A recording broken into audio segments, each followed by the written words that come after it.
Well, what is this? November 25th, one waiting schedule. Okay, let's go. Wow. Well, what is this? Anyways, I got it. Holy cow. All right. I'll wait for everyone to get in the room. Got a couple things to do here. I got to get my phone stand.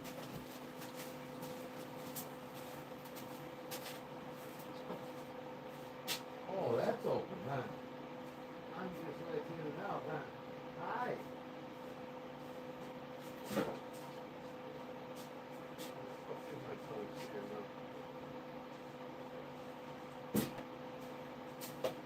I mean, come on, really? There it is. All right.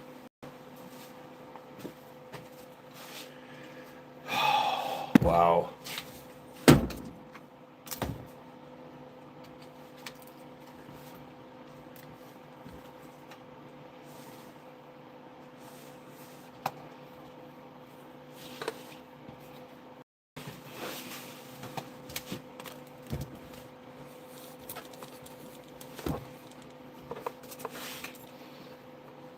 Oh, yeah, real nice. Camera's breaking up already, ain't it, guys?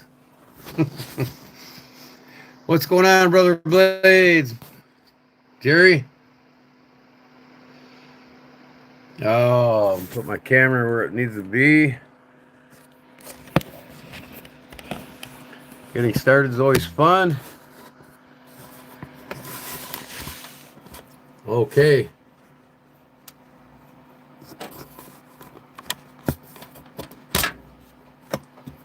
Plug in my phone. Get her all rolling here.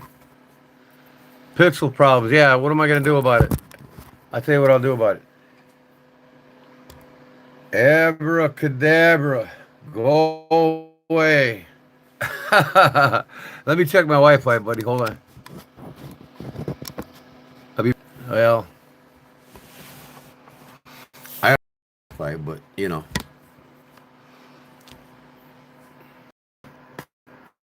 Have you had a lot of rain today? Yeah, we've had it on and off all day. It's all the way down to Mississippi. Wind, rain, it's all blowing from the north down to the Gulf Coast. That time of year, nothing changes. I love the weather. I absolutely love it. Gets the wildlife going, gets the harvest ready, kills all the unwanted bugs that's been lurking around still. I don't care about the weather. I really don't. You know what I mean?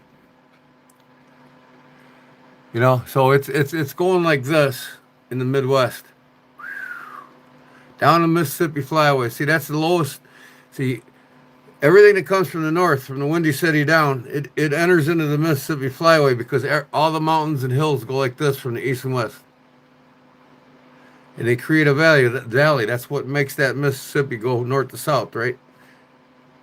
So as that wind, so the land looks like this, 350 miles apart, right? So everything from the Arctic comes in on that flat lake, and it blows down Chicago River down there right into the Mississippi. And all that blows all the way to the south. See, we get Sahara Desert sand in the Midwest as dust outside. Some have found it inside. You know, test samples. They've actually done tests. See, the wind travels a long way. 10 thumbs up for 10 joules. You know, I don't know what this joule thing is. So, you know, unless somebody explains it to me properly, one of my mods figures it out, because I don't have time. You know, if I do remind people, super chats help pay for these giveaways that I got coming up. And I got a few giveaways in the mail today. I'm waiting on everybody else before I give it away. So if I don't get it by next Sunday, this coming Sunday, it's going to be the following week.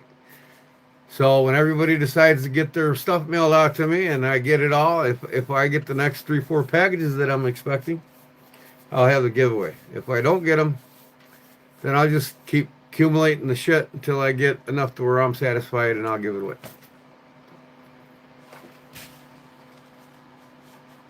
But everybody will be notified. There will be a good 2-day in advance notification when I'm going live for the giveaway. These fucking. I put my lighter down. I shouldn't have done a camel style lighter case because I can never find the damn thing.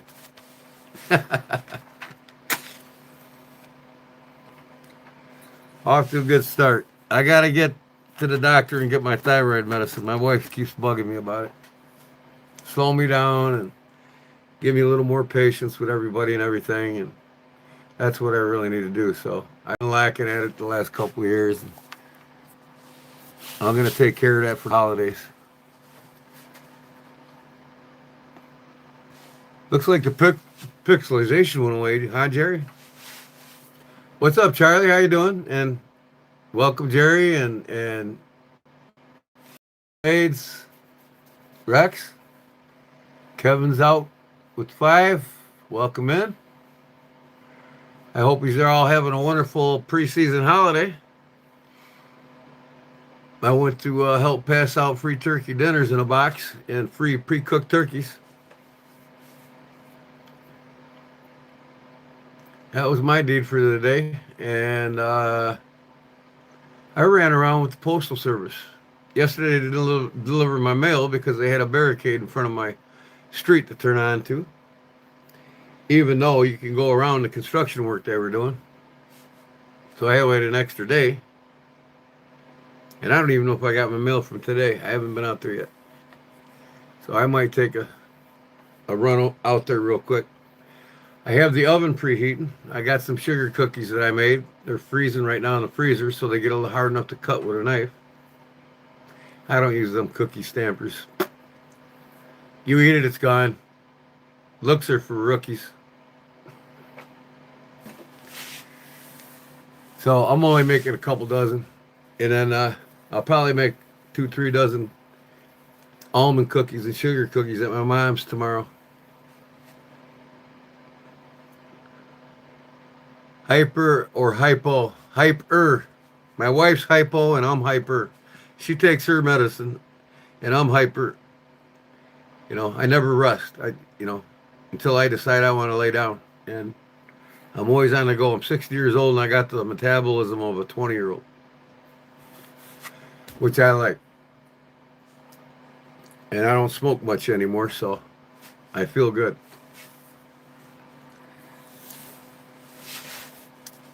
My wife's taking Synthroid, yes, and she's a type 2 diabetic. She had some type of thyroid problem when she was younger. It caused her to be, she couldn't have children, and she had all kinds of problems in her younger age. The doctors really screwed her up, as they do everybody else in this country. Yeah, yep. I understand, Rex. I understand. And the sad thing is, the medical industry won't fix you. They won't heal you. You take thyroid meds too, Jerry? Yeah. I was thinking today, about the food industry. I got a post on my Facebook page I put up. Some of you might have seen it already. I got 2 Facebook pages. Gordon G-Man Holman, and then I have another page, G-Man Holman. If you're on my G-Man Holman, you're a closer friend or your family. If you're not, and you're on the other one, that'll tell you something. You need to try to get on my other one, or I haven't put you on there. But on my Facebook page today, I went to the supermarket. I had to get some eggs, ran out. Local farmer ran out, so I couldn't get my local farmer eggs. And I had to deal with the crap cholesterol-loaded eggs for the holidays. It is what it is, and it's only once a year, so. Your thyroid just about burned out 16 years ago. Oh, wow. I've had a thyroid condition for like 20 years, and I never did anything about it. They told me I had to go and get a blood test done, and no, they did a blood test, and That's the blood test is for my psoriasis.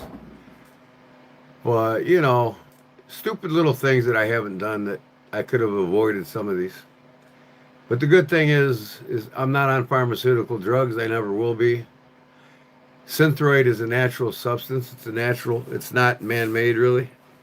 It's derived. So I'm in no harm taking it. But I don't take nothing. I don't take aspirin. I don't take painkillers. I don't take. If man makes it, I don't take it. Put it that way. There's natural substances and plants that I do take that do the same thing, if not better. Because most drugs are the same drugs that's been around since the 60s, and then they put a new name on it and they push advertisement on it and get it to you. So hard head makes a soft ass. Yeah, right, right. I was much happier when I was hyper. Oh, I believe it. And I told the wife, I says, if I get my thyroid medicine and it calms me down, that still won't fix stupid. Because 80% of this country's just stupid. They don't have no desire to learn. I mean, I guess my mind and my brain is constantly learning, constantly studying shit, constantly learning shit. I'm multi bilinguist, I'm a multi potentialite. So I need to learn things constantly. I got to do things that I can learn from. By the way, I put my video up on this knife just recently. It took all day for it to load because I went away on my phone and it didn't keep loading when I went away on my phone. So I had to check it a half an hour ago or an hour ago and I got it loaded. The custom mat. Any of y'all want a custom? You got a knife? I don't care what knife it is. I will custom it. And a lot of my videos are going to be coming soon here is all about forging blades, making blades, and custom modding blades. You see all these YouTubers modding knives now. They're doing everything from anodizing. Not me. I want to take it to the next level. The scales on this came from the original scale, or the liners. Them are the original scales that I made in the liners. You know what I mean? So I'm going to show people how they can do very much with very little. It didn't cost me nothing for them liners. It came with the knife. Yeah, multitasker, and I mean, I got 3 businesses. I got to go put a fence up yet to this lady, but I was hoping to do it tomorrow. I got a shop for my parents. They're 85 years old. They can't do it. I got to prep everything, maybe get some pies rolling tomorrow night, and then show up at 8 o'clock in the morning and start cooking over there. Maybe 9 o'clock. Have it done by noon. My brother's coming down from Tennessee, and I invited him over there at noon. So, good old Lebanon, Tennessee, which is directly north of Brother Rex and Big Jim. Up Highway 49, it takes you straight up to Lebanon, Tennessee. That's where my brother lives. I am approximately 12 hours and 22 minutes from Rex and Jim's home. It takes me 17 and a half hours to go to North Carolina. So this will be a one-day trip with my camper for me. I'll leave like at dark, probably 4 in the morning, and get there by 4:35 p.m. daylight in April. And there will be a good 4 hours of daylight left when I get there to set up my camper and get in the campsite just south of Wiggins. I don't call burning bone a mod. Well, right. I mean, it's not really. It's altering an altercation. A lot of people call it a mod. I mean, but everybody's on the bone burning bandwagon, but they got to start somewhere. You know what I mean? We can't criticize anybody that wants to do what we do, or we can't become a narcissistic persona on it. Everybody wants to do what we do. That's why they love watching us. That's why they come here. That's why they're drawn here. You know what I mean? I've influenced a lot of people in the industry, and that's what it's all about. You know, I got a lot of followers that are doing leather work now. I got a lot of followers that are taking to their knives and getting over that hump of being discouraged to do it because of failure. And I've told everybody that's ever watched me and followed me that failure is your best learning curve. You're going to fail a few times in everything you do. I don't care what you do. If I want to take needle knitting tomorrow, I'm going to fail, but I'm going to learn from it, and I'm going to get good quick because I'm a multitasker. Kimberly, what's going on? How you doing? Welcome back. I got some prizes for the ladies this next giveaway. Who did I miss? Knives Out with 5. I said hello to you, I think. Cooks came in. Charlie, Cooks Customs. Yep. Customizing. You know, I don't know if I influenced Charlie. I think he was well established before I came around. But we do influence each other. Charlie's techniques influence me, and I'm pretty sure mine does him and the rest of the leather. And that's what it's about. One tight-knit community learning off of each other and teaching each other.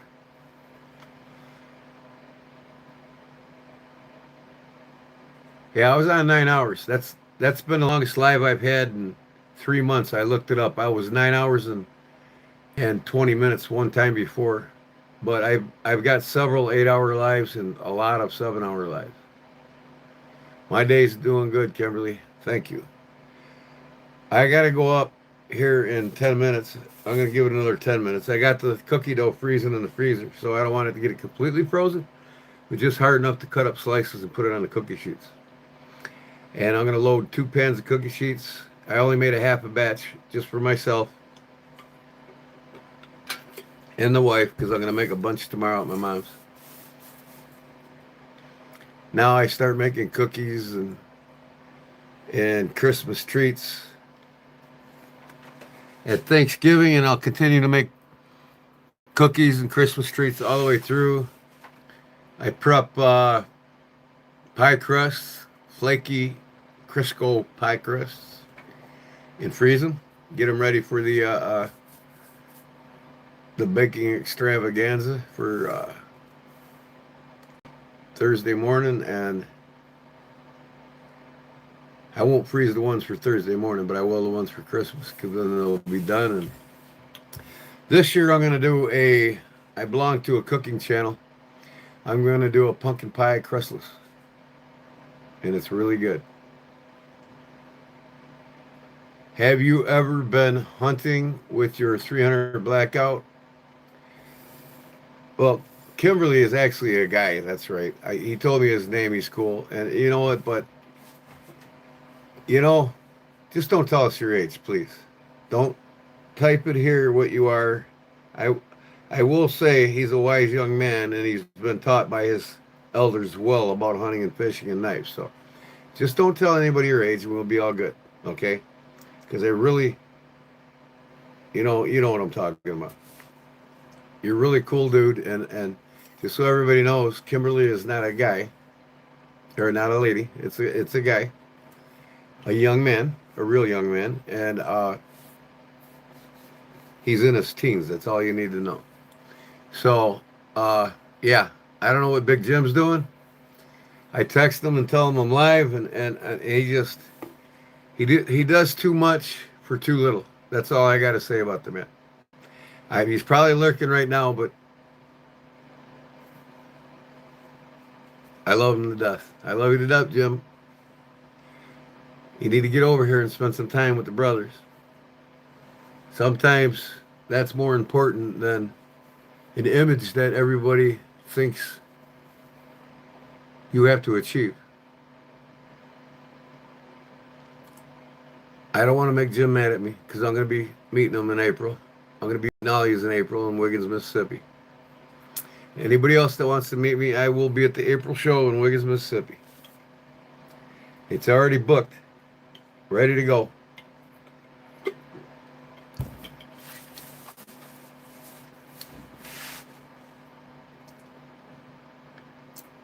Where's Brother Rex? Are you still here lurking, brother?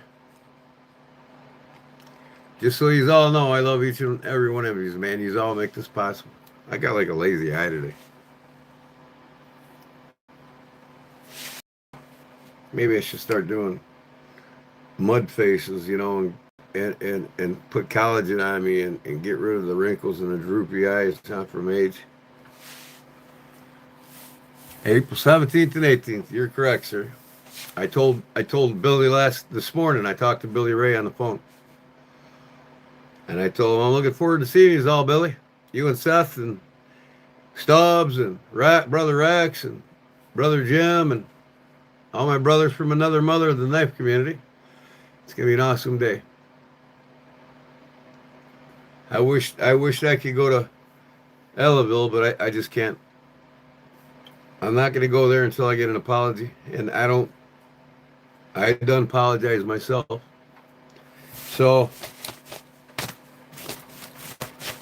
but I look forward to meeting you all, and it's gonna be great. And I will have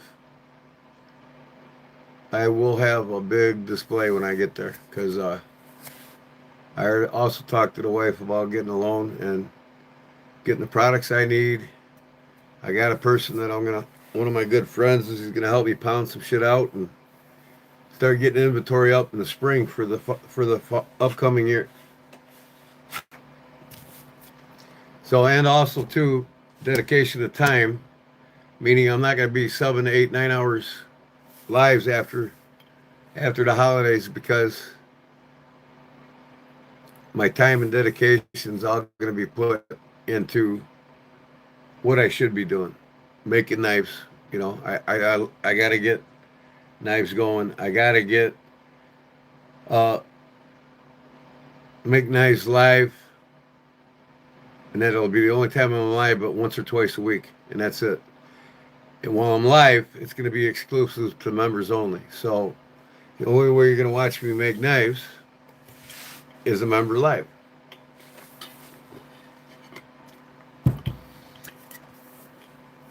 When are you coming to see Claude? Well, it's usually every year, and we missed this year. We were there June of 24, or July 1st of 24. And I told him if we can't make June, we'll go November, but because of the holidays, we can't make November. Not under Trump's economy, I'm sorry. But, I was telling you, I was in the grocery store, and I forgot about a little bit of a brain fart there. I got to pile up on my omega-3s a little more.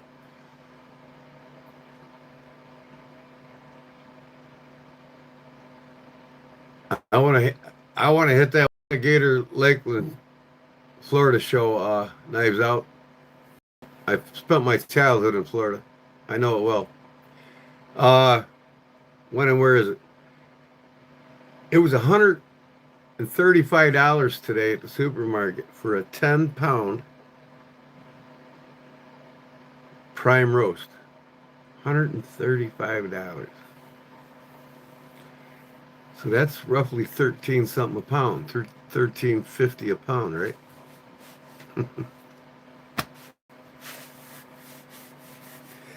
In fact, we went grocery shopping last month.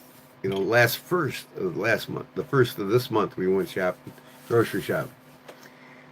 We spent $575 on groceries for a month, and we still got. I mean, we got a big chunk, but just the two of us. I can imagine a family of five spending $1,500 a month just on groceries.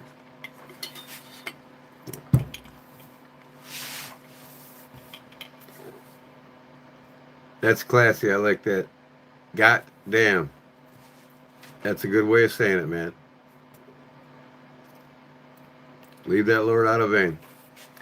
Going hunting in the morning. Probably catch the end of this live. Catch it because I most likely won't be on that early. Who knows though? Like I said, until after the holidays, I'm gonna schedule my lives, and they're gonna be 2-hour lives, tops. That means I'll have everything ready to go for my fun day giveaways. I'll start them at like 8:30 or 9 the latest, and they'll go to 11 o'clock. I'm in bed at midnight.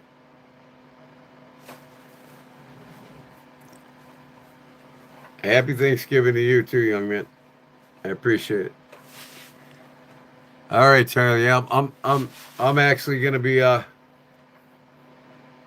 got a scheduled the first weekend of the month, the new month. What is it, December already?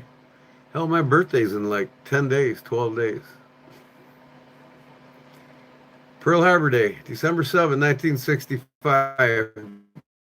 Gordon James Holman was born at 1:30 a.m. in the morning.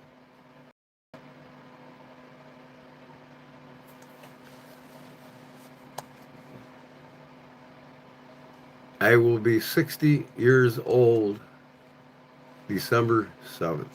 Oh boy. Is the rest downhill?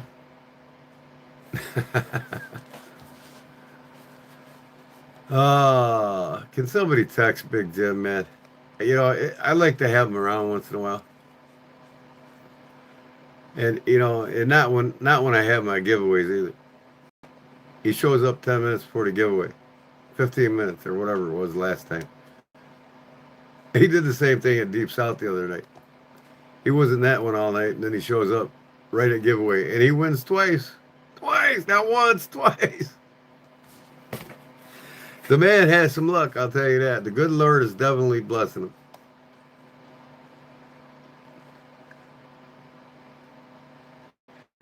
When I'm 62, I'm gonna get every penny of it, Brother Rex. Every penny of my Social Security. If I was 30 years old, I would opt out of Social Security, become sovereign. I would tell the government in the Social Security program to kiss my ass. I wouldn't be paying any property taxes. I wouldn't be paying any personal possession taxes and no labor taxes. And it's all legal. There is no law in the books making income tax legal. Or, yeah, or taxation on your personal possessions and your labor. There's no laws. A lot of people quit the IRS because they found out it was a scam, and that the IRS and was basically a scam to bully people to pay it legally through a system that if you don't vouch out of it legally, they can throw you in jail. But if I known then what I know now, I would denounce my birth certificate. I would give up see, because that's what the birth certificate is. Your parents are basically signing you away to pay off the national debt with the Social Security system. Now, like I said, if I got every American to think about what's wrong in this country like me, America would be great again. Contract labor. What's that? Contract labor. Favorite chips. What the hell is favorite chips? You talk about what's going on in this channel and I'll answer your question. My name is Malachi. Yeah, that's a cool ass name. Everybody, Kimberly is actually Malachi. That's his name. And he's not going to disclose anything else, I hope. He's a very bright, brilliant young man, and I welcome him to this channel.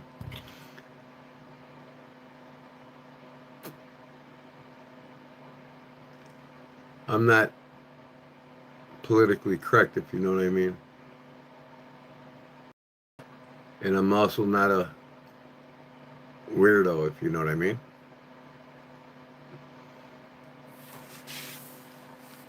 Free Men Group, Gordon? Are you referring to the Free Men Group? Who's the Free Men Group?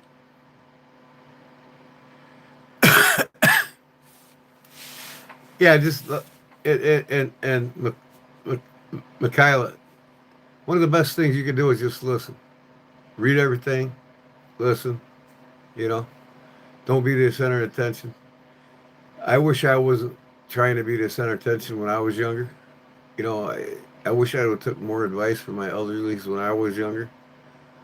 I would have learned a hell of a lot more than I do now, which is probably system overload. But what about Trump? What about them? This ain't a political program, and I'm not going to talk about a worthless government that don't give a shit about anybody. So Trump don't even cross my mind when it, because the reality of Washington is they're puppets. They're owned by the banks, and the banks are draining the wealth of this country, and that's all you got to know. And pay up, sucker, if you don't believe it. That's all I got to say. And you are now. Everything risen 60% in the last 3 years. So pay up or shut up. That's all I got to say about that. Hey, brother David here. You invested into the pink market, hopefully trading only price value. Oh, David, you need to go away because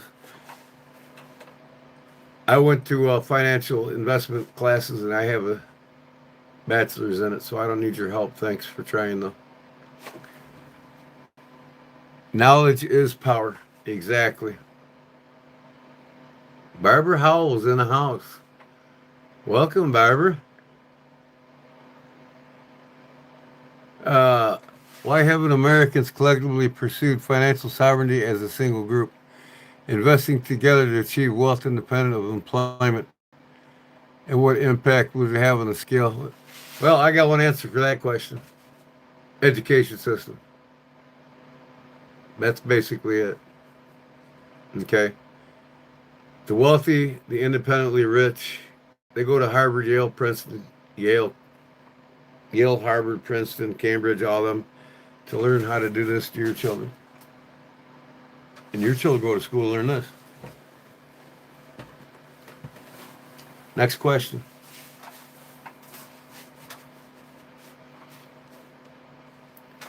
David, he said he's all good, but God, please, please, Lord, help me. I mean, I need some help.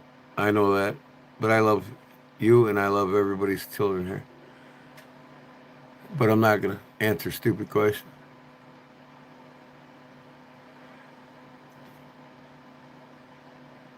Well, if you're gonna be here just to talk about Trump, we're gonna have to remove you because I'm not gonna talk about Trump. This is a knife channel. This is Kodiak Edge Bladesmithing and Backwoods Leather affiliate. So if you ain't got nothing to ask about knives or leather, you need to go. That's right, Kimberly. Or Kimberly. I'm going to call you Cam. That's an easy one for me to remember. Uh, or Mike. Because it's confusing to me to remember Malachi. I love the name, though. Don't get me wrong. I'll call you Mike. Brother Mike. My son Mike. How's that sound? I like knives and related items. Exactly. And that's what I want to talk about now. So I'm going to get. I love the Lord, and the Lord loves me, and He loves what we love to do, and that's what it is. Here today, tonight. Membership. Yeah, so if you haven't, so I got that out now. I got a short on it, and I accidentally deleted my Kodiak Edge intro and outro videos. Now I got to remake them because I can't take them off of my existing videos, which really blows. So I'm just gonna do it. I'm gonna do new ones. Okay, there goes my damn Wi-Fi again. Wow. So I'm just gonna calm down here. I got the oven on upstairs, so could you just give me 5 minutes to put some in and cookies in, and I'll be right back. I'll wait 5 minutes. Hold on. So, and when I get back, we're going to talk about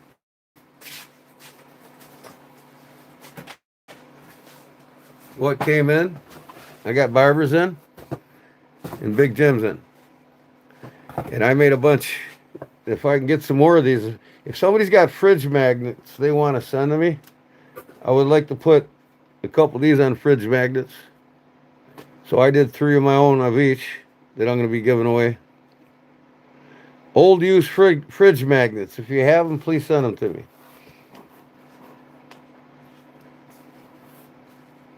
And if you need me to finance your shipping, I will be able to do so. I want to put this one on a fridge magnet and give it away. So, and I need some stickers, brother. If you may. I told Jim and everybody, I said, as soon as I get everything, I'm gonna give it. I'll have the giveaway. Everybody warned. Everybody will know about the giveaway 2-3 days in advance. Nobody's gonna miss out. Got this in there ready to go. I got some cool stuff from Barbara. Look at this cute guy. Ain't that cute? A frog she handmade. And a puss. That is cool. She is a sweetheart. Couple hoodies.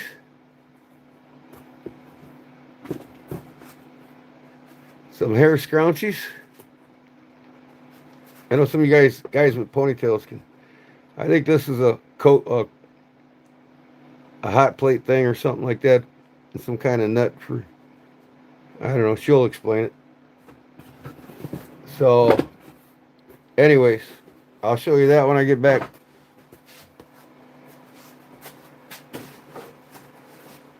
We'll go over that. And I got bags to put everything in. I'm going to do a swag pack with what I'm giving away.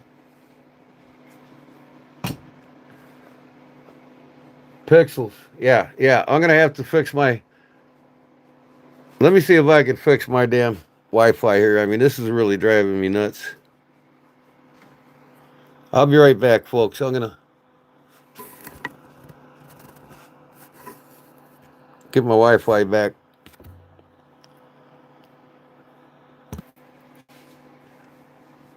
Okay, obviously I was not connected to the Wi-Fi.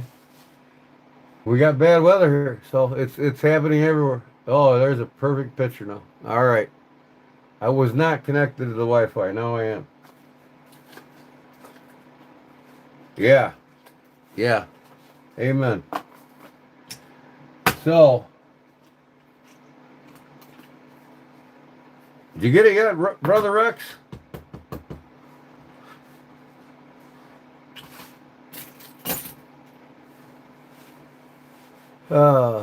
Hey, Ground Fog, what's going on, my man? Ground Fog, I tell you what, from a guy in California, I tell you what, you sure do get around in the knife community. Every live, I'm lurking in a lot of lives, the modern lives. I don't go in them anymore because half the people in them I can't really deal with. I would love to say hello to you in them, Ground Fog, but you know what I mean. If I'm there, I'm waiting to win something. Just like they all did here. And if they don't get it, they cry about it. But they all got it, so I ain't worried about that anymore. Where in the heck? Good old fashioned. I'm clamping down. I'm going back to the old ways, man.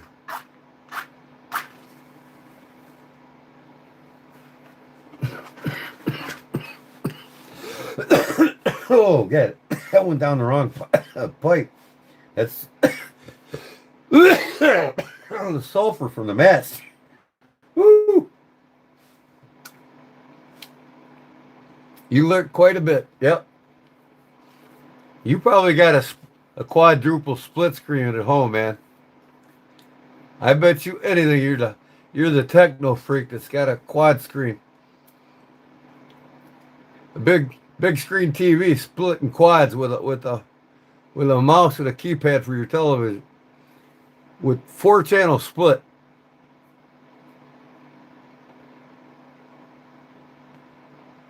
Oh yeah, you're absolutely right. You've seen it all, huh, Ground Fuck?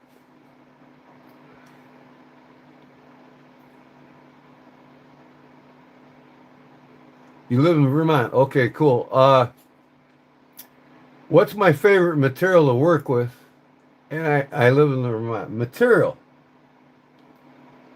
Well, I do all kinds of things with materials of all kinds of materials, from wood to glass to metal to steel, or metal, steel. Okay, hello. Uh, you name it. Resins. I would say my epoxy resins. There's so much you can do with it. I've done so much with it, from making guitars with it to doing kitchen countertops, live edge tables to knife handles. Uh, there's just so much you can learn and do with epoxy resins.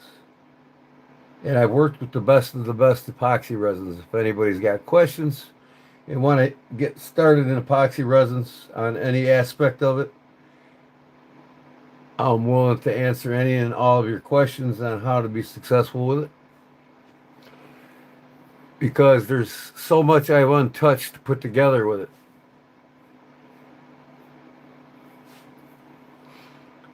The world of Warcraft 24/7, and my mommy brings me pizza rolls. That's awesome, brother. Hey, my mommy still sends me love, man. That's all that matters to me. And I still call her mama.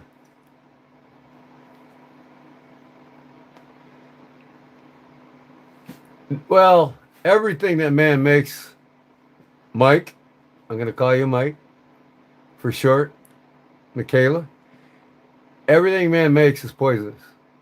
There's nothing that they say that isn't, that isn't. You know, everything that's on Earth, on this planet, we're all carbon substances and that of other elements. You know, we all got the same things in us. From the ground and earth to our bodies, we all have copper, zinc, magnesium, potassium. You know, all the elements are the same. Now, when you start adding elements together, that's when you're altering the anatomic structures of the earth. It becomes risky. And even the air that you breathe determines your longevity. That's why there's what they call antioxidants. The oxygen you breathe actually kills you. So you're not free of anything that's going to take you out of this world sooner or later. It's just how well you protect yourself from it is up to you. Without God, man is self-destructive. Absolutely correct.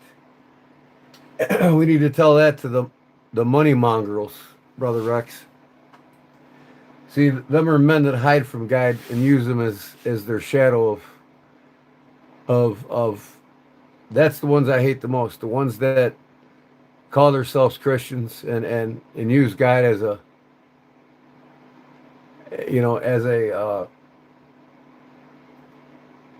political platform to strengthen their own base. You know what I mean?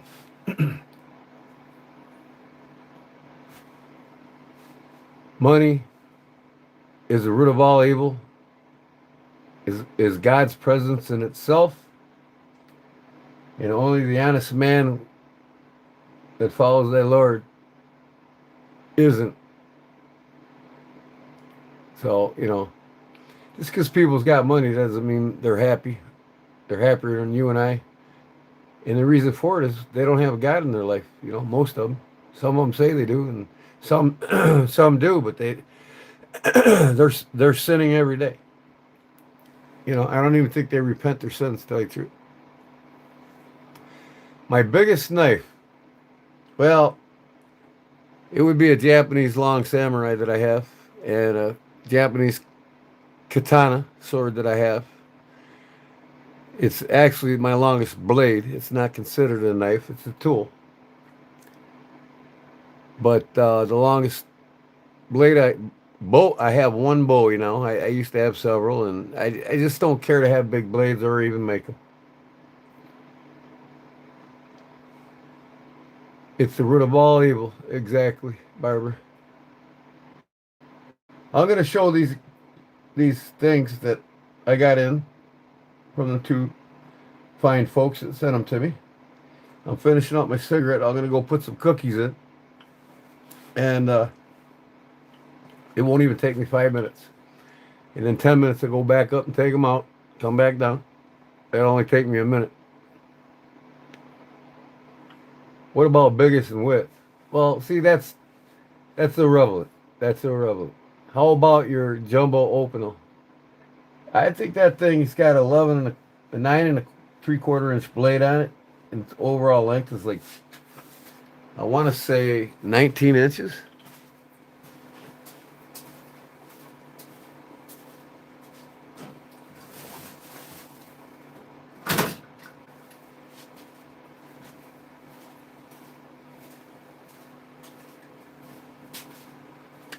These squares are an inch. So on cutting edge, we have 1, 2, 3, 4, 5, 6, 7, 8 and 3/4 exactly. Okay, 8 and 3/4. 1, 2, 3, 4, 5, 6, 7, 8, 9, 10. 10 and 3/4.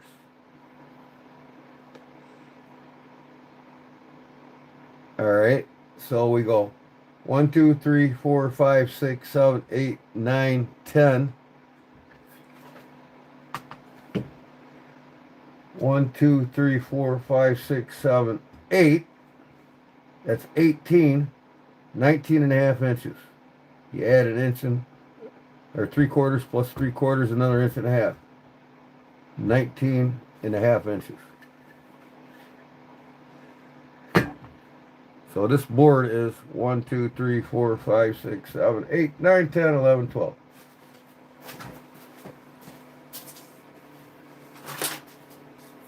The easiest thing to do would be to put this thing up here. This is 24 inches long.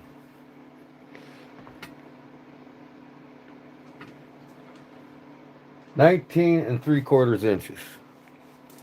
That's what it is. Closed.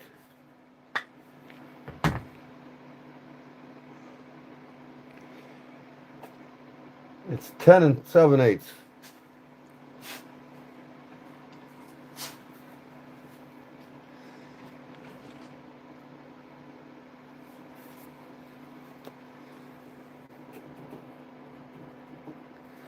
No, Mike. 8 and 9 is 16, right? No, 17. Hold on, I'm confusing myself. It's 17.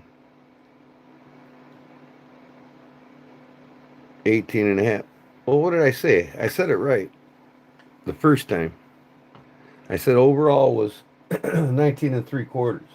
That's what it is.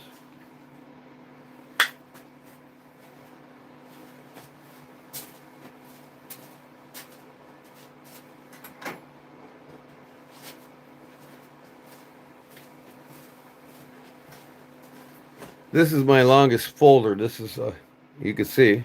It's got the openal butterfly on it. It's just a cheap $25 knife. But this is my biggest folder I have. And I just keep it around because it's like a gas station knife. But this one here is exactly 17 and 7/8 with a cutting edge of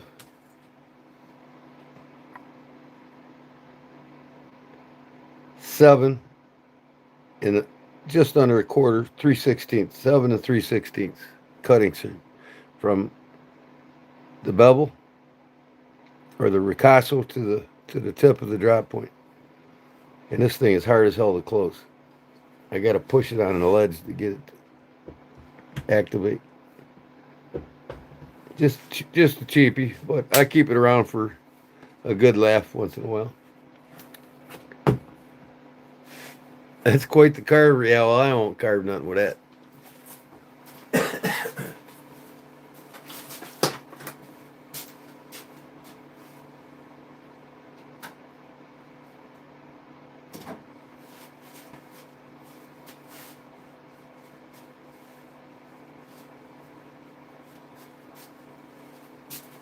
So, all right, folks.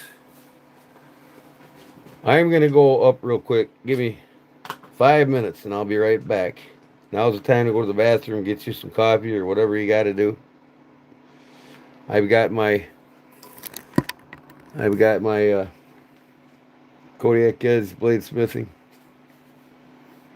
Barlow Brigade, and my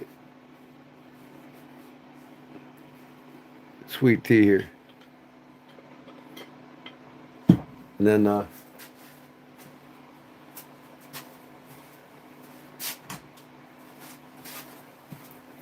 added some new stickers to my clipboard here for tying my lanyards that I got in today.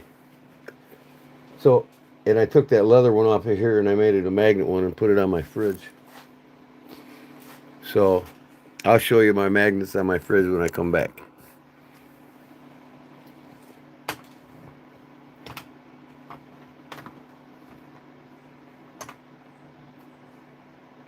Be right back, folks.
All right.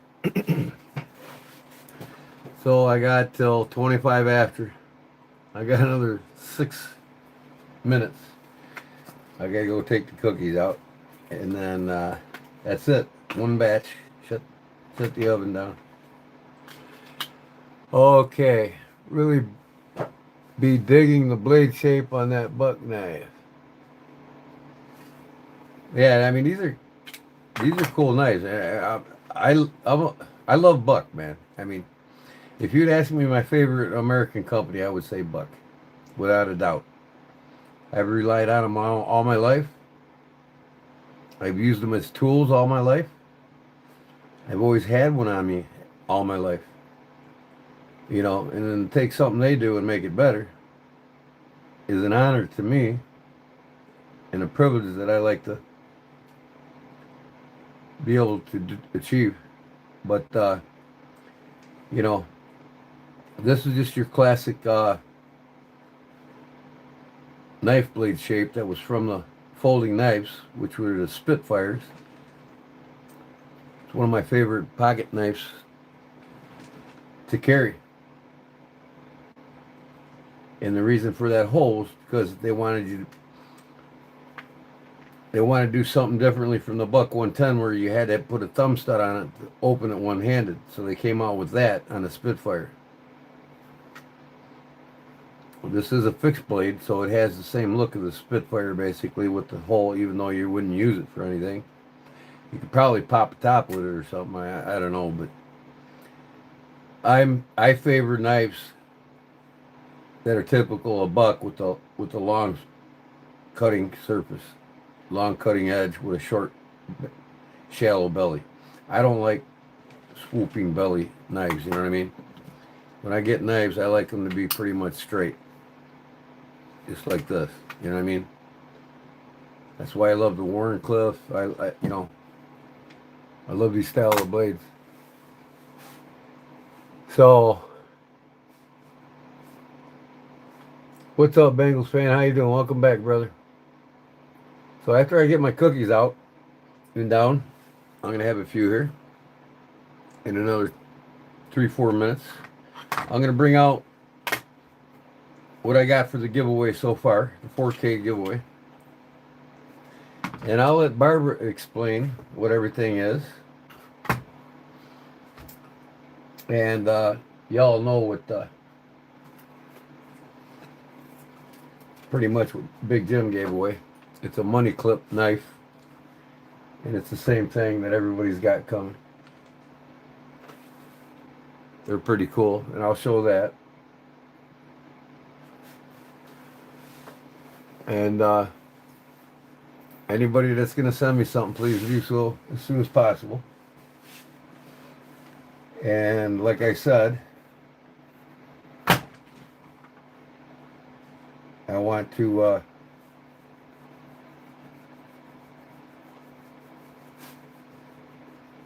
have the giveaway when I get everything ready. So hopefully Sunday will be the giveaway. If not, like I said, it could be like on my Fun Day Wednesday. Make a couple things, give it away, as well as everything else.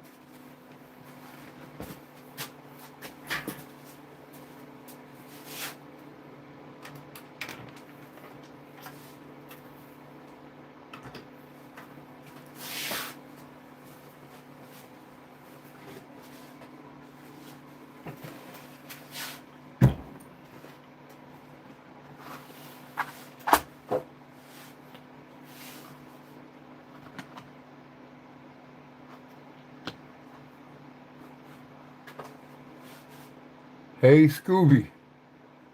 Scooby. Scooby-Doo. Scooby-Doo. Oh, Scooby. I don't think I've ever seen Scooby. What up, Jill? Uh,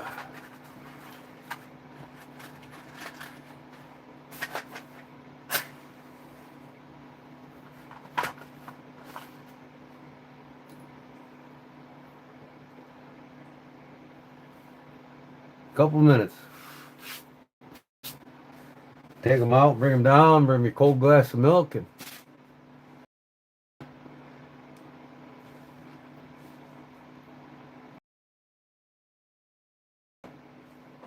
yeah.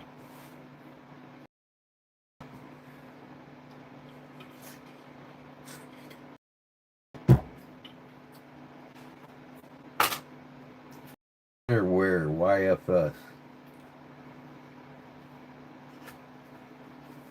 Little emergency mirror here, huh? For EDC carry. I'm getting pixelated again here. What's up with that?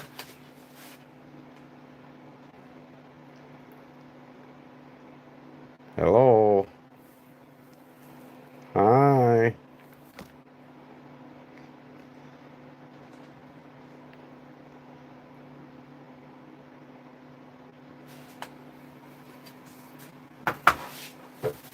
Your Wi-Fi. I'm telling you, it's the bad weather, man, and I can't do nothing about it. I can go in and out, be right back. It's the weather, can't do nothing about it.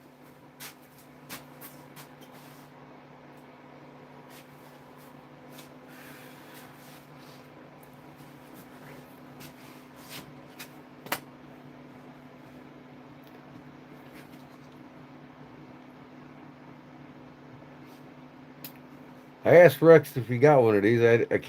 Don't recall if I seen his answer. Please let me take a moment to wish all you a very happy and blessed Thanksgiving celebration. Well, thank you, Brother Rex.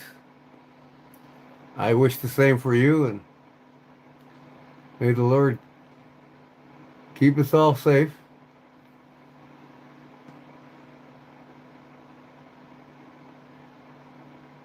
Where'd Jerry go? Is he still lurking? Did he say goodbye? I don't know.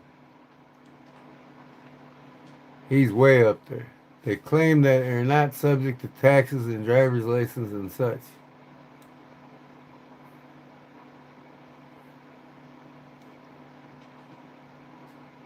Okay. And he says, I'm headed out. It's time here. I am getting up early tomorrow. Good night. Well, good night, Jerry, if you're still lurking. I'm sorry. I missed you. You calling tonight, Brother Blades? All right, well, you know what? Can you wait 5 minutes?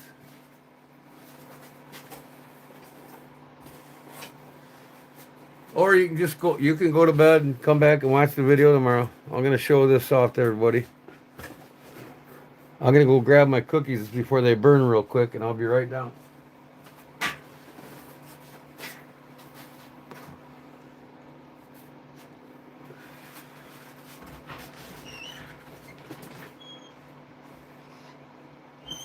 But if you have to go to bed, Brother Rex, go right ahead, brother. Appreciate it. And I'll talk to you in a couple days. Well, what's tomorrow? Wednesday? It's my giveaway, so I'll be live tomorrow. So I'll be right back, though. Take the cookies out, and I'll come right back down and show the stuff.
All right, I'm golden.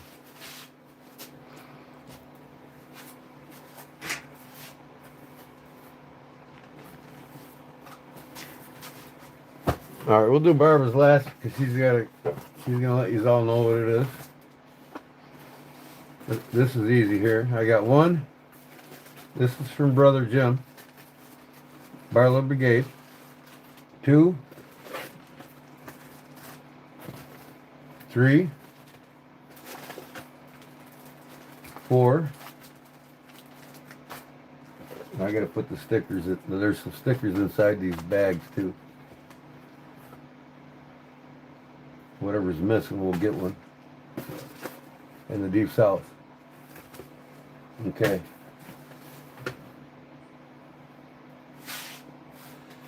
Yeah, I'm going to try to go through this really quick for you, brother, so you can hit the sack. I appreciate you being here. And so, everybody's going to get a Barlow Brigade sticker from Big Jim Bryant. All right. I've got a couple of these I'm going to give away from him. Wives of Guys with Knives, right? Got a couple of them. I kept a couple myself. And I'm giving away fridge magnets. Kodiak Edge, 3 of them. You know what I mean? I'll do this. You know, somebody's not going to get one in the gym package, or I might put them with. I might just put these with what I'm giving away. So, and that's what I think I'll do. So, anyways, do I have the knife? Jim gave me one too, and I'm trying to figure out where I put it. It's a paper clip, a money clip knife. All stainless steel. Here,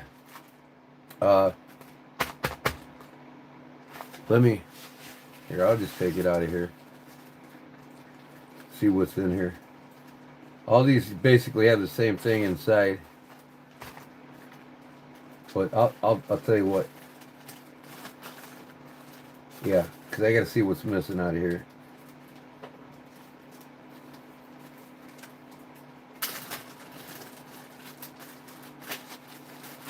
I accidentally opened one of these instead of the one Jim gave me, not knowing that it's all the same, so.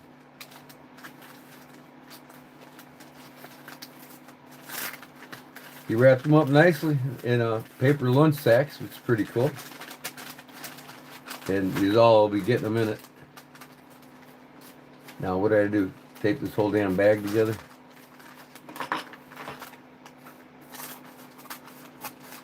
Took care of that. Okay.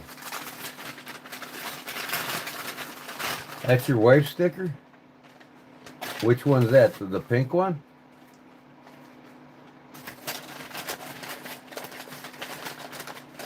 Oh, this one here? This is your wife sticker, Brother X? That's pretty cool, no less. Gotta love them. Wives with Guys with Knives. Okay. So, yeah, there's a Barlow Brigade sticker in here. And then the knife. It's the same sticker pack. Inside these bags, everybody's going to get with Jim's stuff. A buck knives identification decal. You can stick anywhere. I put mine on a fridge magnet. And also a Zippo identification sticker. I got you. That's your wife's sticker. That's pretty cool. So here's what I'm going to do. I'm going to put one of them stickers there in here. I'm going to put the knife in there, close it back up. All the knives are the same, and every one of these is the same with this, with the exception of the sticker packs that's in there. So let me see what he put in the sticker packs for every one. I'm trying to match it with this one. I don't know what I did with the. I think he gave me one without the sticker packs in it. But we got this Dugan stuff and things, air guns, cooking, drones, EDC, guns, ham radio, knives, reloading, and more. Jim Dugan. Then you got Brother Rex's card here, Bro Rex Wiseman, and his business card. Okay, and it's got what's on the case identification cards that he took and had put on here on his business card, showing the parts and names of the traditional knife and how they work. Big Jim's, Dugan stuff,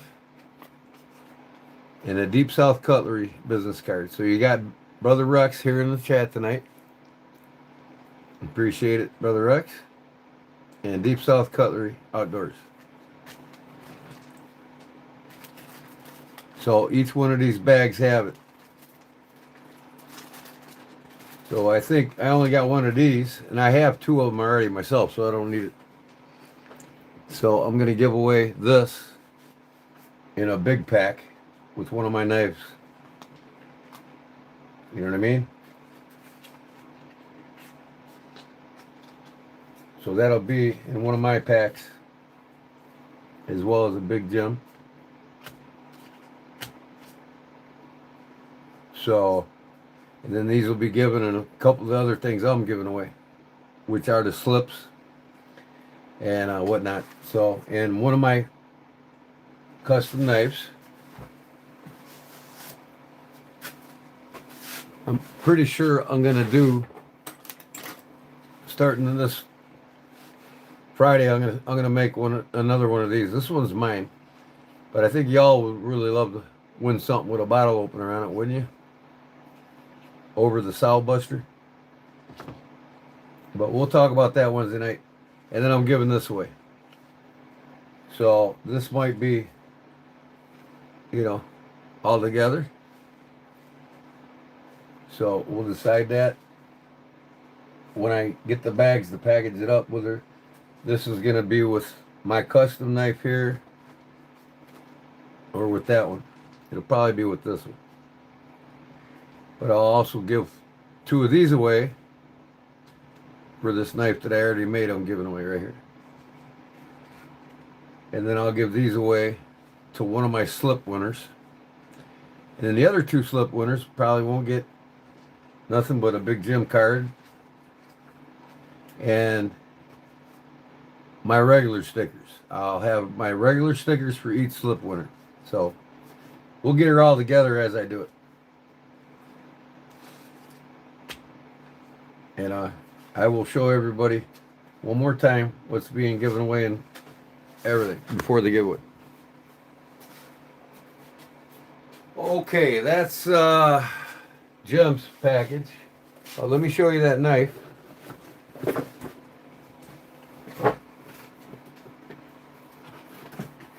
Oh, and I am giving away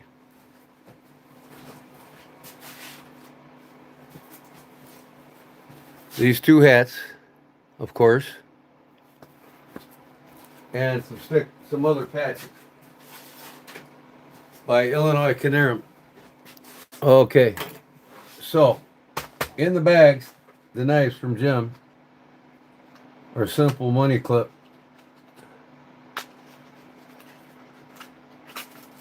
All right, no problem. No problem, Brother Rex. God bless you, brother, man, and take your meds and be safe. And we'll see you tomorrow night. God bless you, bro. Thanks, appreciate it. So it's just, you know, it's just your basic money clip with a blade. The only thing about this is you gotta make sure that that frame lock is in place before you use the blade. It's a flat grind, flat on this side, got a bevel on this side. So it's just your basic money clip. Fold the knife up, slide your money right in here. It's pretty cool. It is pretty cool.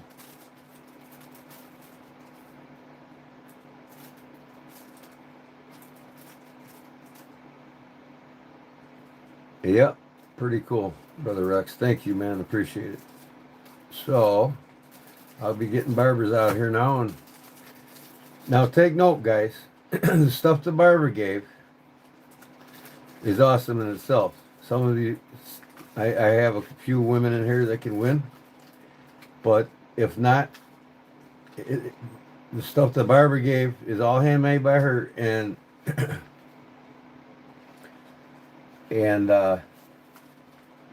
make every bit of it makes great stocking stuffers or a present for the female in your life, whether it's your daughter or your son. And you know, she got a couple hoodies or what have you. You know what I mean? So I put that sticker pack in there, right?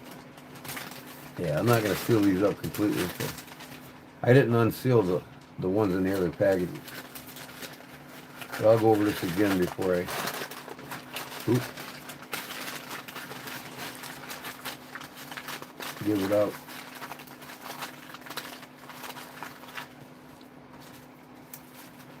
Are you with me, Barbara?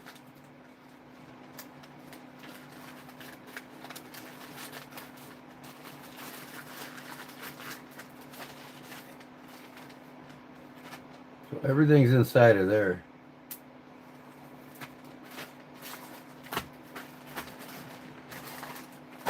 Regardless, there'll be different levels of winners, so the best stuff goes last.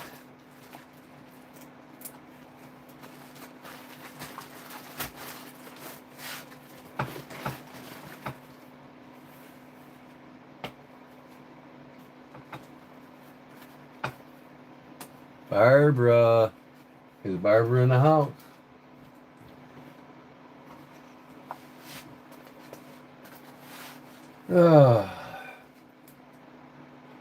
I make crochet items, dishcloths. Yep. She's going to explain everything that I pull out. I'll try to explain it myself.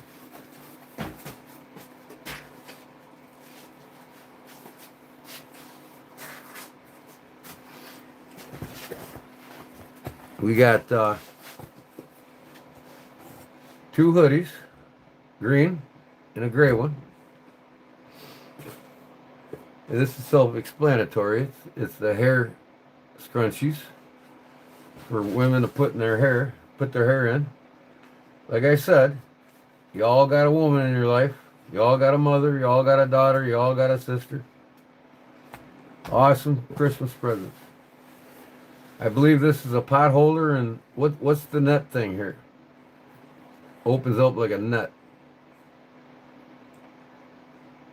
Pot holder and a net. Probably holds a fruit basket holder or something. I don't know. She'll explain it.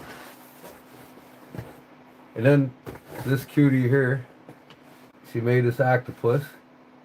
That is really, really cool. You got some talent there, girl. And then she made this frog. You know who would want to have that one, right?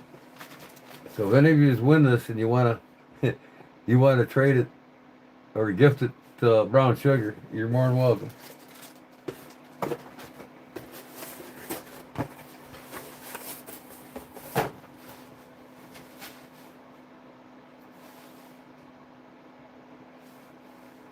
Dishcloth and scrubber. Oh, this is a scrubber then. Okay. I got this thing here. I took it out, everything out, and I tried to put it back in. So that's a scrubber here. I'll just retie it. Well done. I mean, the way she presented it to me is the way I'm going to present it to y'all. I'll tie it back up here. But she said this is a scrubber. You should put your hands in there, and the lady can get her hand in there no problem and scrub her dishes really nicely. That's pretty cool.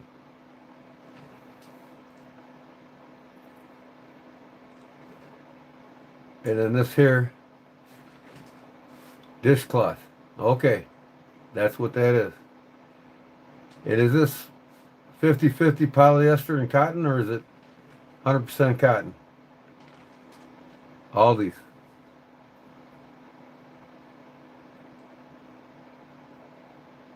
Now, how did you do this?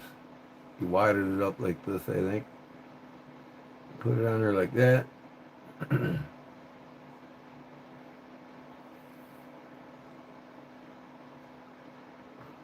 Anybody's got some extra traditional folding knives or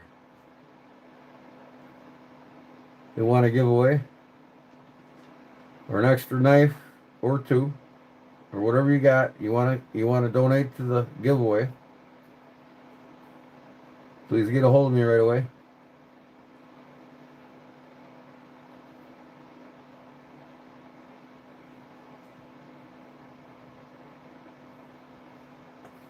Pretty cool.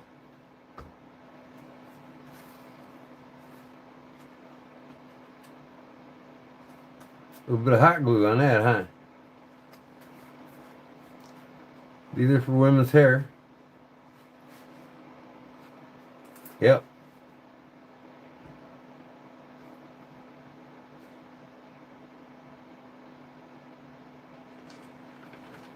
So, like I said, this giveaway is going to be open to subscribers only. You know, you must be a subscriber. And if you're a newcomer, you gotta I'll set the rules the night of the giveaway, and a day or so before I have the giveaway. But and if you're new to to my channel, you're gonna have to email me a screenshot of your subscription and something else I can't remember. But I'll have it all wrote down. These are cool. I wish they fit me though. These are for like size 8 plus, 8, 9 plus. I got a 7 1/4 and they're real loose on me. This is for a big boy. Or women can put these on their hair, right?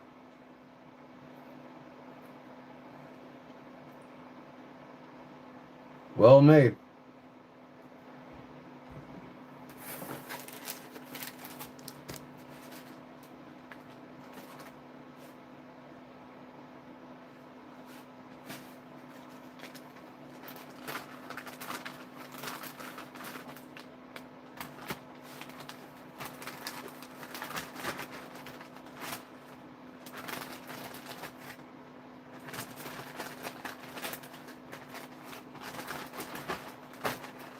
Pretty sweet. I like how you did the eyes with the white. And dishcloth scrubbers plus animals, crunchy scrunchies, hair ladies hair, and beanie hats, lots. So the women usually wear these, right, with their hair done up inside them. I mean, guys can wear them too if they got a big enough head, but women with a lot of hair, that makes sense.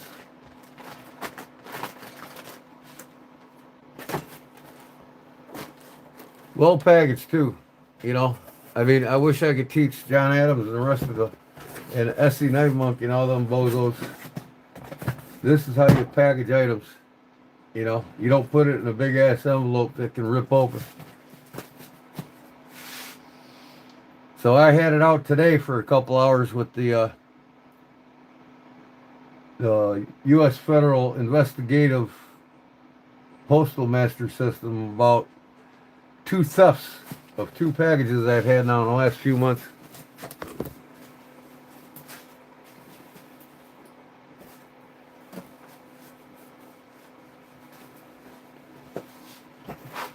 So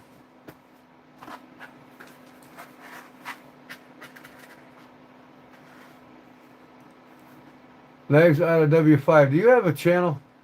Any of you guys got YouTube channels? Please put them up here in the chat. All right, so we can check them out and get familiar with you and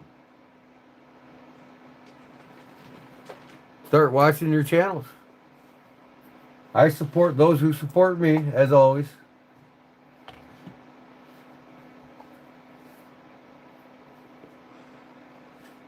Both, okay, yeah, all right. Yeah, that makes sense, Barbara.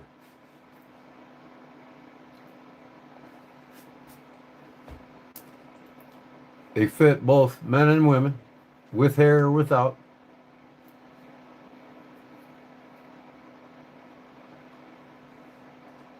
When you make them, do you know how you can do them for size, or I'm just wondering, you know, I mean, can you precisely make them any size you want, or they just turn out to where they end up, or?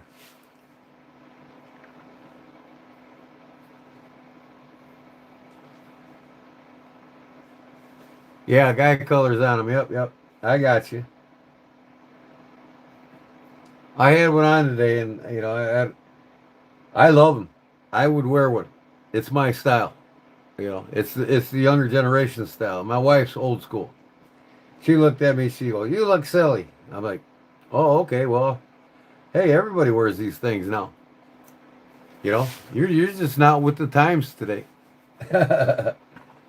I've got a few of them hats, and I wear them all the time. You'll see me in one of my lives here now that it's getting cold. Oh, I got you. Yeah, one size they'll shrink. Okay. Yeah, you can, if they're part polyester for sure. Cotton, cotton they'll shrink up. I can't wait to get my yesterday's Deep South cutlery. Hey, there's Big Jim. What's going on? I just showed your package. I got it today.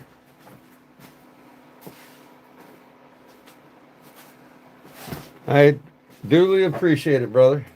I showed everybody everything you sent. I'm also throwing in magnet stickers that I made from the racing magnets you sent me.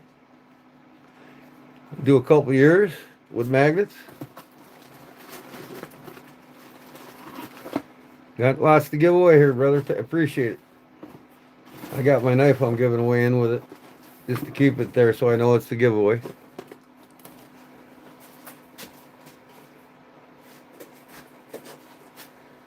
Barbara, you got to learn how to make an elephant.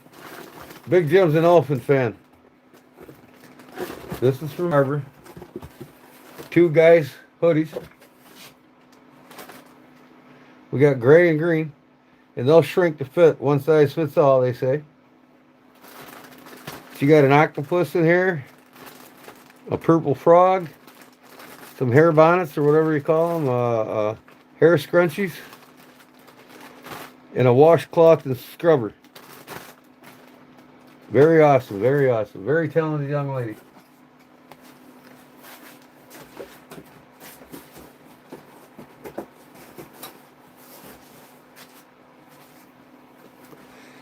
I got all 6 of my cats in today. That wind is going 50, 60 mile an hour all the way down to Wiggins, Mississippi to the Gulf of Mexico.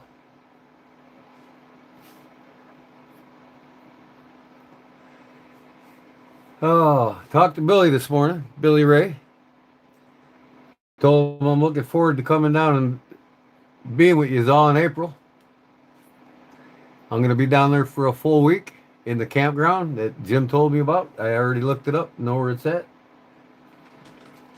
And I'm going to reserve my spot before I come. Yep, she's the Mississippi lady. And man,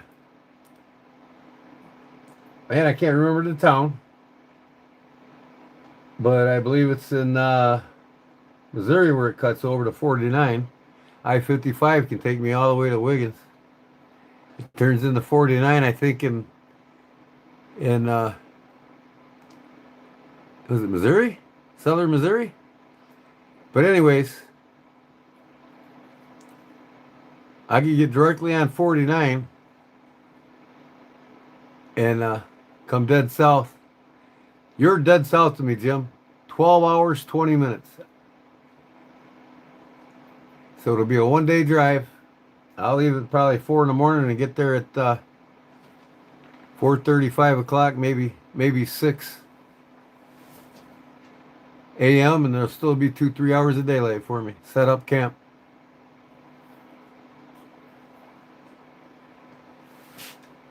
I'm drinking my sweet tea with the Big Jim's Barlow Brigade on her. Let me show you what I put on my fridge, Jim. Hattiesburg, yeah, Mississippi, yep.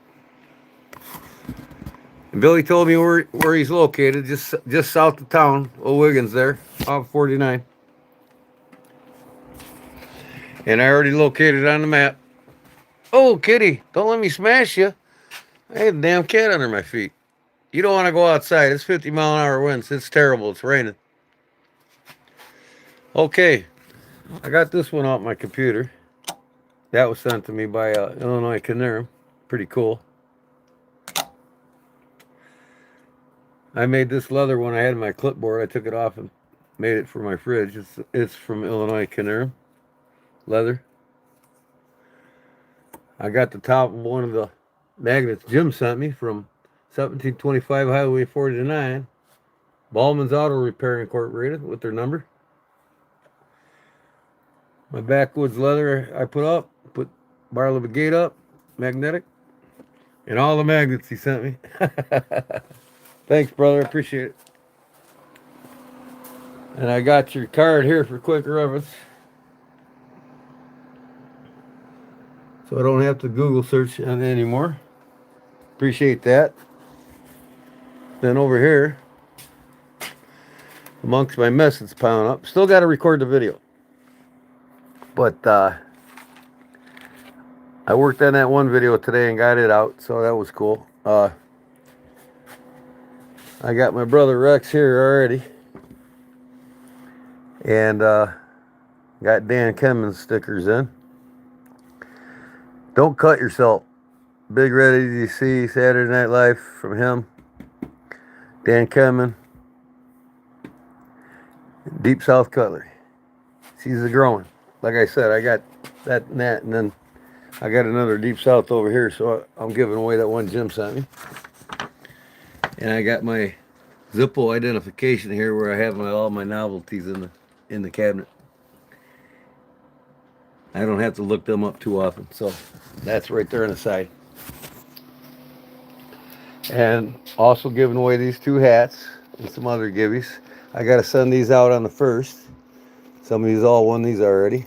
EDC Hanks and whatnot. I think one guy bought the one EDC Hank on my eBay page, so I get it or directly from me instead of eBay, so I don't have to pay them. But yeah. So I got my video out now, my short of this, and I still gotta take these back out and sand this down a little more. I mean, not even a half a millimeter down on each side because it's dragging here. I had to back this screw out because it was scratching it here. So I'm gonna sand it down. I'm gonna take that screw out completely because I don't know why they got it poking through that plastic. But this makes it ambidextrous. You can put this clip on either side. But why do they need two screws? I guess they wanted to fill the void, I guess. They're not cheap about doing it, I guess. Later, everyone. Robert, well, hey, if you just came in, man, I'm sorry I missed you.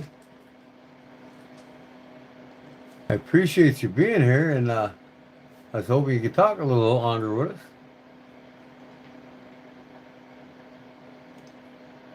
But no big deal. I don't want you to think I was ignoring you, because I'm not. I seldomly, I mean, I'm known for not reading the chat log for a while. If that's the case, please double post all the time. Copy, paste, and then I will get it. But if you got to go, I understand. God bless you, and thanks for your support and subscribing to the channel. And I'll be live for a giveaway tomorrow night. Or I should say, tonight.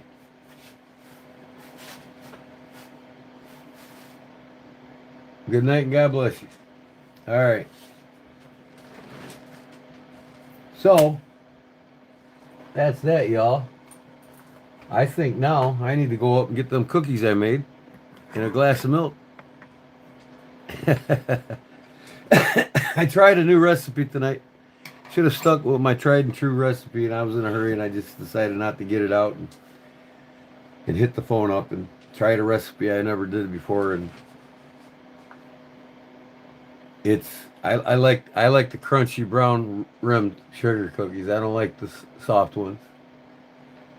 So I left them in the oven after I turned the power off on it. So hopefully they got a little harder.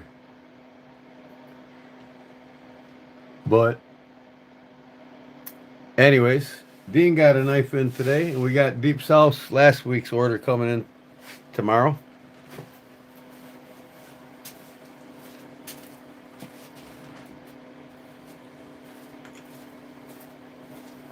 But he got this Ducks Unlimited here.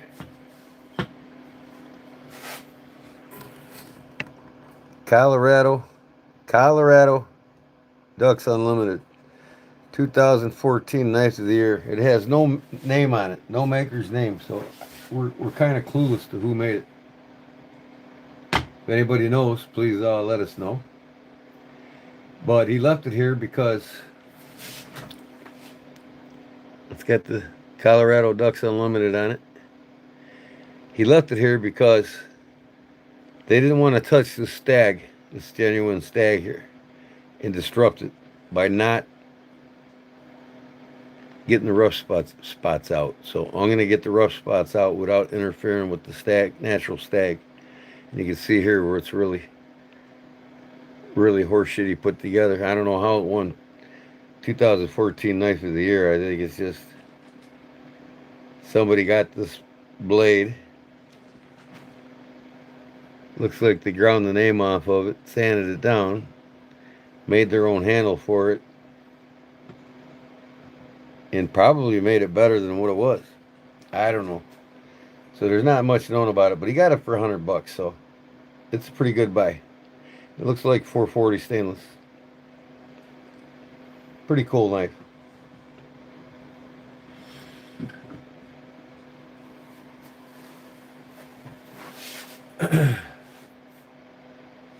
So that's one of my new projects. I told him it's going to be a while though, because I got a lot of things in the pot here I need to get done in the next week.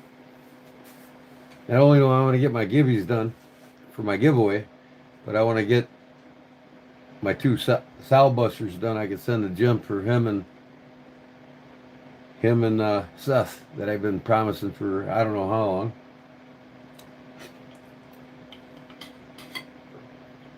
I got to get your leather thing finished, Jim. So hopefully by Monday I can have all that shit sent to you. Next Monday.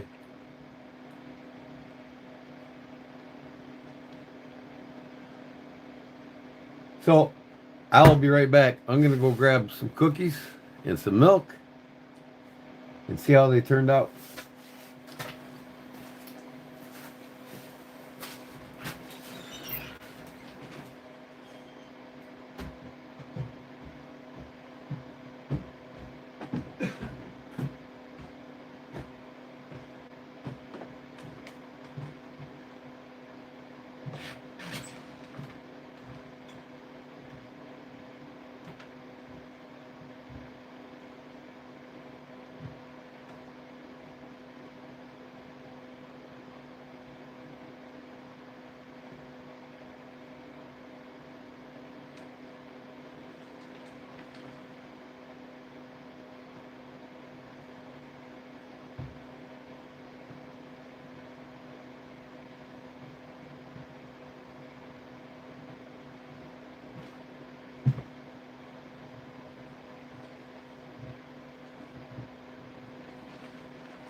Kitty, kitty. Our kitties are running around in the shop. Oh yeah. Yeah, they didn't shape the way I thought they would, but they look pretty darn good. They said it's a softer cookie in the middle and a little bit more browner on the edges.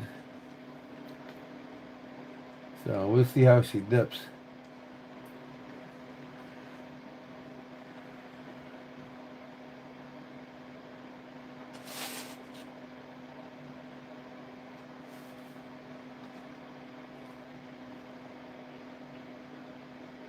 Mmm.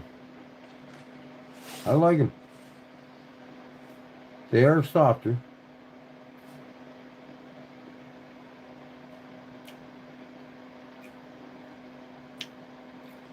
Not as sweet as I expected. But I cut the recipe in half. I didn't want to make a whole cup of sugar, so I did the recipe in half with a half a cup of sugar.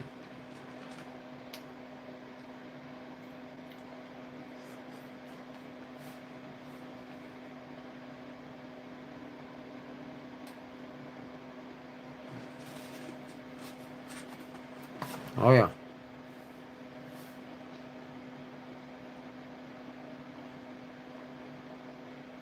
Stay wild, my friends.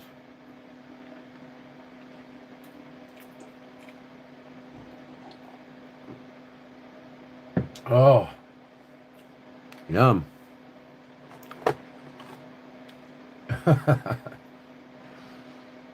So what you all want to talk about tonight?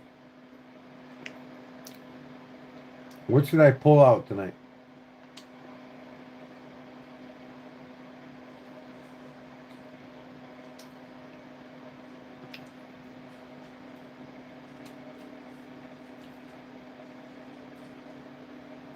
Oh, here's my sticker pack. Or my business cards I got from Jim. Awesome. I'm going to put them in my business card folder. Brother Rex. Brother Blades and More. Deep South Cutlery and Outdoors. And Dugan Stuff and Things. I'm going to have to check him out. I think I was there once before. I can't remember.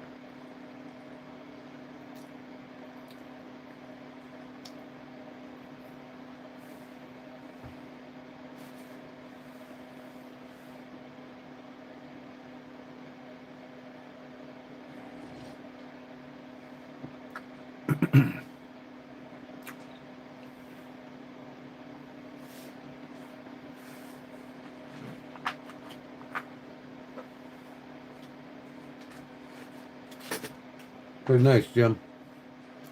Jesus, the real meaning of Christmas.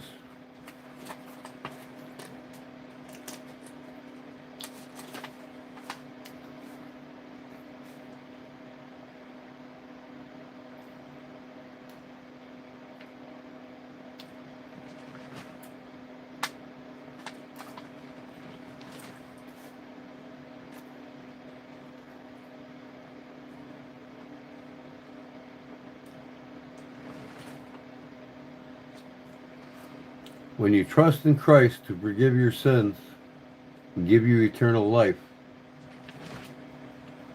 you'll find the real meaning of Christmas. Why not make that choice now? You may want to express your belief in a prayer like this.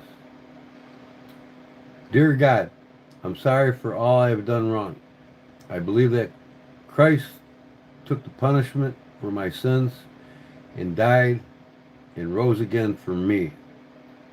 I accept him as my Savior right now. Thank you for forgiving me and giving me eternal life.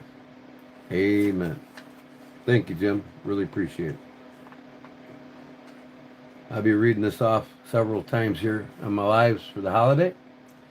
So I'm leaving it right under my keypad here.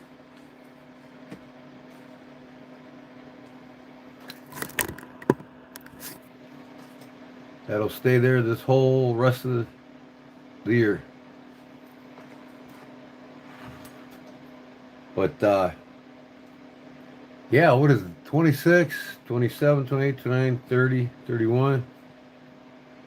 12 more days, people. The G-Man is officially 60 years old.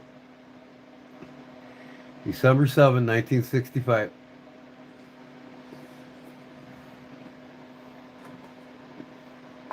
Pearl Harbor Day.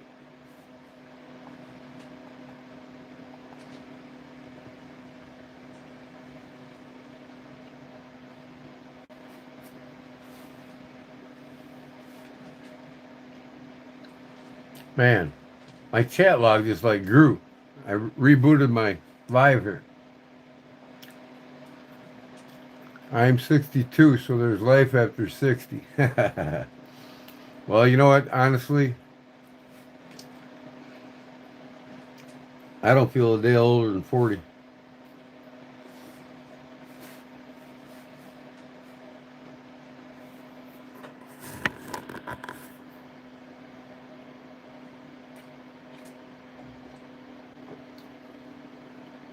Cookies are getting me full, man. My wife made me some pork chops and baked potato for dinner tonight. Last night. Oh, I don't plan on getting slower at all. And I'm not going to force myself to get slower either. I'm waiting to grow up too, Jim.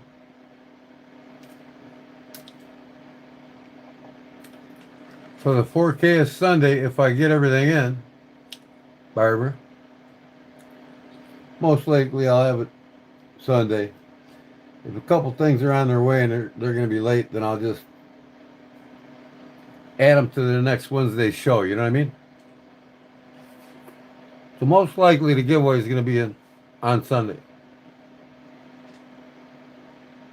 90%.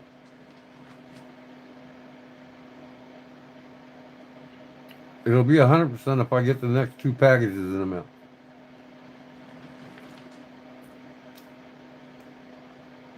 Jim, were you never going to... Jim, we're never going to grow up. We're... Yeah, right. We're never going to grow up. That's right. You got that right, Jill. Since I've turned 60, I have had 2 knee replacement surgeries, so I have had 2 titanium knees. Good for the next 25 years. Awesome. Like I said before, I've been fortunate enough not to damage myself to where it affected me as I got older. Very fortunate. Bengals, the Bionic Man. Yep.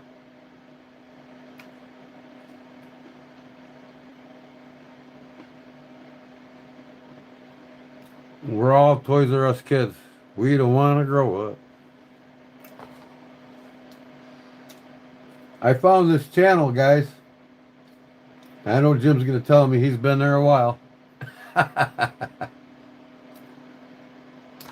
If you love cooking like I do, let me share with you one of my newest favorite cooking channel, YouTube channel. This fellow's got over 3 million subscribers. That's why I told my wife I got to get my multi-potentialite YouTube channel going. A lot more because I'm going to put mostly cooking in it. Cooking is one of the top rated YouTube channels you can have. I mean, I could grow 1 million in like 2 years on it, easily.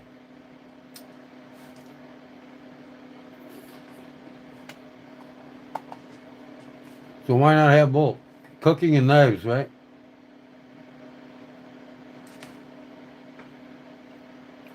So, good thing I like about having a YouTube channel for cooking is I don't have to do it for a living.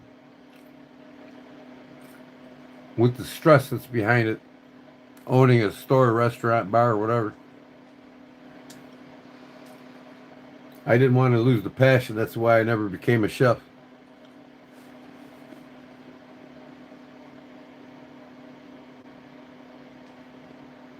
What do you look for in a boyfriend?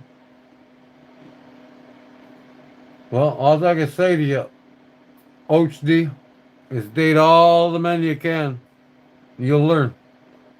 The more you date, The faster you'll learn what you need to look for in a minute. Leon, my brother, what's up? I just showed everything that's being given away. Not everything. The first two packages come in. After my live, you can go back and watch it.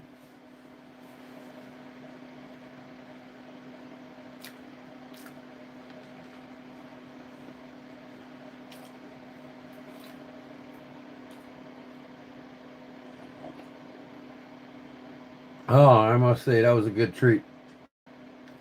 I love this time of year. It's the only time I eat sugar cookies. Because, like you know, I'm not big on sugar.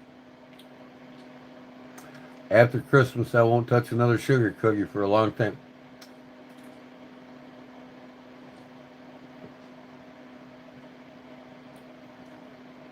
That's all right. You can go back and watch it.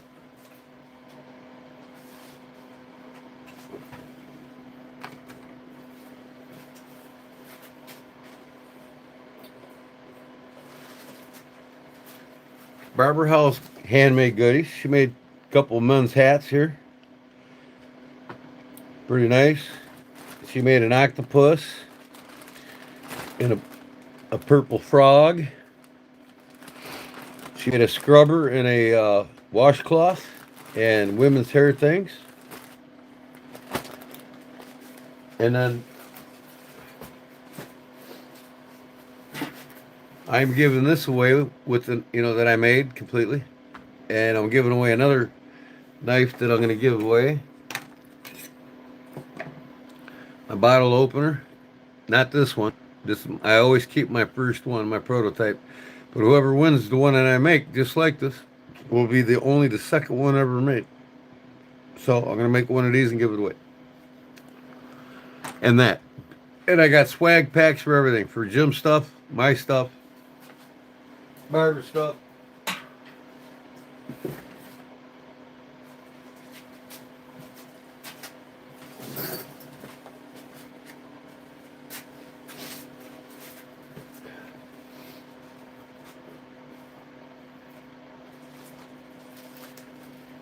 Jim's giving away the Deep South business card, Brother Blade's business card, Dugan stuff, his patches, and in here there's a Zippo identification card sticker, the big ones that's rolled up in here, and the Buck Knives identification, date identification code chart, and his stickers.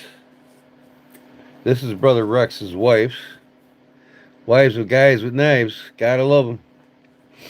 Magnetic decals that I made up for the giveaways, and then everybody's getting in this bag here from Big Jim a money clip knife with a frame lock that you got to make sure is activated. It's just an emergency knife basically. Now it's activated. It won't fold up on me. It's a chisel grind, flat on one side and chisel blade on the other. Pretty darn cool. And it's a money clip. You can see there. Or you can even clip these on your belt. It just depends on what you want to use it for. Nice little throw knife to put in a throw bag or something on vacation or whatever you got going on. Thank you, Jim. I won't have as many prizes to be given away as the 3K, but that's okay. Every 1,000 I can give something away. And as I get bigger, I'll get more and more sponsors to have more and more stuff to give away. Oh. I put mine in there. I might as well leave it out. Okay.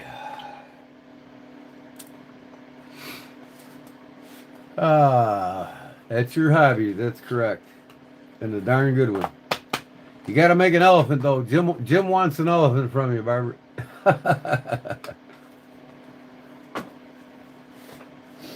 I'm just kidding. He didn't tell me that. I'm making it up, but he'd probably love to win one from you, that's for sure.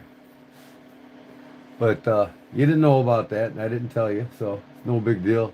He'd love to have your frog or your octopus. I'm darn sure of that. He's got a softy heart, just like me. He loves cats like me and dogs like me and all God's creatures and all God's peoples. Here's what I carried today, as usual. Carried that. I didn't put this on my belt. I gave it a rest.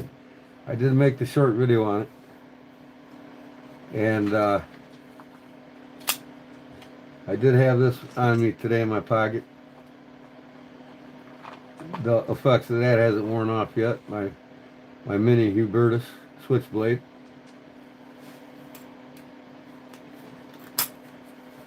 And then this was my pocket drop I've had for the last couple of days.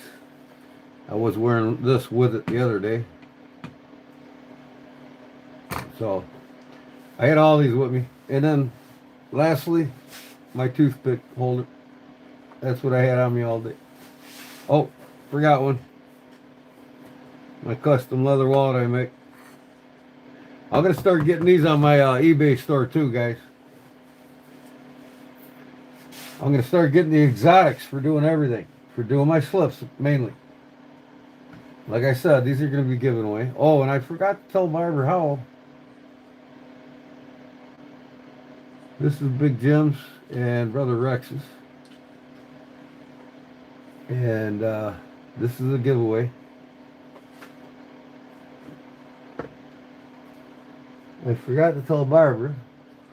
I don't know, did I send you the tracking number? Yesterday I sent you off.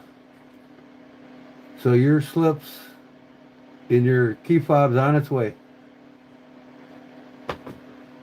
So yeah, these will be given away. This is Brother Rex and Jim's. That's going to go to them in one package.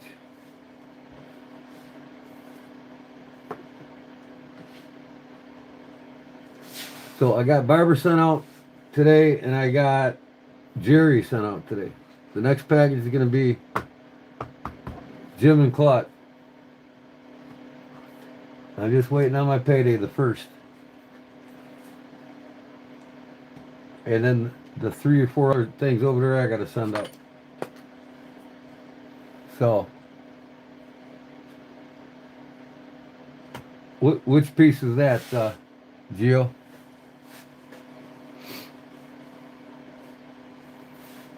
Tuck? Yeah, Barbara is very talented. She does what she loves, and she does a good job at it. So yeah, I wish I knew more information on this knife. Even the guy that sold it on eBay didn't have a clue who made it. But it feels comfortable in the hand, man. You know, just your typical Stag. Somebody used whatever they had laying around and made it happen. So I'm gonna make it. Get these hot spots out of here. Looks real nice in the front here. They just didn't want to disturb the natural antler any more than it already has been.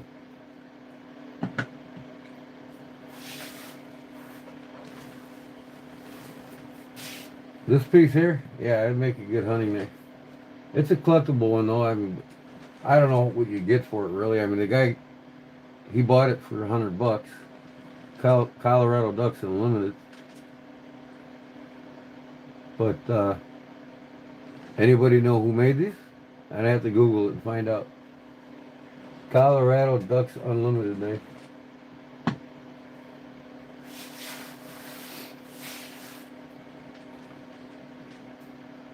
A rat tail? What do you mean?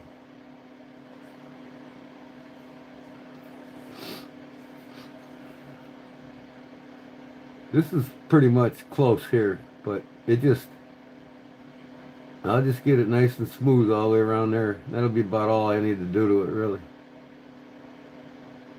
Man, you can cut yourself with that brass. It's sticking out maybe a good mil.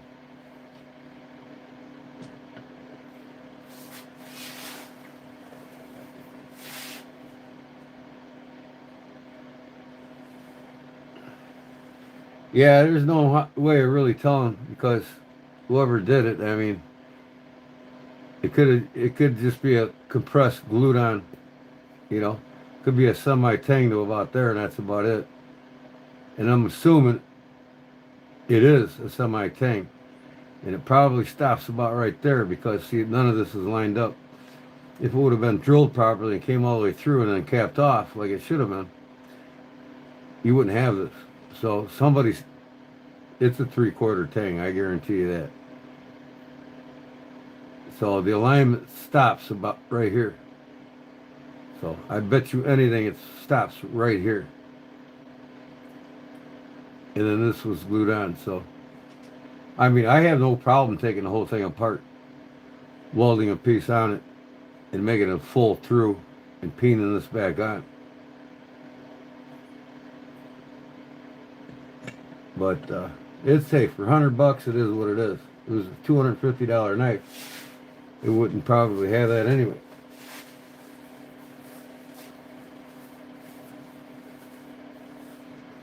And nobody's saying this is Pakistani. It could be thrown together in Colorado, what it says on it, Colorado Ducks Unlimited. But, you know, like I said, somebody could have ground the name off of it, whoever made it. You know, I mean, because it's not really a manufactured knife, I can tell you that. But it is typical Pakistani. You know, your guess is probably as great as mine that it most likely probably is a Pakistani knife. But even them, they like to put their names on it, but not necessarily. You know, and why would they go 3/4 tang? I just don't get it. I guarantee you this is 3/4 tang. Just by how that end is made. But like I said, it's best just to leave on there and keep it in your collection as a, you know, a clip point hunter, right? Just leave it there for show. Everybody likes to look at reindeer or white-tailed deer antler.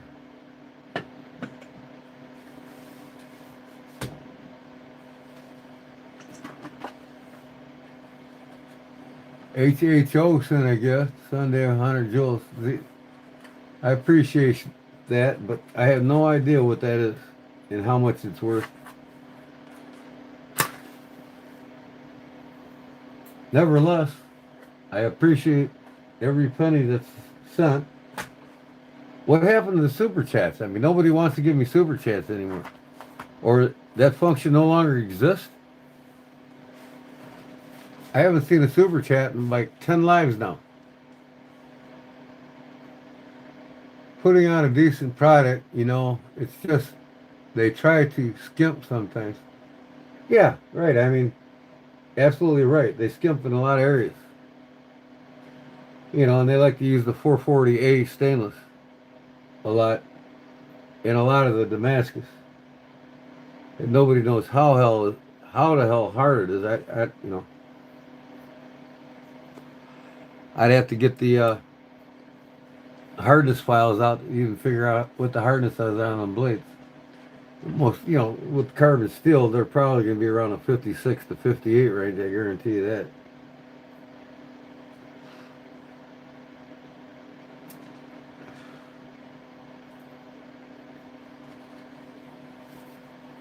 So,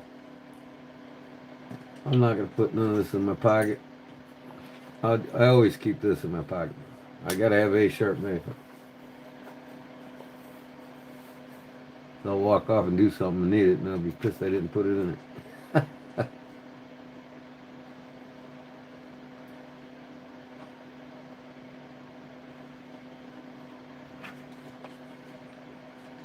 But I'll carry these tomorrow. I might just carry this on my side tomorrow. I got to take it back apart, sand this down about maybe a 1/4 millimeter on each side. Because it's dragging on that, and I had to back that screw out because it started scratching the front of it. So, just a little bit more. I can pull it out no problem with that lanyard though, you know.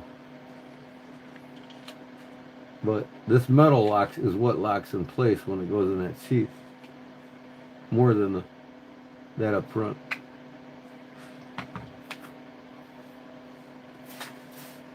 So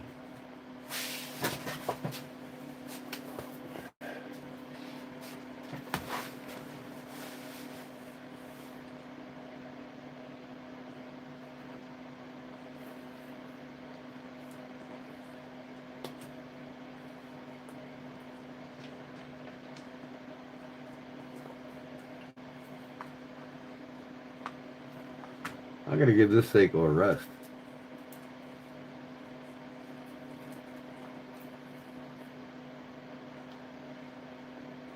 I know what I can do. I can make a couple lanyards for these bad boys for the giveaway. That one's already made, so I don't have to do that one.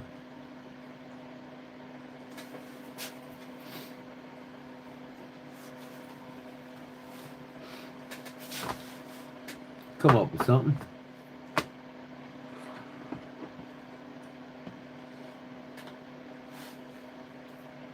Hello, what blade length do you personally think is a good all-around everyday length?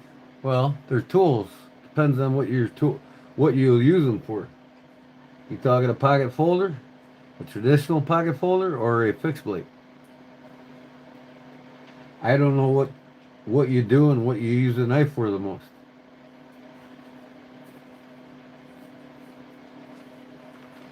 So, 3 1/4, 3.5 inch pocket folder will get you around to doing just about any task you need. Whether it's a Spyderco or a Leathercraft traditional or a case.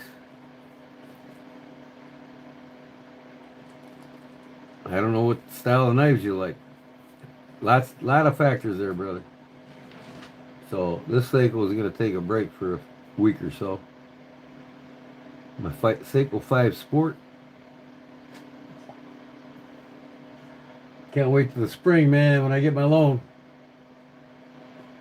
Get my Seiko Grand Snowflake for about 6+K. I decided to get that instead of a motorcycle. I made these pillows for my watches. Fine leather. This one here's a quartz. Ain't nothing wrong with wearing a quartz once in a while. Fixed blade for carving wood. Well, 136 right now. Hold on a second. I'm going to set this watch and I'll answer you. Well, if you're carving wood, you carving big objects or smaller ones? Are you doing a lot of detail like faces and 136? Going on 137. Now I gotta set the date back on this. 11/26.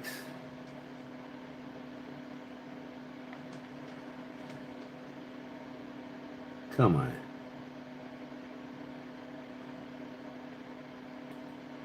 This thing's touchy, boy.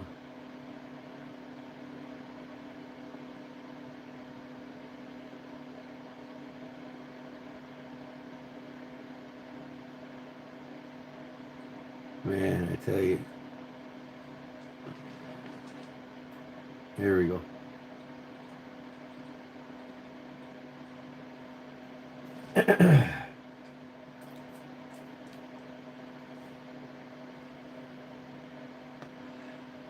Mossy Adventures, I can also make you one. But you can email me if you'd like to discuss. I'd like to discuss more with you when you got more time. And when I got more time, other than live. But I can tell you right now, if you do a lot of general all-around carving, fixed blade, I gotta think about that one. I would say something with a 1095 or 1084 high carbon steel fixed blade with a 3 3/4 at most is a general all around carving blade length. It can be from any company. I prefer buck myself. I even have openals that I've custom modded for carving, but they're folding knives. 1126, huh? And it is Tuesday. Today's Wednesday. There we go. Oh, man, I gotta go back on the date again. 26th. There we go. Good to go. 39, huh? Okay. Now my time is off a little bit here.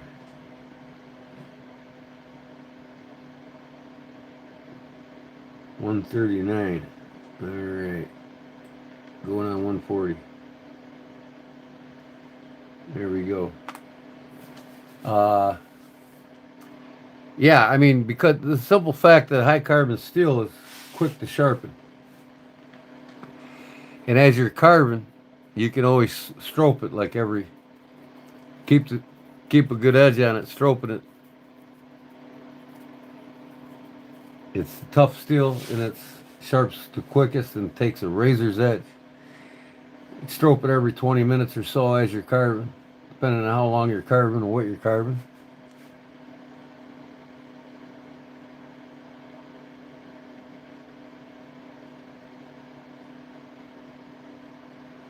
Well, some pocket knives can. You ever try the cold steel knives?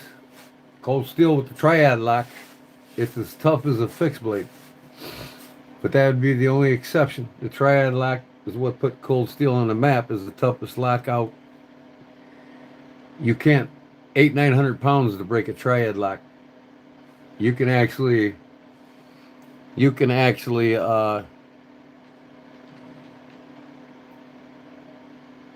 baton with a folding knife from cold steel with the triad lock and not harm it or affect it one bit so whatsoever. But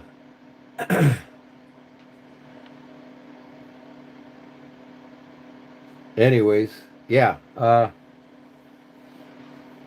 lot of knives. Let me think.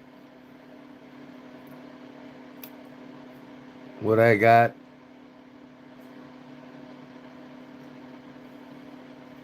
What could be used.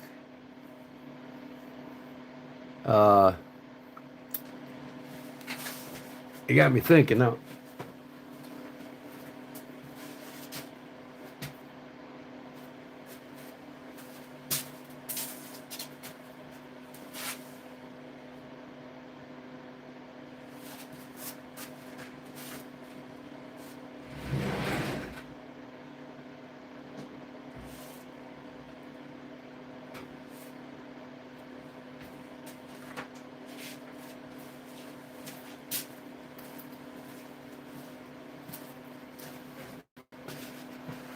Something like this I made for carving. It's 1095. You know, it's got a nice little shape to it for cupping your hand. You can get some precision carving going on with it. You can even put your finger on it, your finger thumb on it. You know, something in this sort of shape. This is actually like one of the first carving knives I ever made. And then I use you know like Case makes the trapper, right? A lot of guys like to whittle with the trapper or the whittling blade of a folding blade. So I wanted a fixed blade trapper, so I invented this, came up with this, and this has actually got a 1, 2, 3.5 inch cutting. You know what I mean?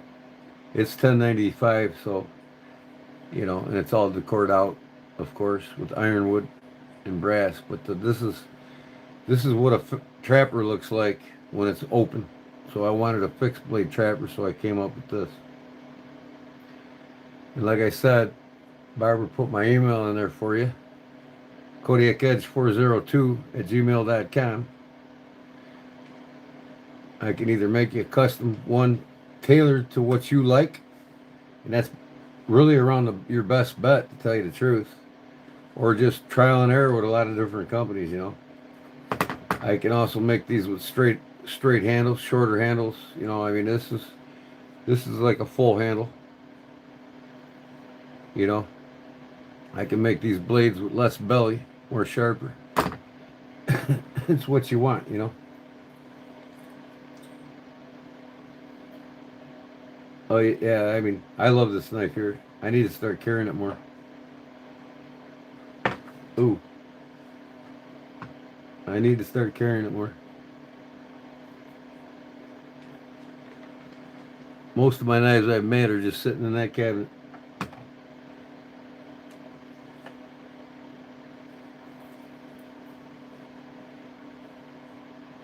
Then I got a new blade style coming out that I'm working on here, and you can carve with this.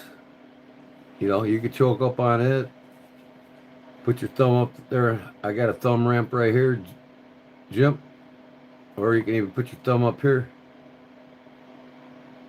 You know, you can put your fingers on the blade here, and it also comes with a bottle opener if you like to drink beer. So I'll have that one out soon for the public. So it's best. Came to the conclusion that I've have to have a custom knife made. I also love your leather sheath. Thanks, I appreciate it. It's my true passion, you know. I love making things from leather, and I do a lot of custom Harley seats for bikers, and a lot of upholstery work.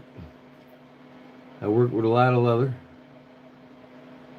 and sometimes I work with leather more than knives. But I like to keep it all a passion, you know what I mean? So I'm not in no hurry to make anything for anybody. I generally have a 3 to 4 month waiting period. Somebody orders something from me. I get started, I make it. I get a deposit down on the knife, and then I'll make it. And when I complete it, I'll air it live, and I'll let everybody know it's made, especially the customer, and send them off to them. Come on, man. I gotta get this a little tighter. I stole this band off of another watch. I like it. I didn't like that flex band that this Seiko quartz came on. But I love the snowflake pattern, man. That's my favorite. Like I said, the Grand Seiko like this. Not like this. I mean, it's a bigger watch. 42 mil. This thing here is only like 36. But that Grand Seiko is the granddaddy of the Seikos, and it's $6 grand starting out. I just gotta have it.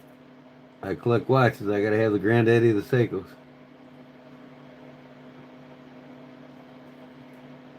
To me, Seikos are superior to the Swiss movements. The Japanese movements are superior to the Swiss. A lot of collectors will tell you that too. I'm not the only one.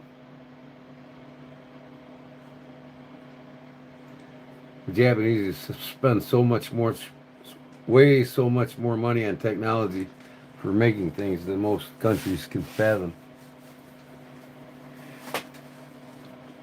Yeah, Barbara just posted my email there for you. If you want to write that down, email me.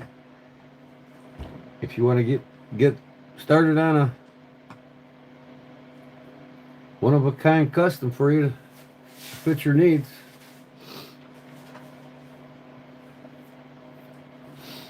And like I say, I carve too, so I know what makes a great carving knife. A lot of times straight handle knives make great carving knives. Even something like this. Fixed blade paring knife you can buy at a garage sale. Believe it or not, this is one hell of a carving knife.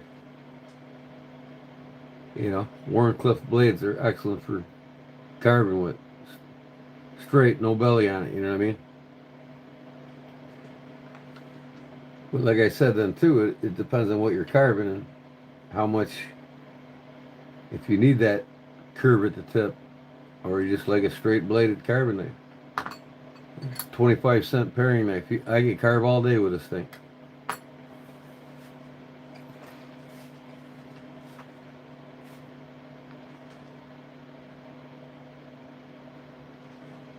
So, yeah. I might wear this one tomorrow on my site. But no, I'll wear this buck. I'm gonna get these put away. I'm gonna make some lanyards here. The other night's live, I think I got 22 new subs. The live before that, I got 40.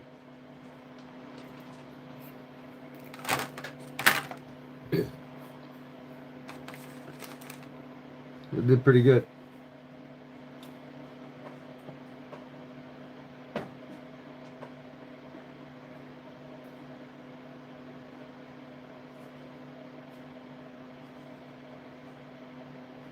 So yeah, I gotta get Charlie his watch back to him before Christmas. Actually, after the holiday, after Thanksgiving, I'm gonna send it back to him. Thanks, Big Jim. Appreciate it. Well, danger Phil, some blades losing edge too quickly because they're not as hardened, the Rockwell hardening process. And it depends on the competence of the steel. The softer steels that are tougher, generally the non-stainless, the more carbon, the tougher the steel. Yet, the more corrosion it takes on, and there's a trade-off. I mean, more carbon, tougher, versus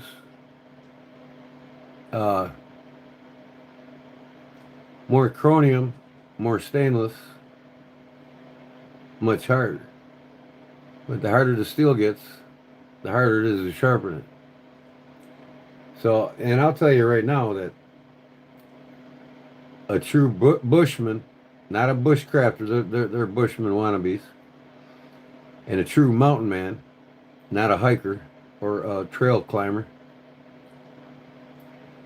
for over 300 years, the true mountain men and the true bushmen have always selected the high carbon steels with no chromium or little at all, with a full tang, full fixed blade as their ultimate all around easier maintenance, tougher tool to have in the mountains or in the bush over any other type of steel knife. Everything above and beyond a 1084, 1095 steel knife is a totally different tool of purpose. You know what I mean? Stainless steel knives and a lot of your traditional folders, total different purpose. You're not going to take a case trapper and survive in the bush or the mountains with it. You're just not. You might have one on you. In fact, the Barlow was the number one carried knife in the early to mid 1700s in the United States. Just about every American had a Barlow on them. But most Americans also had a fixed blade back then with a full tang of high carbon steel. You know, the good old jackknife Barlow that was basically a design of the Wostenholm company, George Wostenholm, by the early 1700s, made it all over the United States. And Wostenholm was also responsible of creating the most American iconic Buoy knife ever made that everybody loves so much today, with the typical cross guard and drop point blade that was put and shipped to America from Wostenholm in the early 1700s. By the mid 1700s, it started taking roots as the Buoy knife. And in fact, it wasn't the Buoy knife that Jim Buoy actually used in a sandbar fight in Mississippi tundra. when Jim Bowie died, they found on him a Home fixed blade knife that is that of what he actually used in the Sandbar fight and at the Alamo where he passed away, which was a chef style knife. And the one they found on him when he did this become deceased, they found him dead. It was a Home butcher's blade style knife. And that's what he particularly fought with his whole livelihood. The Home, George Washington and Sons, they created what is the modernized Bowie knife in America today. It was all because of them. They flooded the market in the 1700s with their version of what was to be the Bowie knife, even though they already knew what Jim Bowie preferred. James Black, even the blacksmith in America, made Jim Bowie knives, and they were,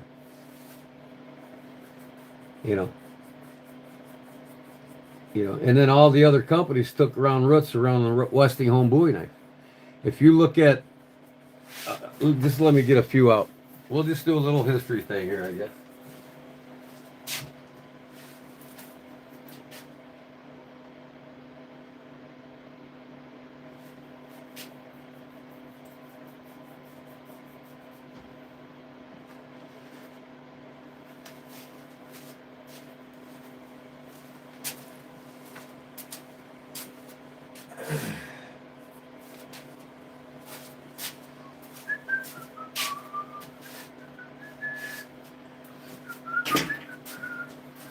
This is the American traditional style Bowie knife.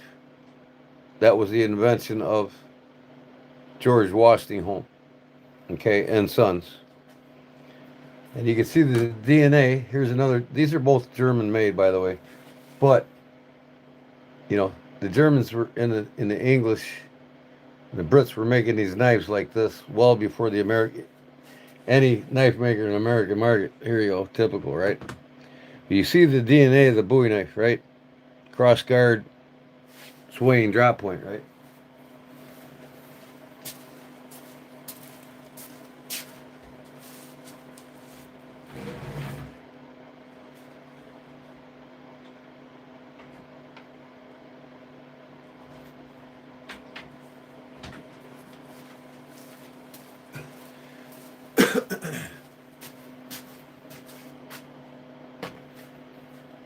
Buck 119.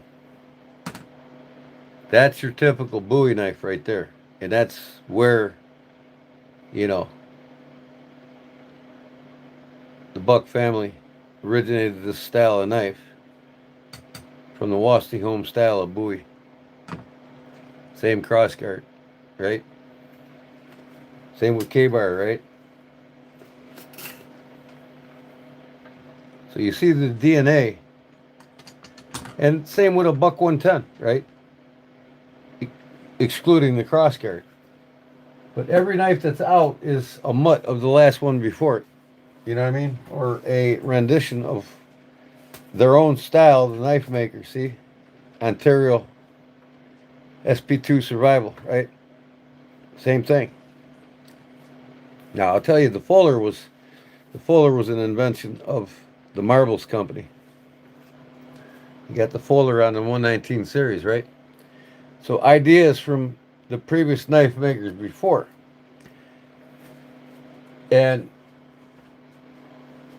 a lot of the influence, too, even Randall put into effect from the grandfather of the American-made fixed blade, William Skagel.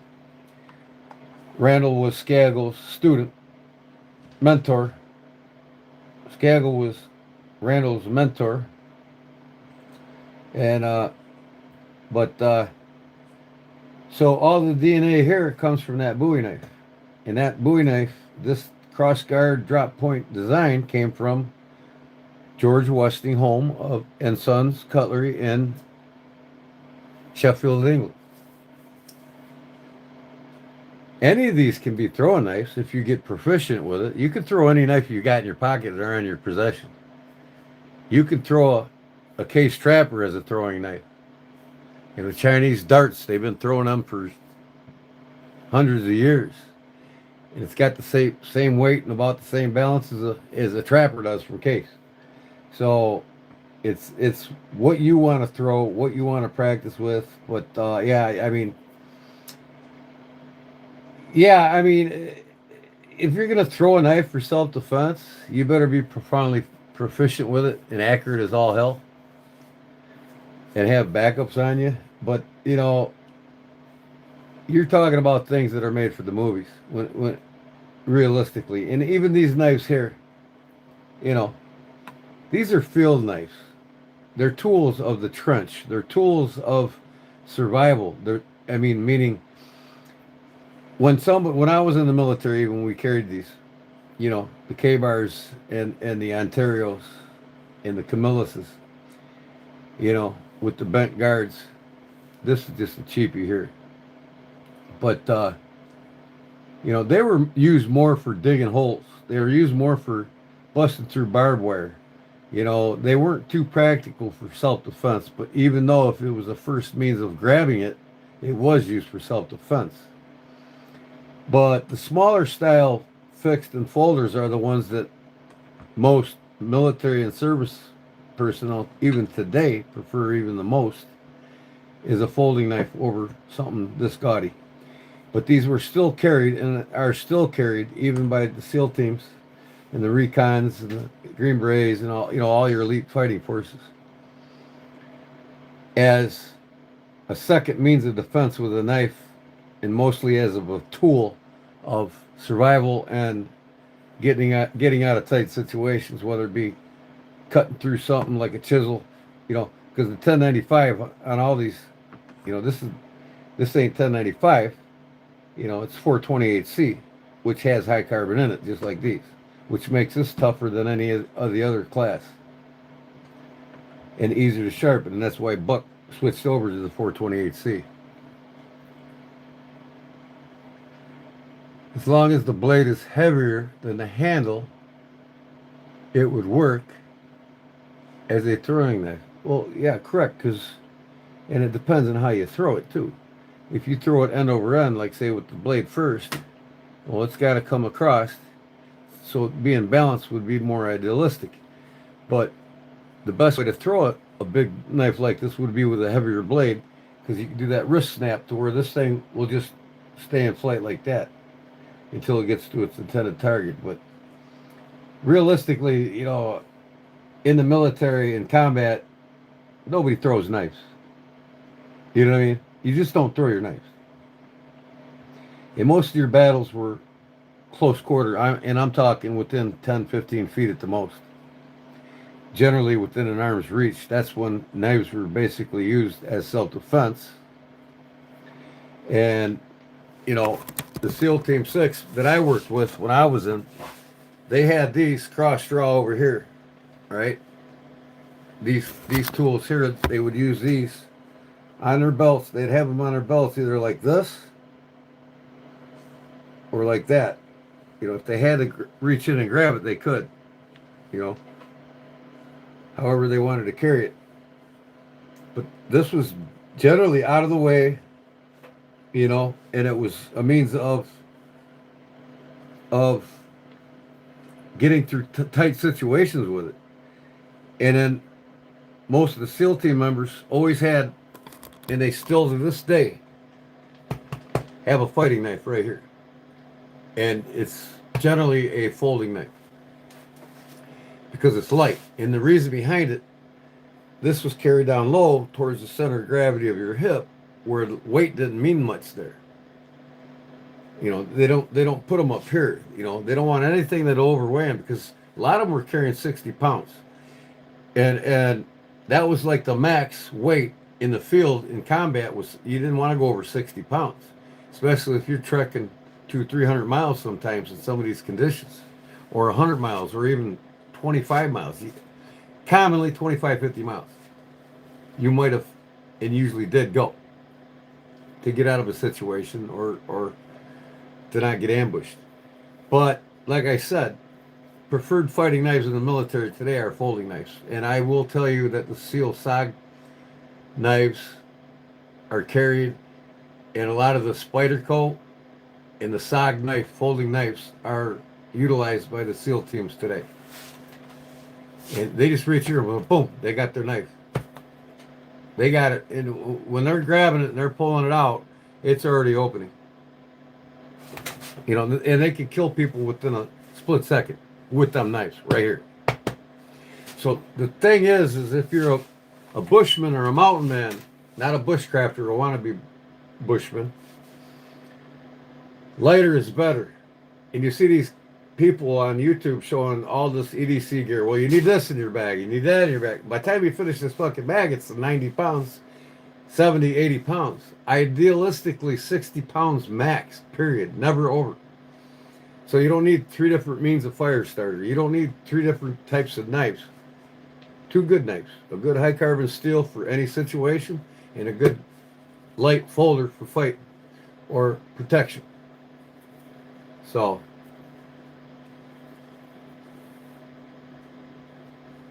what? 1381 high YTMP. YouTube, what's up, brother? Welcome back, man.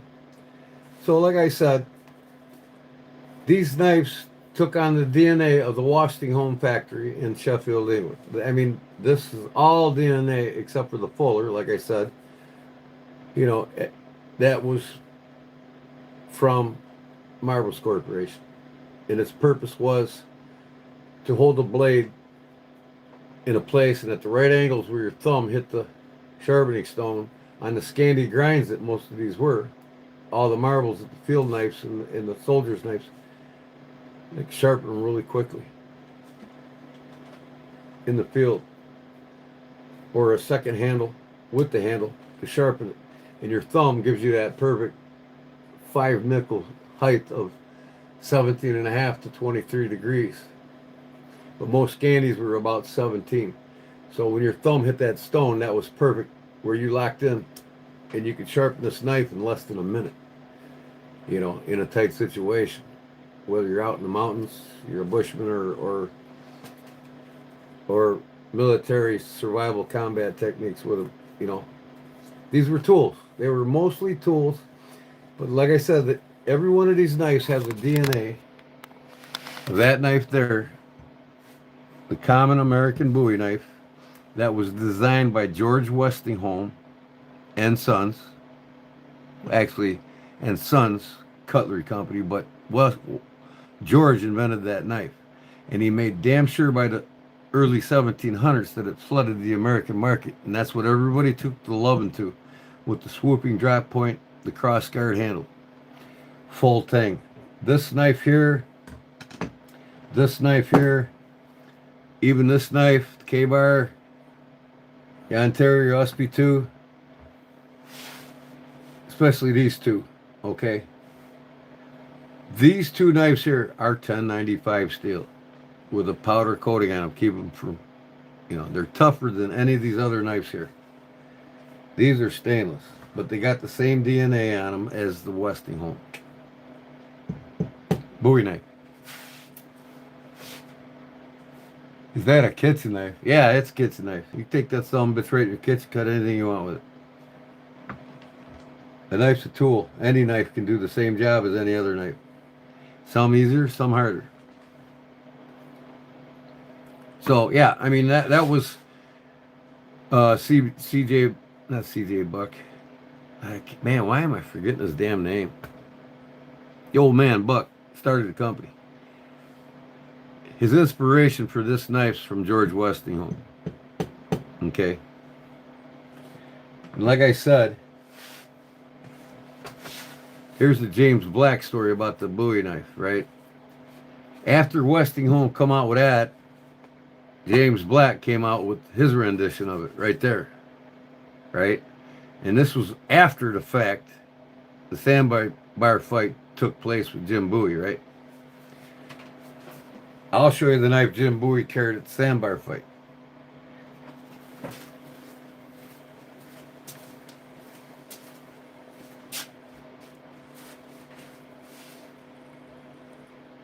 I can find where I put it.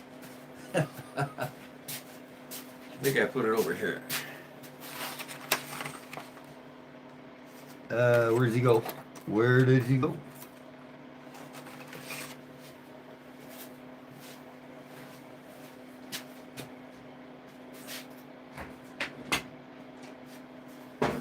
What in the heck did I do with it?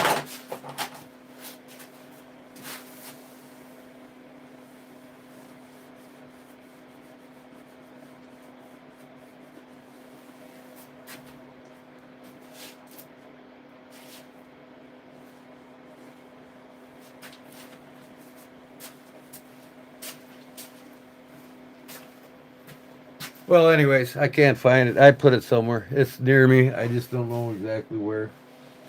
But it is a.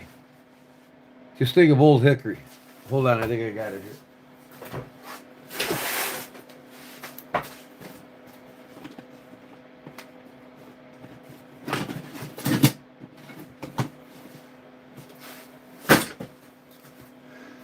This is what James Buoy carried right there. That's his preferred fighting knife.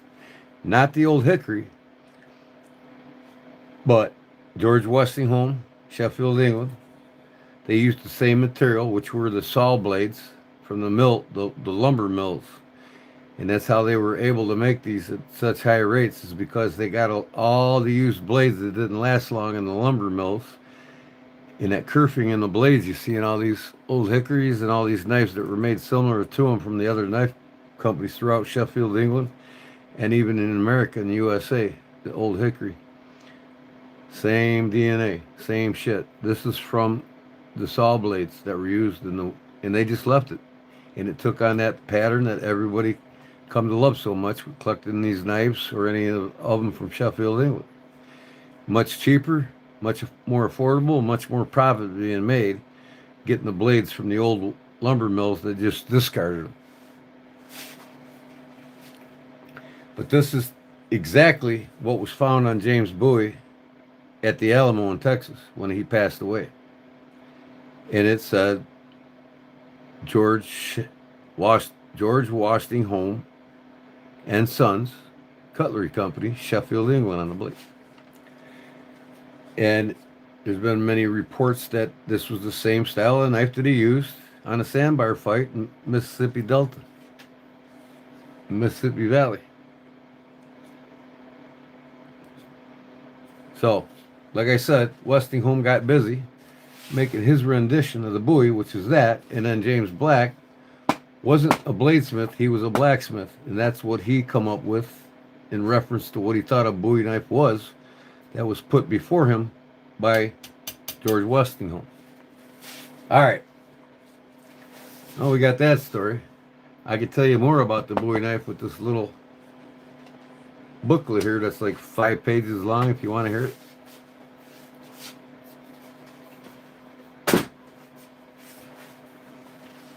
By the time I'm done, you know more about the Buoy knife than you ever did, if you don't already. And you can look up a lot of the videos on, I got a ferro rod that goes in here, but I put it in my other sheath. I use it on 2 different sheaths. This is what I carry. I'm bushcrafting, not bushcrafting, in the bush or in the mountains. This thing's on me. And one of my own. I make one very similar to it that I carry. But I have them both with me. It's like an EDC day. Which day in the mountains or in the bush I want to carry this one, or which day do I want to carry them out? And my knife has the DNA of this. That's from that. So every knife is another knife with a little bit different of an idea from the previous maker. That's all.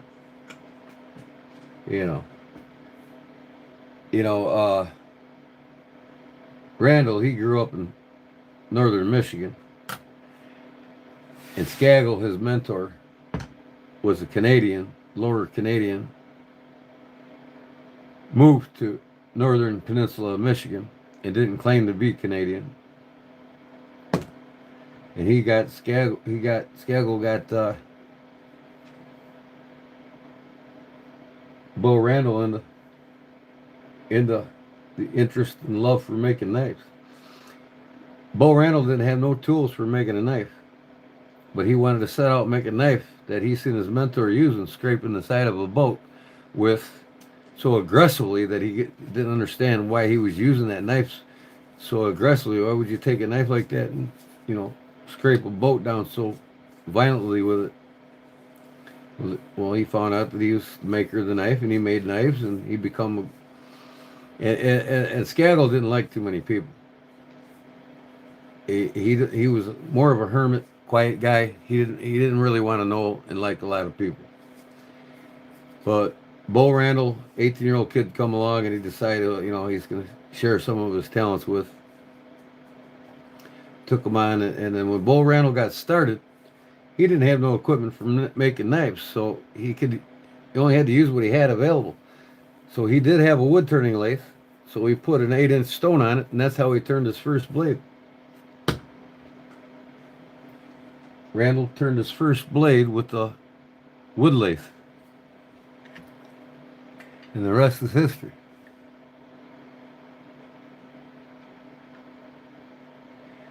Yeah, I do need to quit doing them, but it's fun doing them, and these clowns are always going to be around, except for the horizontals. But the other day I got 60 subs in a vertical. When I go horizontal, I'm lucky to get 1 or 2. Very lucky. I've grown, by going vertical, I've grown over 1,000 subs in 2.5 months, versus my first 2,000 subs took me over a year. All right. But, I don't mind these clowns. I just ignore them.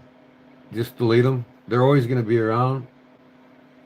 And the majority of them are just kids, Really young kids that should just really be sleeping. But, their parents never teach them right from wrong. And it's getting worse. And that's what we got to deal with. Oh, regardless. Man, I grabbed my coffee mug sitting in front of my heater. And it is hot. Woo. Man. Wow. So, let me put some of these knives away.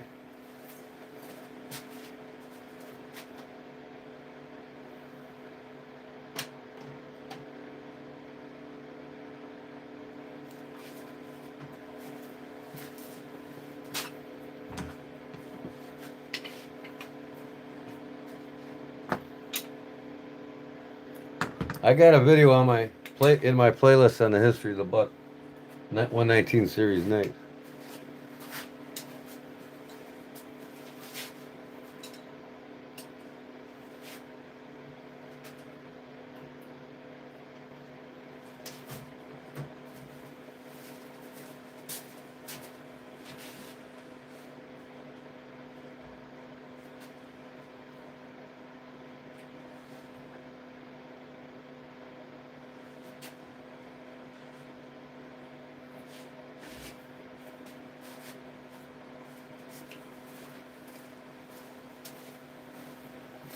Here's another company you guys all should look up. Again, DNA of the typical Buoy knife, right?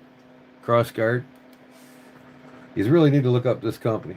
I bought this from this company when they were starting out in their garage.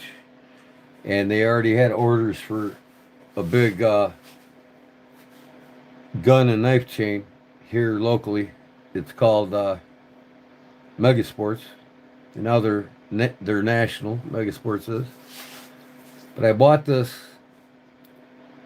like 26 years ago. I got the receipt. Hold on.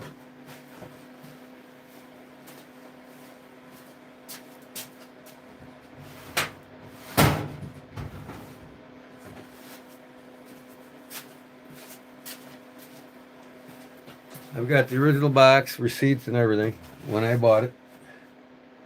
I made a couple of these sheaths and gave them away. If you remember, I made a black one and a blood red one. I made identical to these sheaths and gave them away. I'll probably do a couple more to give away soon one day. But this is the Silver Stag company. Okay, here's the original box. And I have the information on the knife here. When I bought this from Mega Sports, they were still making them in their garage. Okay. Now they got a full-fledged factory. Still making the same style of knife the same way. Silver Stag. American made 100%. And the majority of their blades, I'll tell you, are D2 steel. But D2 is way underrated. Yeah, well, Denny, when you get psoriasis like me, your hands will get even rougher too, brother. Okay. Silver Stag handcrafted gear. This is the Crown Series. And here's the receipt. It started fading, so I wrote it in. So I bought it 14/05/02. So January, February, March, April. I bought it in May, the 14th of May in 2002. That's when I bought it, and I paid $97.96 for the knife with tax, $89.99. You're not going to buy these today for that price, I'll tell you that right now. And they're not made in the garage anymore. This is the first run of them made to the chain branch Mega Sports in the gentleman's garage. And I'll never get rid of it. So if you go to their site now, Silver Stag, they're still an operating company. Like I said, they're full-fledged. You can do a screenshot of that. You'll have it. Okay. That's my receipt. $97.96 with tax. That's what I paid. Just under $100. And I looked before. I think these are like $275 now. Why is the K in the knife silent? In this knife? Oh, I got what you're trying to say. I don't know. You tell me. We'll both know. K is used in a lot of N words, except for the N word that everybody misabuses. But yet, they still make all these knives, interchangeable fillet knives, the axe, Pacific Buoy, Cascade Hunter, Mountain Edge, Deep Valley, Deep Skinner, Sharp Force. They make all these knives still. Big Game Gutter, different styles of the sheaths that they do up. They still sell display cases for them, and I'm going to start buying more of these. And I emailed the fellow about having as an original out of his garage. He's like, hold on to that. And I go, well, I don't plan on selling it, really. Smith Partners, LLC, Belleville, Washington. Out of the guy's garage back then.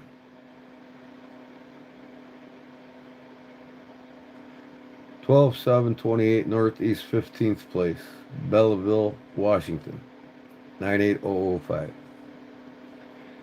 So they're still made in Belleville, Washington, but they moved into a factory like, I want to say 2005, 2007 even, maybe. I can't remember. Definitely a company to look up that a lot of people done forgot about or don't know about. American-based company.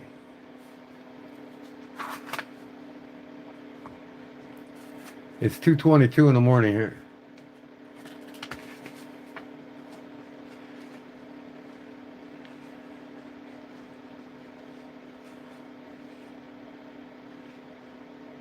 Thanks, Gio. Yeah, it's a gorgeous knife, man, without a doubt. I love making these sheaths. They're fun to make. You know.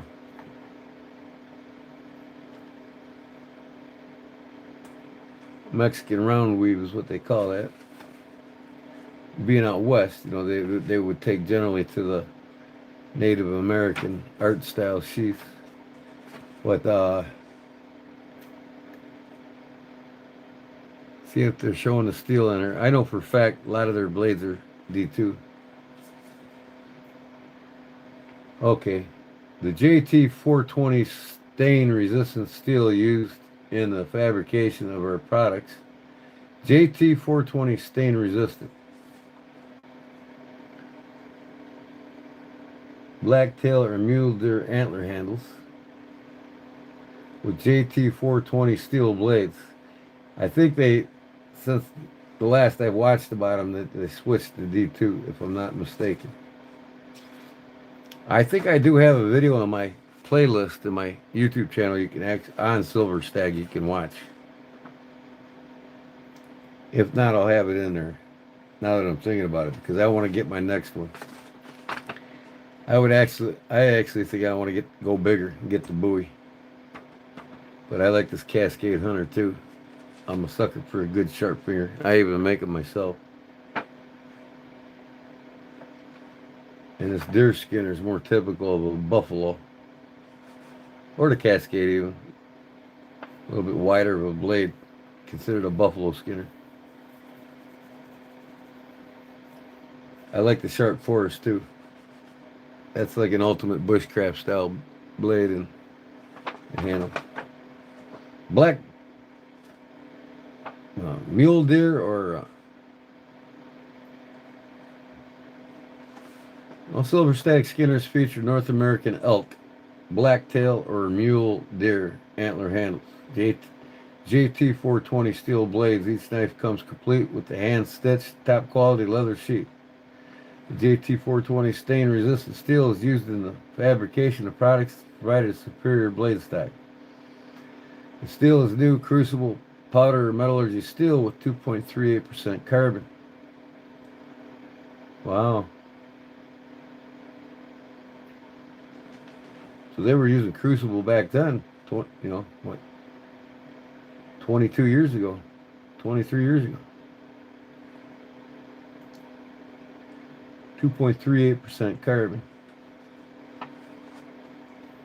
13.8% chromium and 0.5% vanadium. So they probably got a good Rockwell harness on these things.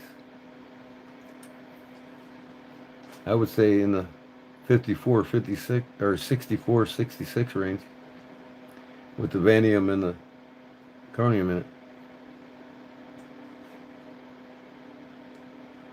Could be wrong.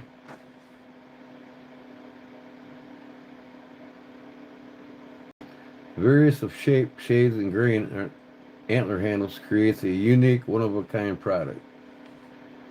So yeah, as you know, typically with the Stag, not one handle is the same. No two handles are the same. And that's what gets people in the case knife collecting and all these other companies that make Stag handle knives, because, you know, no two knives are the same.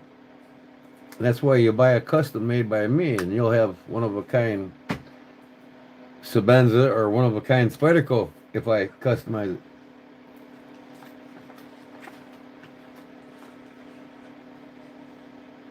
Yeah, it's pretty cool, Austin. I mean, like I said, I make these and give them away. I make them identical, and I do my own twist of carving on them.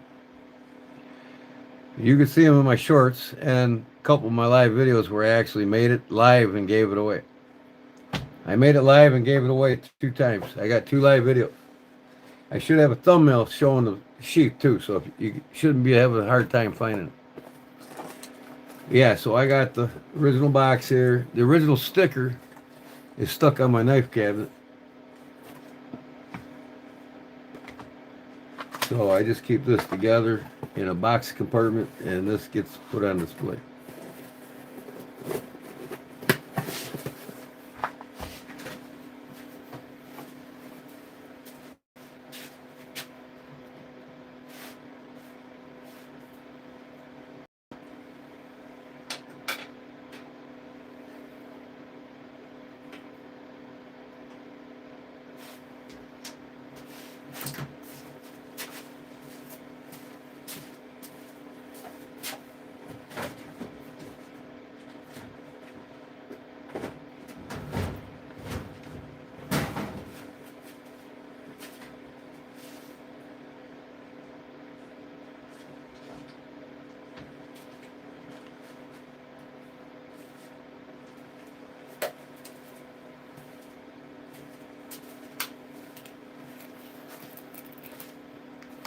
So yeah, I mean, I'll show you the Buck 119 series knives. This is probably by far my most desirable one to use. I got one that's beat up, that's all scratched up, that I've been using in the field. It's light. It took the place of my sharp fingers. You know, it's the Buck 103. And I'll tell you a little reason why. I mean, I love a good Nuzmuk blade. You know, they're just all around skinning machines, man. And this is my favorite of the Buck 119 series, without a doubt, the 103. Okay. And then, reason why, you know, when I first started hunting, I had one of these. I had a Buck 119, Buck 110. You know, I mean, just these things are great for skinning animals. You know what I mean? 51 OT and the 103, basically about around the same controllability. Light. Both of these are light to carry on you in the field. You know what I mean? And they're easy to sharpen. That one's easier to sharpen than that one. And that's why that one replaced that one. But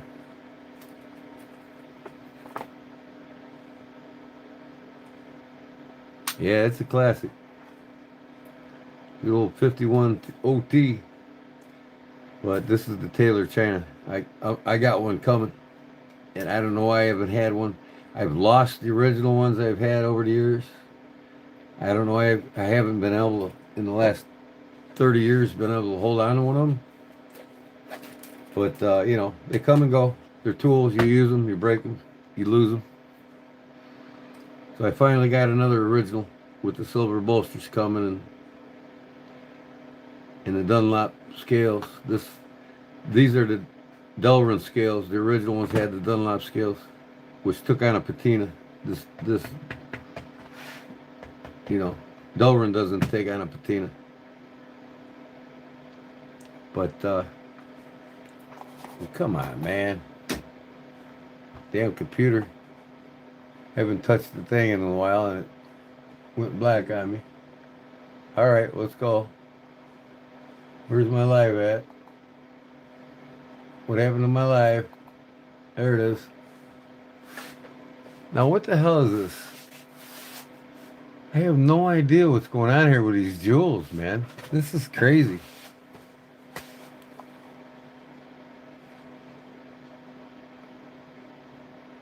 Bro, I have the exact same knife. Yeah? Which one? This one here or the old timer 51 OT? The 103? It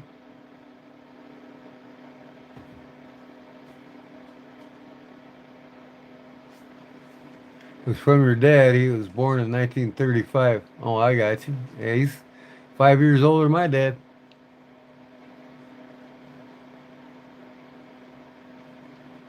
My dad's still with me, thank God. But I'm sure it's not going to be much longer.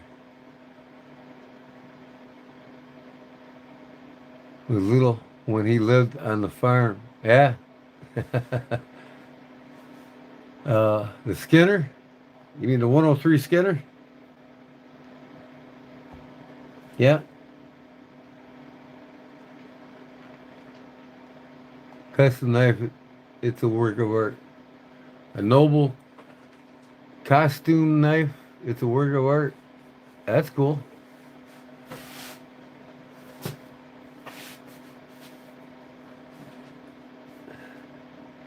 I know, right? Augustin zooming.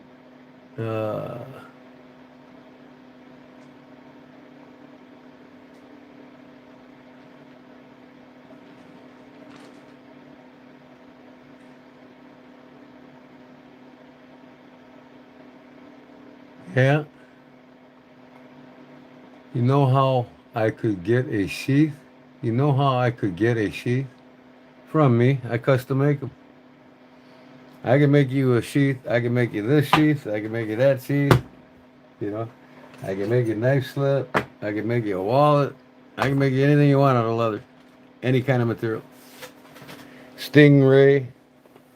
Octopus. uh, crocodile, whatever you want, brother. I'll make it. I'll make a sheath for you.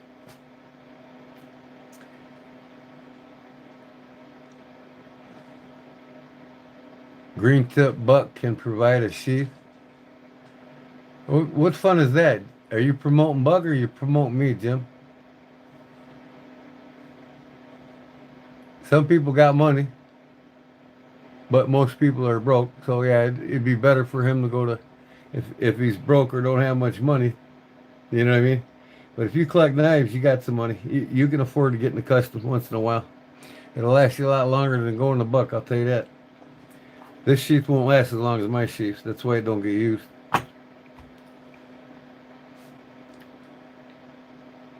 Does he want an original? Well, yeah, there you go. If he wants original, exactly, Jim.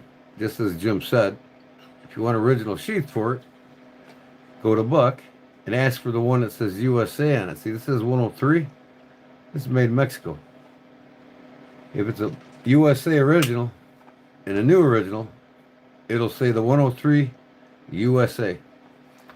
So these are made in Mexico, and the ones that are made in America in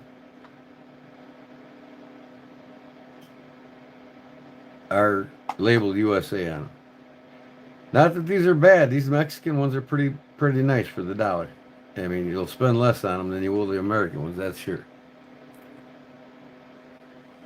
But I think he was talking about a sheath like my silver stag. That's what I was assuming, Jim. I'm sorry, buddy. I have Instagram. I don't have much posted on Instagram like most other knife channels do. I spend most of my time here, and occasionally I'll throw something over there. But and I got an email. You can email me, and after you go through my YouTube channel and see what you like that I make, whether it's leather, knives, or tools, you can email me, and we'll make something similar to what you want. I'll make you that same exact silver stag sheath, or I'll make you a sheath just like that to take on the blade shape. You know, get this double swoop in it. You know, I'll bring this leather up.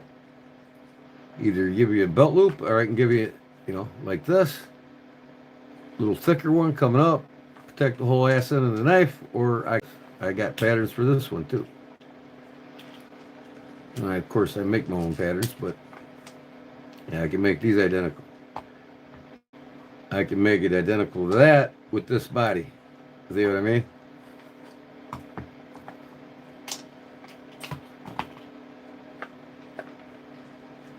Of course, that's not molded for it, so it won't go in there. But just to give you an idea, this would actually come down about right here if it was molded. So you'd have 3/4 of the handle sticking out. This is my fixed blade trapper that I designed. And I design and make my own sheaths in house. They're all hand done. Silver stag sheath? Yeah, I'll show it again.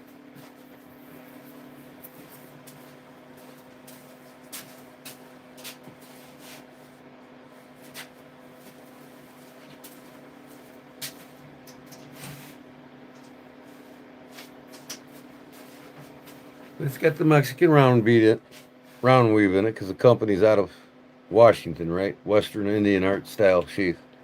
So I make sheaths identical to this. I made 2 of them. I got 2 live videos making them and giving them away to y'all. And I will most likely do another video where I make one and give it away again. This one takes me approximately 3 to 4 hours to complete. But I'm usually live for 6 to 9 sometimes.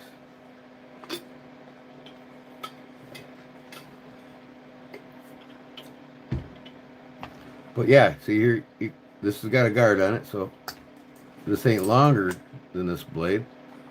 But just to give you an idea, boom. We can make a short sheath for it. We can do it in black, you know what I mean? or we can do it in whatever color you want. You can use a black lace, right?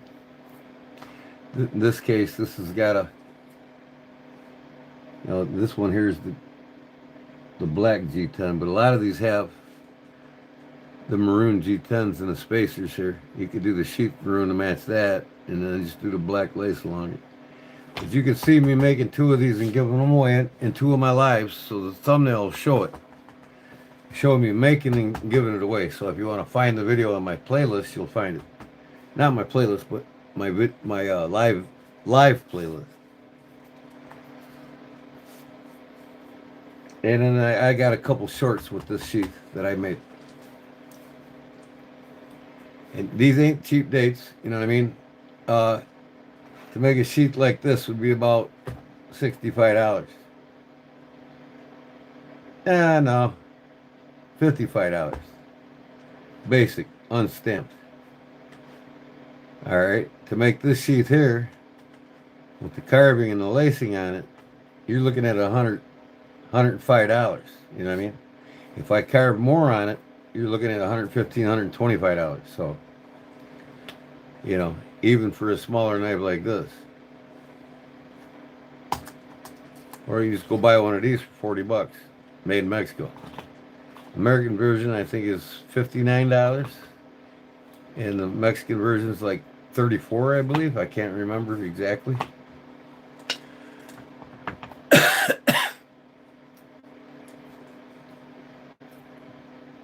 But if you want to get on with me and you want to get something custom made knife, custom modified knife, like I said here, see this one here?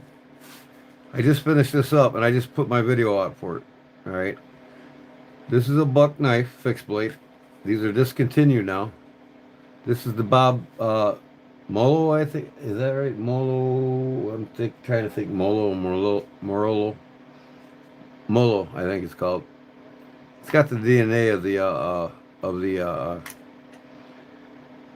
the Spitfire.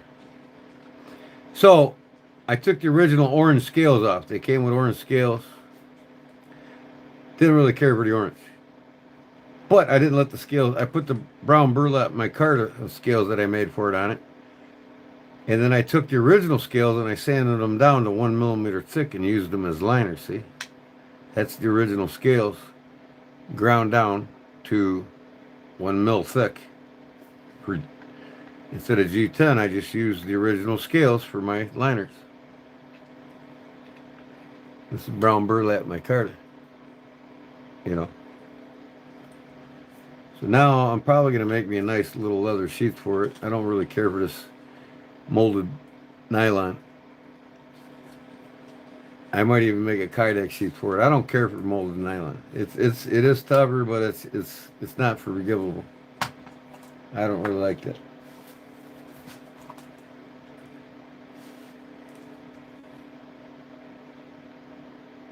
Yeah.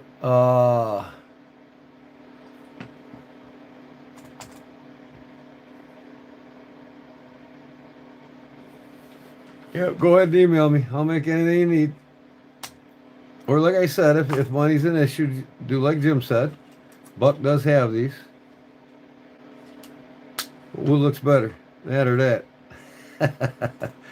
Comes a time when everybody gets something custom for their knives, man. Especially the ones they love the most. Especially the ones that are more family heirloom or more sentimental to them. They'll go out over the limb to buy the custom, style that they like. Whether it's from me or some other guy.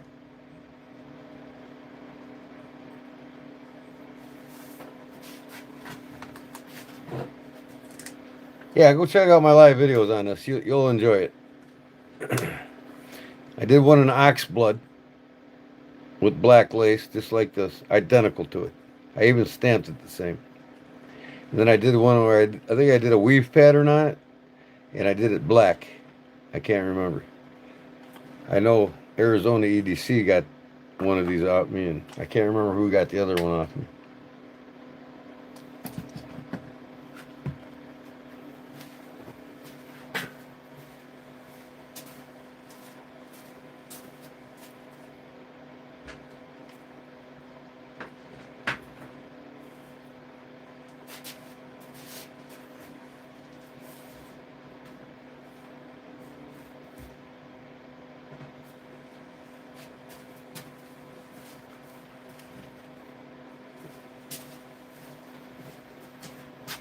Check this out, Big Jim.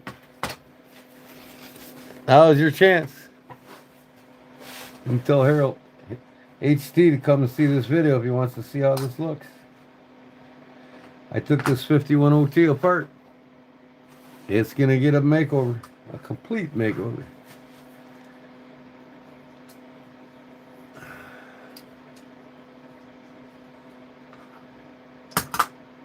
There she is. All taken apart, except for that. I'm not going to touch that, but I'm going to carve that spring and this blade all the way through.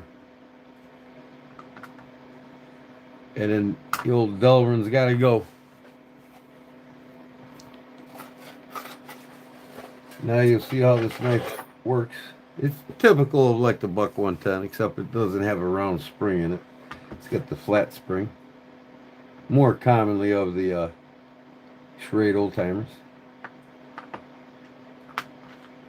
Here's the badge.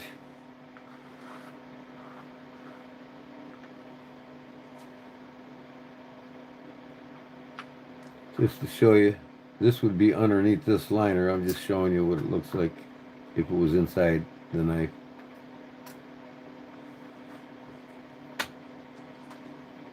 Of course, this would be inside the liners too, but I'm just showing you. Boom, boom. Can't wait to get this one done. What do you think, Jim? I was thinking about the burl. Finished burl with some silver inlay. I want to do a scroll pattern of silver inlay into the wood. Real silver. I might do brass inlay though because we got brass bolsters. But we do have a nickel silver pin in the blade. This tailor-made Chinese version. So, just to show you what they look like apart.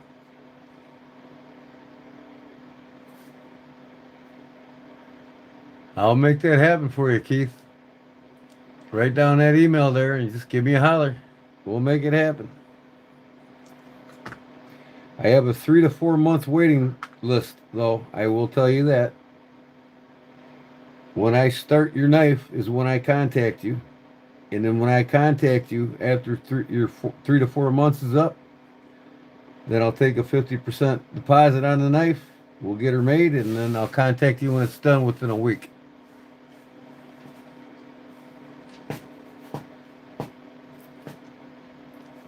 I've made a couple plastic knives for practice, self-defense purposes.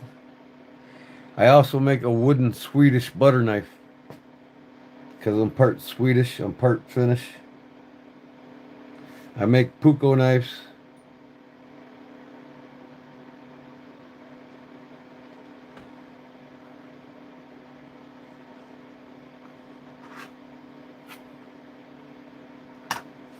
Now you know what a 51 OT looks like taken apart, Jim. Of course, I didn't take all this apart, but I'm not gonna because I can carve that like that right in the vise. And the spring's gonna get carved.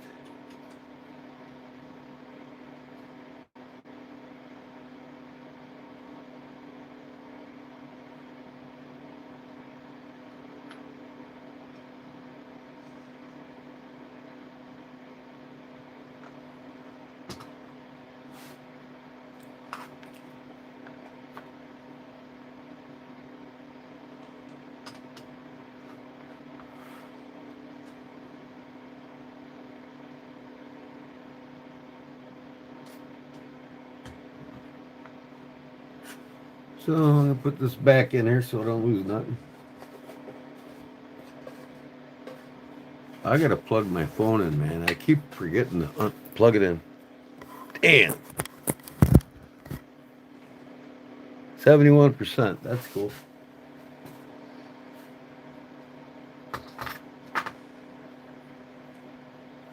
But I'm going to do a video on this when I get rolling on it. So there will be a video on this knife by the time I'm done.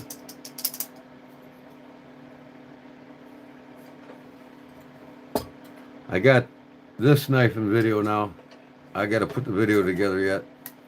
I'm not in no hurry. I'm not one of them guys that have to pump out videos every day. I make enough subscribers, more than enough subscribers in my lives than I do ever do making videos. Because my lives are more interesting. But when I make something, make a video though, that's interesting too.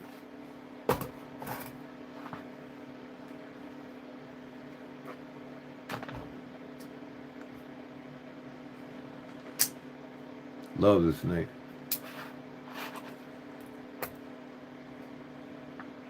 I love a good German pocket folder.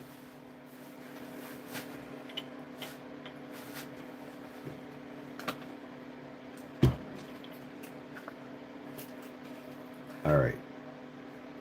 Look at this cheap ass sheath, man. This is terrible. I think I got this at a garage sale for like $5. This fake U.S. Marine Corps K-bar knife. I throw it on my targets outside. That's how much I care about it.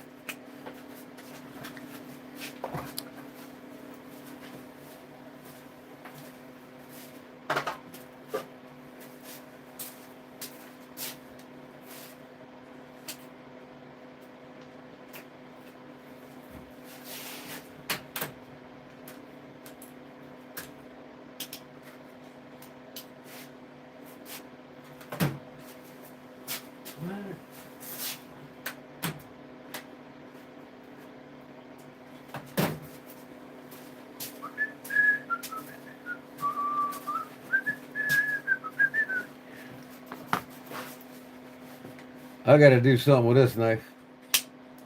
It's cold steel. I carved the blade on the top, but I want to put new scales on it right away. So here's the ones I did make new scales for, or handles they like to call them on a folding knife. Traditionals, they call them handles.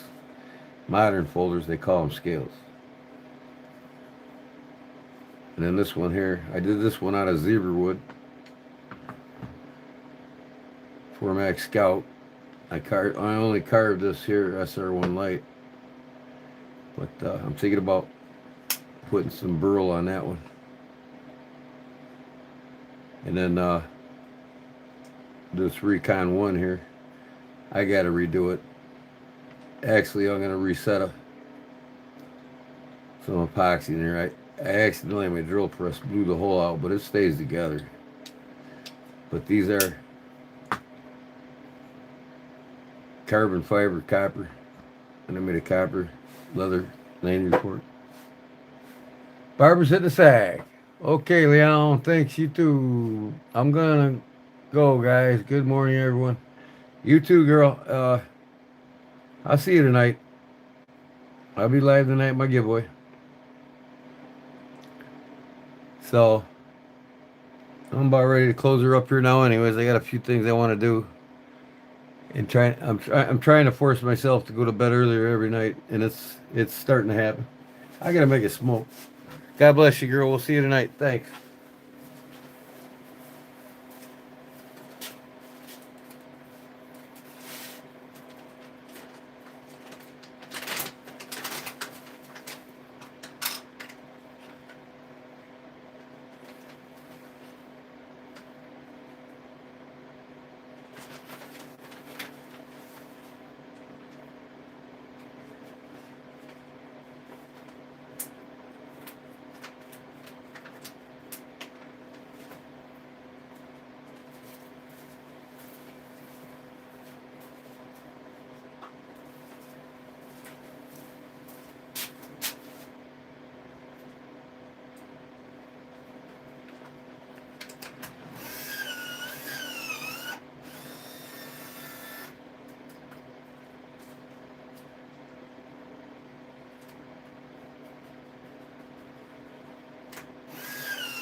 Okay. Look forward to cooking channel. Oh, you like you like to cook too, Bangle? I'm gonna wait till I got everything I want to set it up right. You know, I mean, but it's my multi-potentialite channel, so it's a channel I'm gonna do everything in. Everything from wood carving, all the other activities that I do. Guitar playing, I might have a few instructional guitar videos. You never know what's gonna be my multi-potentialite, but I might even make a channel just for cooking. Because they're the ones that grow the fastest and get the biggest the quickest. One guy's got half the videos I do, and he's been doing it since 2022, and he's got 3.2 million subscribers. Making great content videos is important with it too, but just the cooking community, everybody cooks. Everybody wants to learn to cook. Everybody's out there, you know. It's not like a close knit knife community, you know what I mean? Because there's different knife communities. You got the traditional and the versus the, you know, you don't have as many as viewers.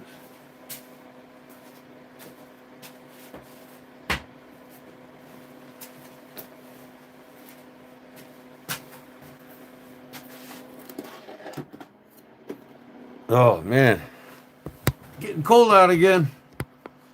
Temperature's gonna drop. Start snowing here soon, Jim. Probably even where you're at.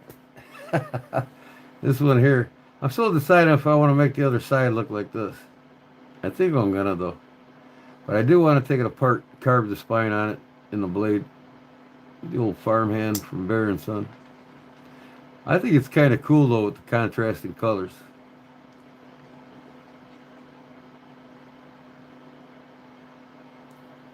I'll decide. Probably won't do nothing with it. Oh, Anton Taganino said hi. What up, man? Where did you get the grips for that Recon 1? I made them. These are made by me. I buy the flat stock carbon fiber copper. You can get it on eBay or Amazon. And it's like $43, I think. And then I just cut it out. Trace the original handles and make it.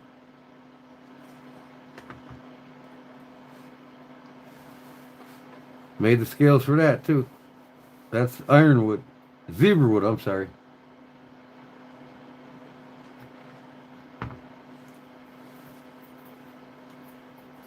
I didn't do nothing with this yet, but I'm gonna. Sooner or later. I found a beautiful Benchmade in the Lost and Found yesterday, $200. Oh yeah, it's at least $200. But I don't care for Benchmade. I'm not a Benchmade guy. But I'm happy for you though, man. That's awesome. Not too often you find a $250+ knife in the Lost and Found. Or in the garbage or at a garage sale even. I bought a lot of $125 Kershaws for $5-10 brand new in a box at garage sales over the years. I do like a good Kershaw. I'll make you some toothpick holder. You all want a toothpick holder? I make these too. I make all the lanyards, skull head lanyards. You know, don't have to be skulls, but I make all different types of lanyards. I made this skull head lanyard for this Victorinox here. It's box knot or the square box knot with another skull on it. That's what I was going to do tonight. These are my knife slips that I made, and this is my style that I run with. I got to make, and these will be given away for my giveaway next week. Or Sunday. Hopefully Sunday. If not next week.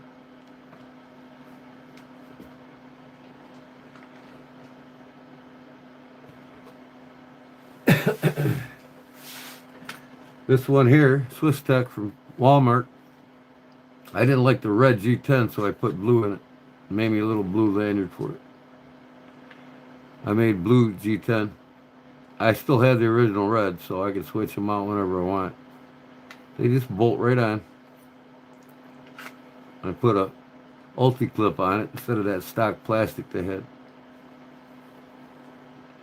$39 knife. Cuts like a champ, man. I tell you what. These Swiss stack knives are really, really great. See this coating on here? This black coating? That's not DLC, and that's not, uh, what do they call that? It's not DLC or Cerakote. That's actually the same plastic that's sprayed on there that's used on the coffee cups for McDonald's. Very tough and resilient material. You know, that's why you don't throw your McDonald's coffee cups outside, because this shit never deteriorates. And it's as tough as Kevlar, to tell you the truth. Can't beat the price on these Swiss Tech knives, boy.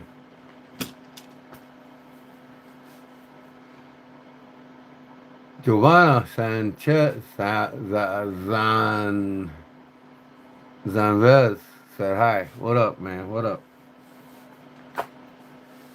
All right, where the hell's my... I don't know why I can't ever find my own lighter. Now, here's my beluga. Electrified fish. This is a finished burl from Finland. It's getting rare now. I made the scales for that.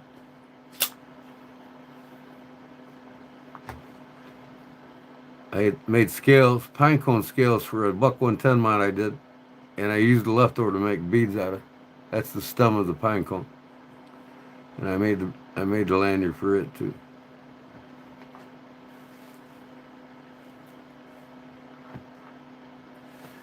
So you don't know what I'm gonna make or when I'm gonna make it, whether I'm gonna do it live or I'm gonna do it at home or whatever.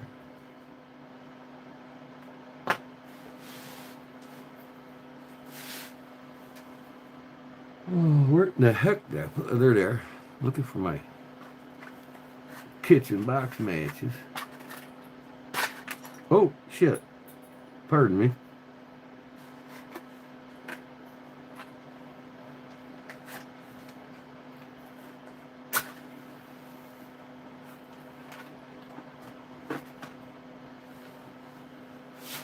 All right, now where did I bury my ashtray?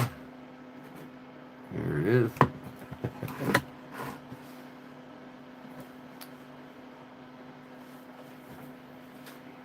I gotta turn this damn thing around.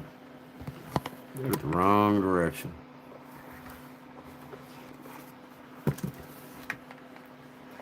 My ashtray goes there.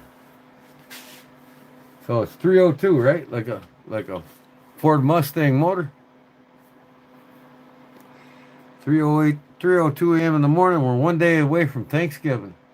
What's your all plans for Thanksgiving, if you don't mind me asking? What knife do you plan on carving your turkey with?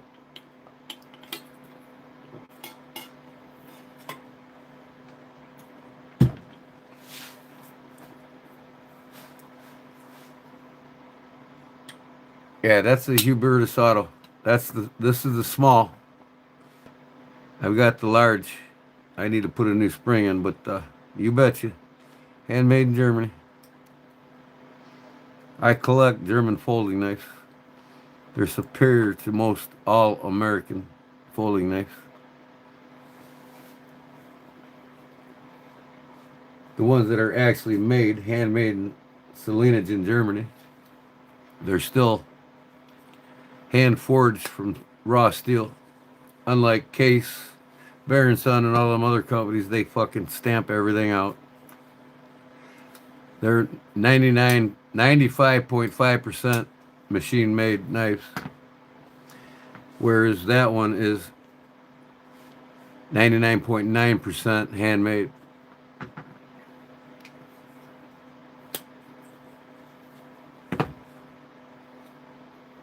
And two, not these, but this is 200. It's a $175 knife. The bigger ones are 275. They're not cheap dates, but they're 100% original, over 100 years quality of doing the same knife, handmade. There's over 250 steps to make this knife, whereas there's like 5 steps to make a case knife with a machine.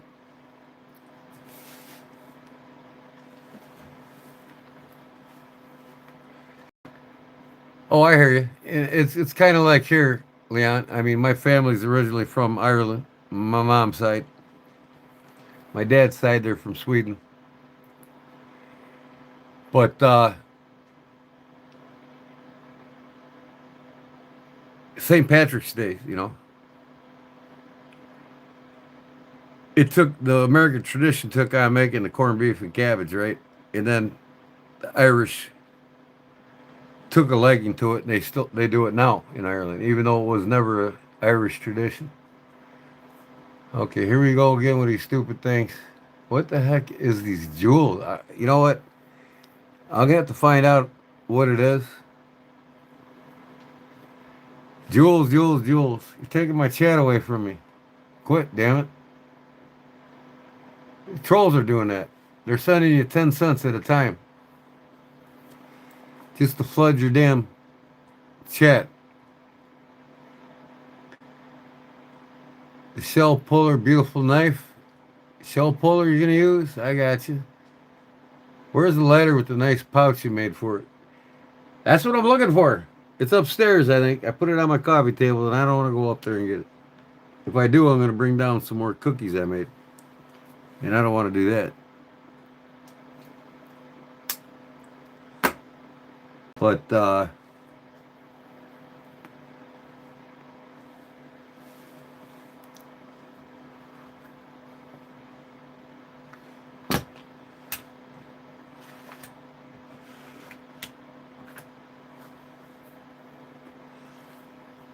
so this is probably my.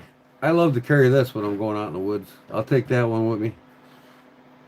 Undestructible. You cannot destroy this knife. That triad lock will hold 800 to 900 pounds before it'll break loose.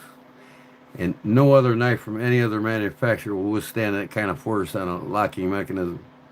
There's no Sabenzas. There's no Spydercos. There's no Benchmades that'll withstand the shock with resistance like this knife will. All around, you watch any review on this knife on YouTube, all over YouTube, and you won't find anybody destroy it, including sticking it and prying the shit out of it in a log. They cannot destroy it. And that's the AUS 10, which is the big brother of the AUS 8, made in Taiwan. This thing's just a beast. It's worthy of me being in the bush or the mountains with my fixed 1095 full tang steel.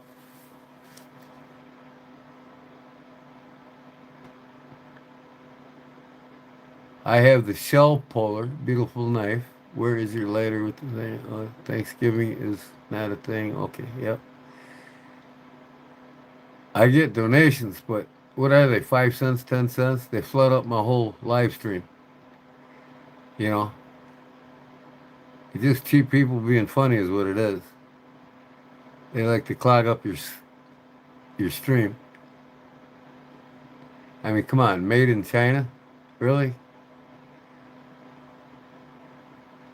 Made in China, made in China, made in China.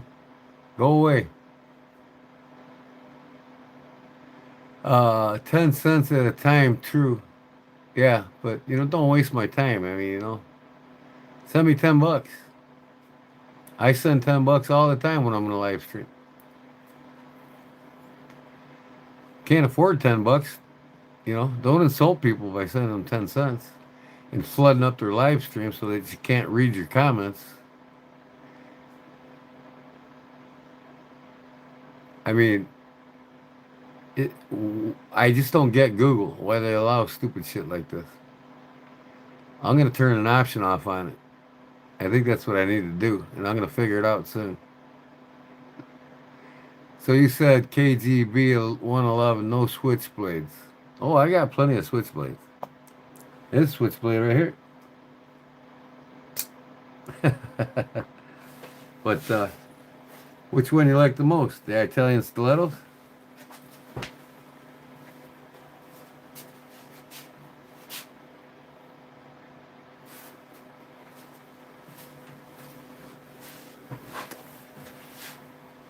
All handmade, pre 1954.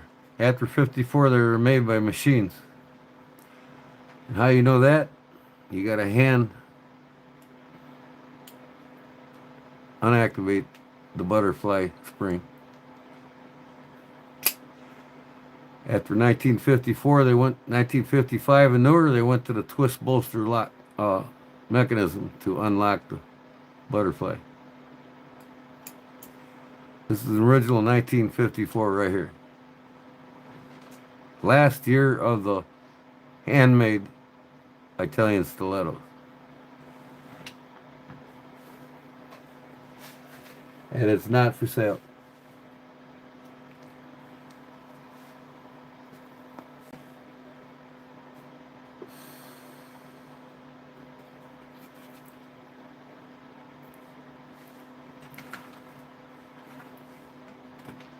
I got knives of all kinds. I'm not too particular on what I collect, but I like to collect value and timepieces. Tried and true designs that's been around over 100 years.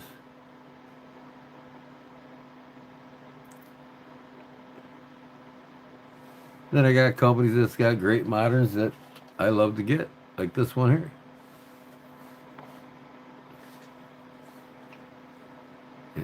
You know, like these here. I mean, I love the cold steels. I love the petrified fish. I'm not particular on powder steels. I could care less about them, to tell you the truth. Knives are tools. This one's more tougher and durable than any Sabenza made. Any Spyderco made. I love D2 steel blades. D2 is a way underrated knife steel. It's been a tool steel over 100 years, and there's a reason why. These people get lazy. They'd rather have something they don't have to sharpen than something that looks cool and it can cut forever. Okay, wait till you sharpen it. Have fun. So oh, I guess Big Jim took off again. Didn't say bye, right? Or is he lurking again? Getting in some bad habits there, brother.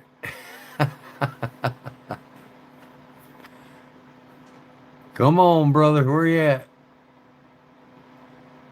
Time to go. It's time to go. I just like you to say goodbye or good night. You know what I mean?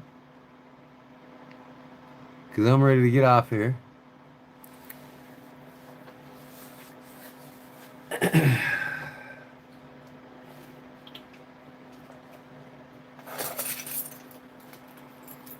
I made a little case for my PR-38. Or I mean, my PR. My P-38. So it doesn't stab me in the pocket.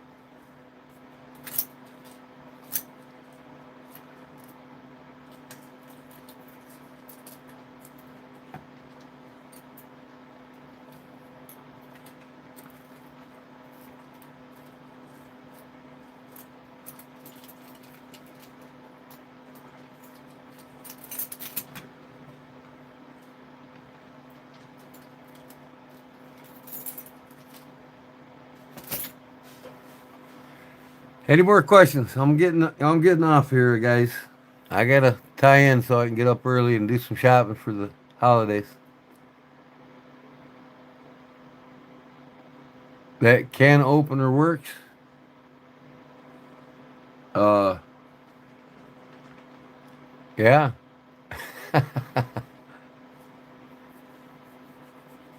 You damn right it works. And I've used it in the military many times. P-38 is one awesome innovation.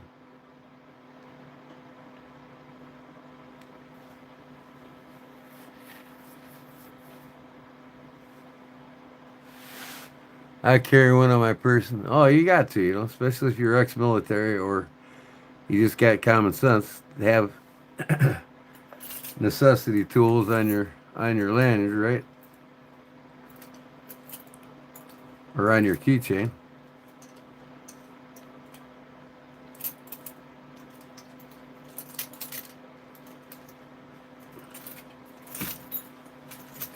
You know, even some emergency paracord. There's about 10 feet right there.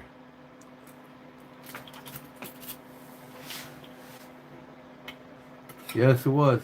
I guess the U.S. Army General invented that. And the Marines took a liking to them, so that they ordered them in the millions.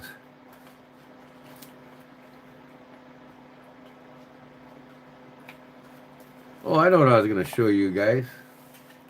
One of y'all said you like cooking, right? I was going to show you a channel, and I'll bring it up here. And then with this, I'll say goodnight after I get to it. Let me split my screen here.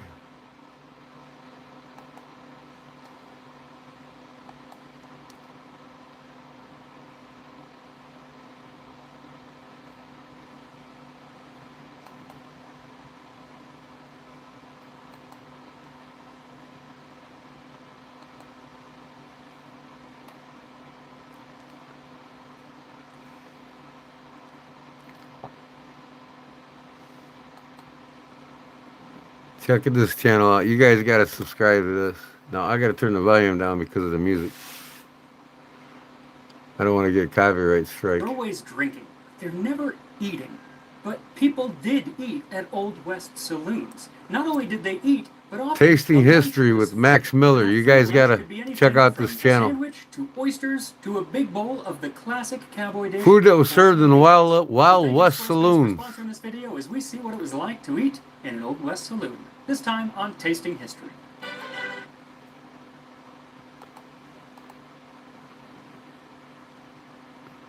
See, the music will give me a strike, and then they'll ban my live from being live or being reviewable, so I just turn it down. So anyways, this channel here he is. Tasting History with Max Miller. You guys got to subscribe.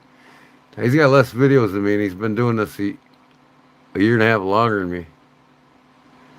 And he's already got 4.6 million subscribers.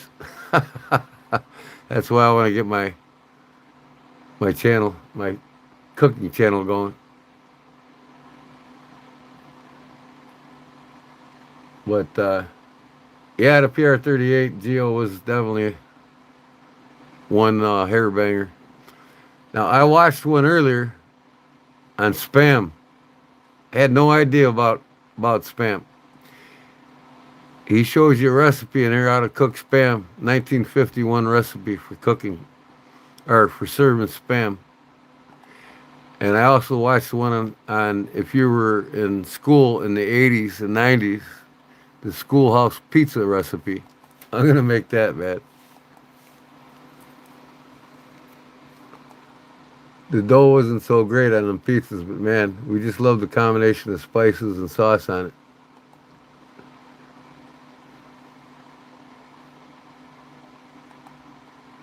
But you can see all the different videos here. The original Chef Boyardee spaghetti dinner. He shows you how to make all these old classics. And then over here, I think he's got the Spam. Let me see. The Myth of Mooncakes. They topple a Chinese. Where is the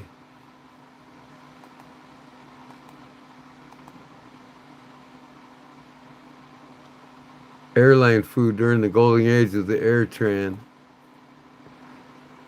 The history of tacos. I mean, it's cool as hell, man. I wanna learn to make a lot of these recipes in it. What YouTube is this? I left the room briefly. Are you asking me, Bengal, about this one I'm showing right now? Tasting History with Max Miller. I mean, this guy's just got all kinds of videos on food over the last 200-300 years on the history of it and making of the food. Cowboy cooking and what food was served in the Wild West saloons. What is it like to visit a medieval tavern? You know, I'm trying to find the spam one.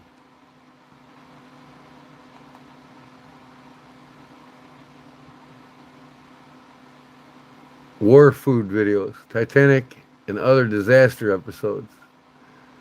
Binge every episode. Let me see here.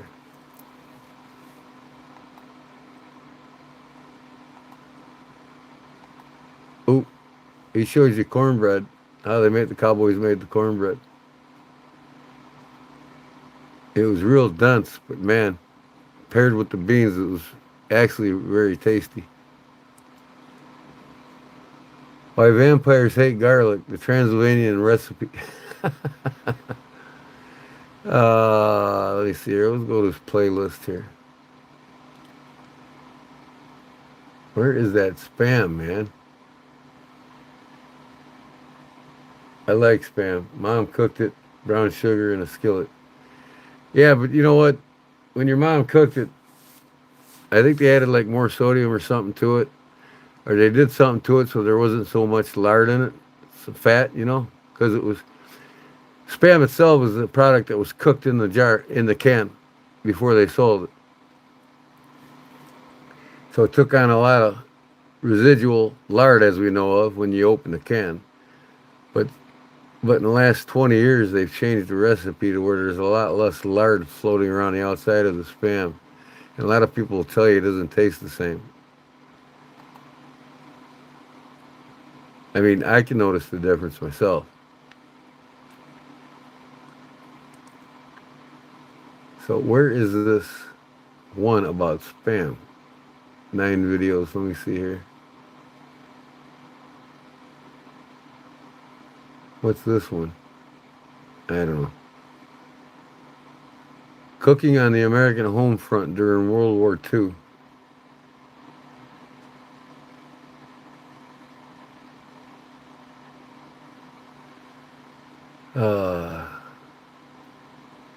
Serving the Italian home front during World War II. Eating in Japan during World War II. Eating in London Blitz bomber sheather. Cooking the German home front during World War II. These are all the World War II ones. Let's see the 5 videos here. Evil Russian Tsar, Most Evil Empire, Dinner with Attila the Hun, Feeding Genghis Khan, the Universal Ruler, Feeding the Emperor Nero. Okay.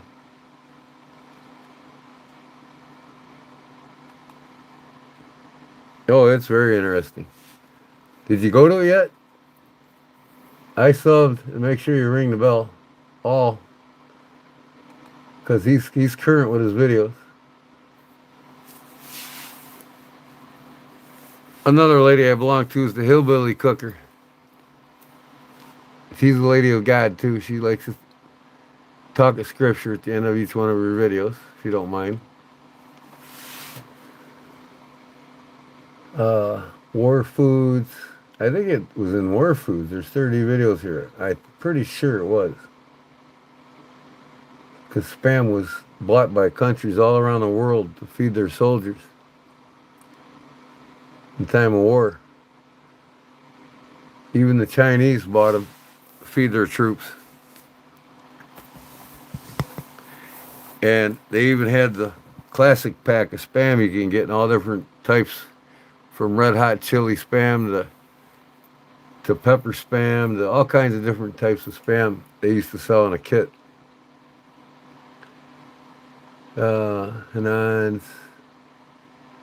Civil War prison food. Cooking on the Soviet home front during World War II. Man, this fucking spam is eluding me.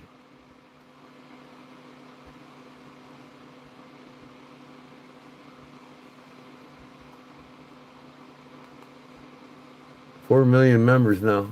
Members, yeah, I'm telling you. Bushcrafting, cooking, restoration are the top dogs, and even gaming, believe it or not, video gaming. They're the top channels in YouTube to have that grow the fastest. And really, if you want to make money, hey, I love to cook. I could be making. This guy's literally making about $250,000 to $300,000 a month on YouTube. When you get over that 3 million threshold, you're making well over $200,000 a month. When you're in that 100,000 plus mode, like say if I get to 100,000 in the knife community, I can be making about upwards of 10 to 15,000 a month. And not to count the products that you sell, your own hats, shirts, whatever you sell to market yourself, another 5 to 9 grand a month. So it just depends on what kind of page you want to have, and if you do it more for a passion than the money. Right now, I'm doing it for the passion. I mean, but you know, with the way inflation is going nowadays, I got to start seeing a little more extra income. Right now, I'm making between $300 and $400 a month.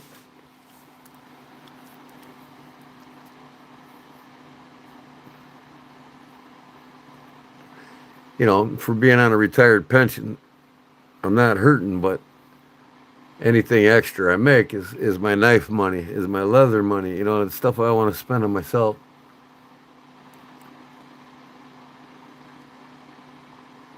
I've always wanted to meet you. Goni T3U. Why, have you been around my channel a while or what? Not bad for a passion. No. I mean, I'm going to share what I know the most of, you know what I mean? Hunting and fishing and knives and leatherwork. I've done it most of my life, you know what I mean? So it's like, it comes easy for me. And I'm looking for the spam. What would it be under here? The Titanic, Christmas episodes, Christmas century, 18th, 19th century recipes. I think it's in there.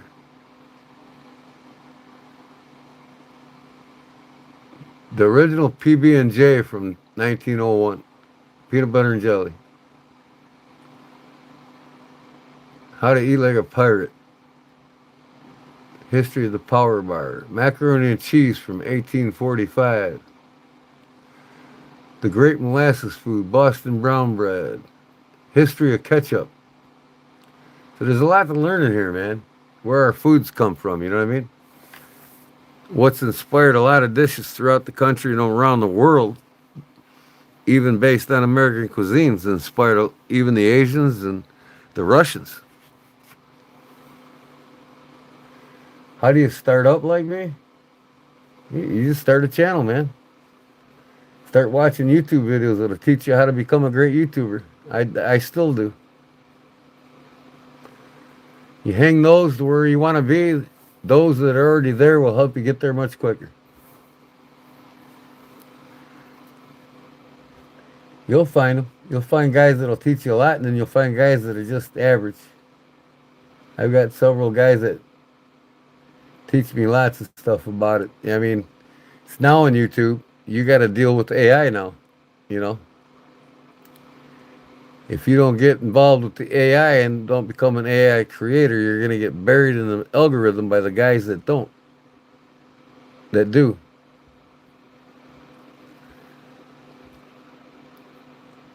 Oyster Craze of New York City. Making a wedding cake from 1769. Where is the spam at, man? God almighty, is it buried?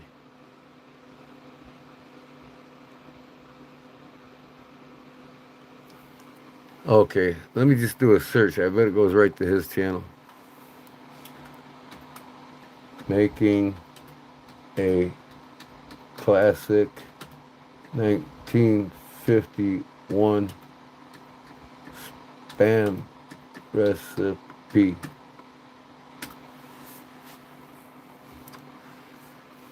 There it is.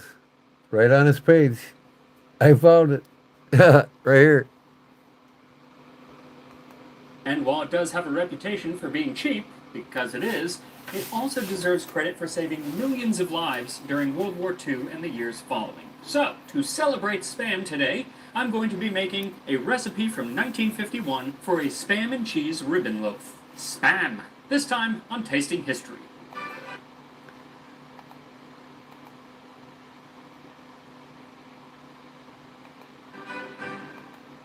The popularity of Spam has ebbed and flowed through the years, but in the early 1950s, it was a must-have for any middle-class cocktail party. The product, which had debuted in 1937, was one of the most successful that the I mean, you all can watch this. I mean, it's a good and one of the 24 reasons minutes was long. because they flooded the radio, magazines, and I newspapers just showed you the with beginning ads of it. for the product, but also with recipes for it.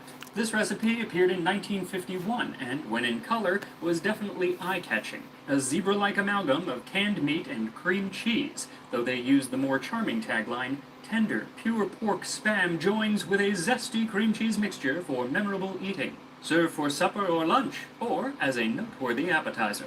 I also love that this is not a Spam and cheese ribbon loaf, but rather a Spam and cheese ribbon loaf. The casual punctuation letting the maker know that this recipe is accessible to all.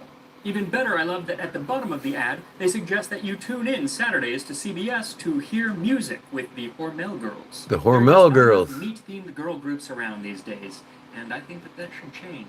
Anyway, for this recipe, what you'll need I think it's time for is change. Spam. Let's get Then the 3 Hormel ounces of Girls cream back, cheese everybody. softened. What do you say? The recipe says that you can help soften it with milk. Don't but use I milk. tried that Gets and too it ends up creamy. being a little Too too liquidy, liquidy. especially once you add the 1 teaspoon of lemon juice, then 1 teaspoon of grated onion, 1 tablespoon of minced parsley, and a 1/4 teaspoon of salt. Now this recipe doesn't actually Don't add the require salt. any cooking because Spam's already Spam salty. is technically cooked in the can. You can cook it, but in this recipe, you don't have to. What this recipe does require is patience. Pickiest So eater start by I've ever putting the met. cream cheese in a large Oh, I'll bowl, tell you what. heating it. My mother is the pickiest eater I ever met. She won't eat no fish, nothing remotely. She likes meat and vegetables. That's about all she'll eat. With a spatula to make it as smooth as possible. Then add the lemon juice and Always adjusting recipes after 25 years. One for me, one for her.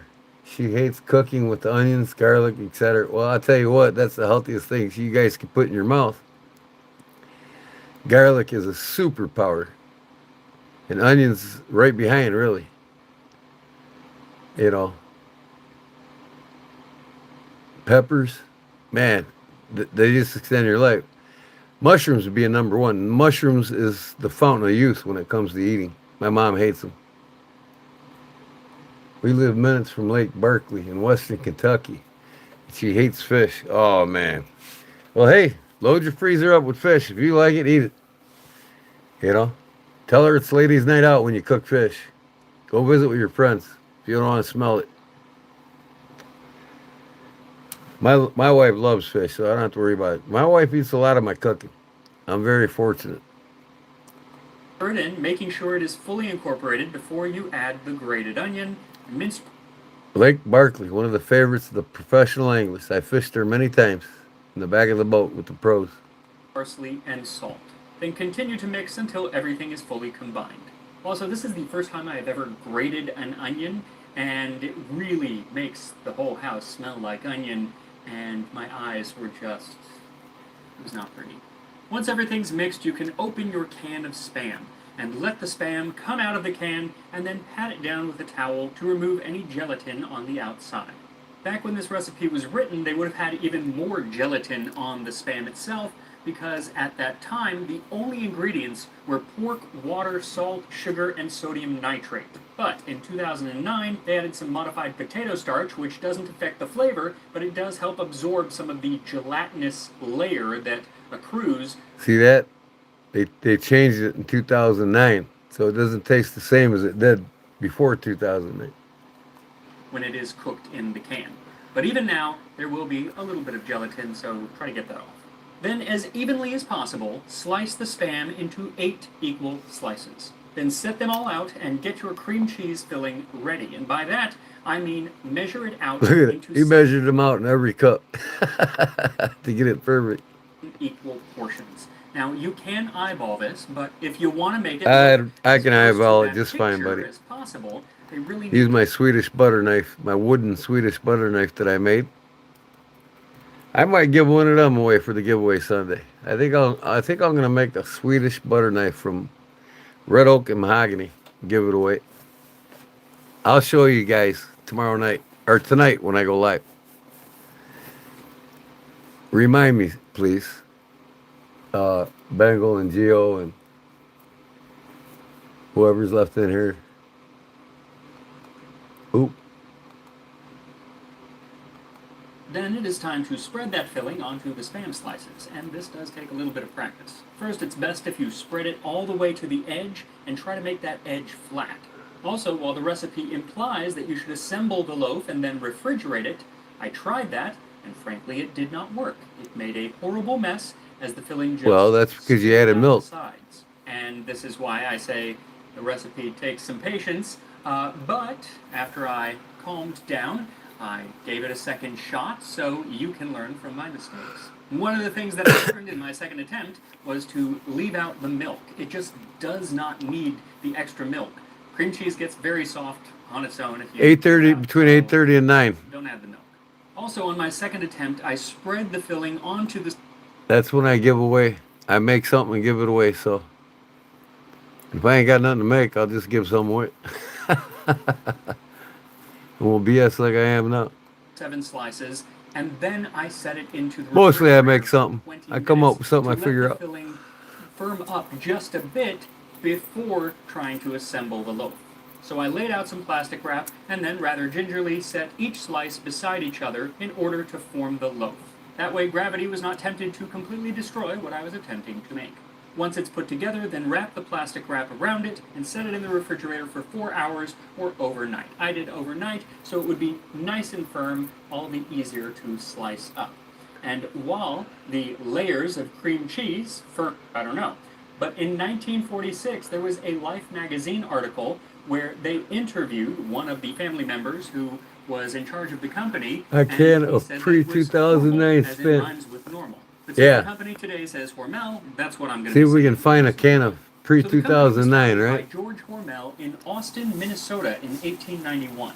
He had begun his career in Chicago, working Chicago. in slaughterhouses. Right here. And then after a few Moved to failed Minnesota, I starts, think. he opened a meat packing operation in Minnesota.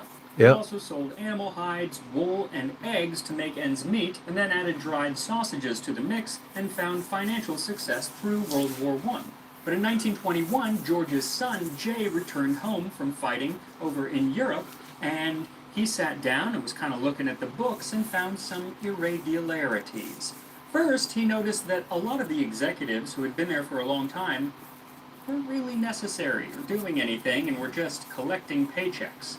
But more importantly, he found that the company's assistant comptroller, Cy Thompson, had spent the last 10 years embezzling $1,187,000. Over 100 million That's today. about $21 million today. 21 With that, million. Thompson Wow. was jailed, a lot of the executives were ousted, and young Jay Hormel, he wasn't that young, I think he was like 30 at the time, he was put in charge of a lot of the company. By 1926, he had helped the company to introduce a revolution in the meat industry with the Hormel flavor-sealed ham, America's first canned ham. This was shortly First followed canned by ham, guys. spiced ham, the precursor to Spam, and in 1928, canned chickens. But what Canned really chicken. made the difference was not the products, but Jay's marketing. See, George was kind of old school and hadn't really done much marketing for the company, especially outside of stores. Well, Jay comes in and he wanted to spend $500,000 on marketing. George was like, that's insane, but finally he agreed, and it really paid off. After a successful blitz of magazine and radio ads, George put his son Jay in charge of the company in 1929, just in time to walk the company through the Great Depression. The early 1930s put a real crunch on the food budgets of families all over the country, and the canned meat business started to fall off, and this left Hormel looking for cheaper products to sell. One new product was Hormel chili, which came out in 1936, but that same Oh year, yeah, J. they ate a lot Hormel of that. decided to use some of the more unwanted cuts of pork to make a new product. See, pork shoulder at that time was one of the least popular cuts. It's actually really delicious, but it does take a long time to cook. It's good for, like barbecuing or smoking. So it just wasn't that popular at the time, and so butchers always had tons left over. So Jay was like, we'll take that, we'll grind it up and mix it with a few flavorings and create a new canned product. It was similar to a canned ham, but it was going to be a lot cheaper. And Jay knew that it was going to be a success, but he didn't have a name for it. He couldn't really call it canned ham because it wasn't a canned ham, but he also couldn't call it canned amalgam of offcuts of pork mashed into a cube because that just doesn't sound that appealing. So They had a he did contest. what anyone does when they have a question that needs to be answered. He asked his drunk friends. On New A Year's Eve, drunk Jay friend. held a party at his home for his friends, the executives, and their Call it families. spam. And as each person entered, they were given a slip of paper that was going to be part of a contest to give a new name to this product. Each time that somebody wanted a drink, all they had to do was write down a name and then give it to the butler, and you would be able to get the cocktail. And after about the third or fourth drink, they began showing some imagination. Eventually, Kenneth Daigneault, a local actor and brother of Daigneault. Hormel executives, came up with the name Spam. He looks like He a declared a winner, and Kenneth received a prize of mafioso. $100. Now, it's been speculated that Spam is a contraction of spiced ham, or some people have said it's an acronym for shoulder of pork and ham. But the company has never confirmed either theory, and they actually say that only some former executives know the true meaning of Spam. Either way, that was the name, and Spam hit shelves on July 5th, 1937. And then it became one of the most 1937. successful advertising campaigns in American history to that date, as radios around the country sang out, Spam, spam, spam, spam, Hormel's new miracle meat in the can. Tastes fine, saves time. If you want something grand, ask for Spam. Baked, fried, grilled, sliced on sandwiches, diced Just in ask for eggs, served Spam. hot or cold, Spam had a place on every plate in the I want to country. go to the gas When Spam station now came and on give me a the can of market, Spam. only 18% of the population ate canned meats. You can get But by Spam in any gas 1940, station. in a large part due to Spam's marketing, 70% of people were on the canned meat train. Then Spam got another boost with the outbreak of World War II.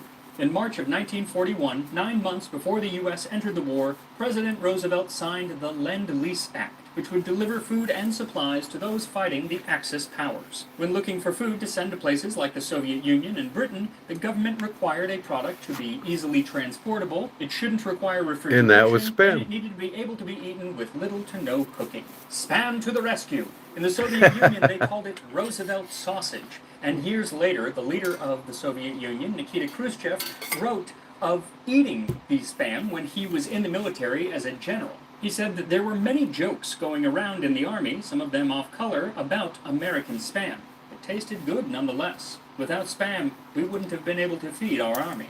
In Britain, Spam was one of the few meat products that most people could get their hands on, though as welcome as it was simply to augment the daily ration, it also got a little monotonous, and by 1944, the West Sussex Gazette reported that Brighton and Hove hotels and restaurants look forward to the time when they may be able to place pre-war menus before a Spam-weary world. Sadly, rationing in Britain would go on for almost another decade, so Spam was there to stay. Now, the meat that went out Am I boring with anybody? the Lend-Lease program was absolutely the Hormel product Spam. But once America entered the fray and our soldiers started going overseas, the meat product that they were getting was maybe Spam, maybe not. See, canned meat was a large part of the GI diet, and by the end of 1943, there were complaints about the quality of this meat. One soldier actually wrote the Hormel company begging them to stop selling their product to the U.S. government, even if it was just for a week, so he could give his stomach a break. This led the Hormel company to have to come out and defend themselves, claiming that the meat that the men were eating was not the product of the Hormel company. It wasn't true Spam. Spam ain't Spam. Since the war started, we have not sold a single can of Spam to the Army, the company stated. The quartermaster buys no Spam because the package size, 12 ounces, is impractical. But this led to a rebuttal from troops saying, no, we know that it is Spam, and someone actually took a picture of one of the soldiers standing in front of a bunch of cans of Spam. And it turns out that maybe some of the Spam meant for the Lend-Lease program had ended up in the U.S. military, and then it turned out that the U.S. military had actually ordered 150 million pounds of the stuff. So yeah, there was Yeah, some they confusion. they they But sell it as the all over magazine England and put it, Europe and what synonym France and that Italy. which we call Spam by any other name? It's sold all Makes around sense the to world, us. man. And whether it was actually Spam or one of the many other canned pork captured Buoy dishes such as Spam Silog, which Here you is a go. cooked Spam served with eggs and rice. The Isle of Okinawa still consumes over 7 million cans per year, and they even have a Spam mascot known as Spammy-kun. Now in Hawaii, it's a Spammy-kun. bit of a different story, because while many of the islands of the Pacific had their diet destroyed by Japanese occupation and so needed Spam to supplement that, the Hawaiian Islands were never occupied by the Japanese. It was actually a series of U.S. laws that led to the collapse of the traditional Hawaiian diet of seafood. See, even before the U.S. got involved in the war, the government was worried about the number of Japanese immigrants that lived in Hawaii and flooded the market. Spam is still very popular in Hawaii today. In fact, the only other time that I've had it, besides today, is when I visited Hawaii, where I had Spam musubi. This is just grilled Spam on a block of rice wrapped in nori, that is seaweed. Simple, but Seaweed. delicious, and available at pretty much any market. Now, World War II was not the only war to spread the gospel of Spam, because during the Korean War, there were massive food shortages among the population of South Korea, and Spam was there. Who would have thought to Spam was what such made it popular unique around the is world? that eventually Spam came to be considered a bit of a luxury item in South Korea because Started from following Chicago, the boy, truce and the right from end home of here. hostilities, or the fighting at least, the Spam was not allowed to be given or sold to the population. It could only be sold on American bases. It was the license did, and the $50 army stew, or hot dogs and American cheese slices.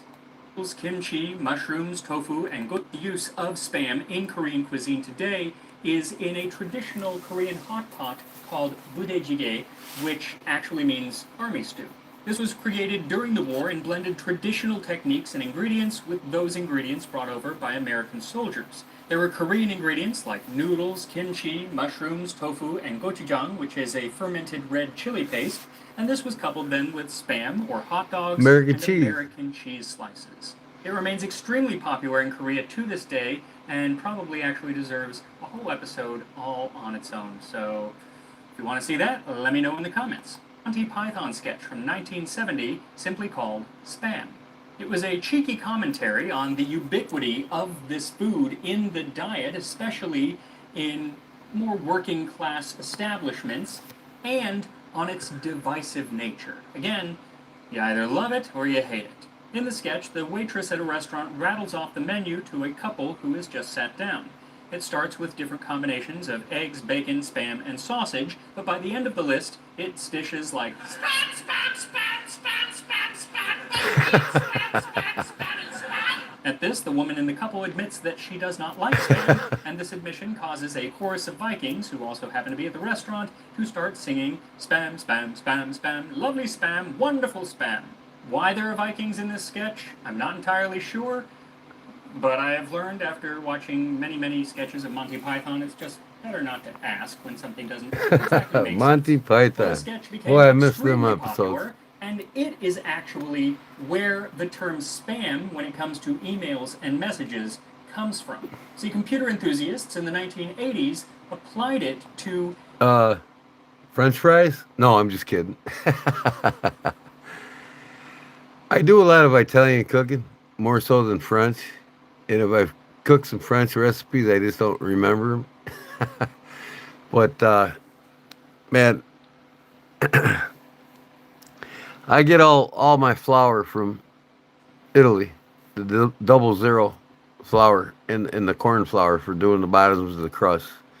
When I make a pizza, I make it totally Italian style. You know, I mean, you can relate to that as much as the the French cuisine, but I really never ventured into much French cuisine because I can't really remember what I've made over the years. I made a few, but I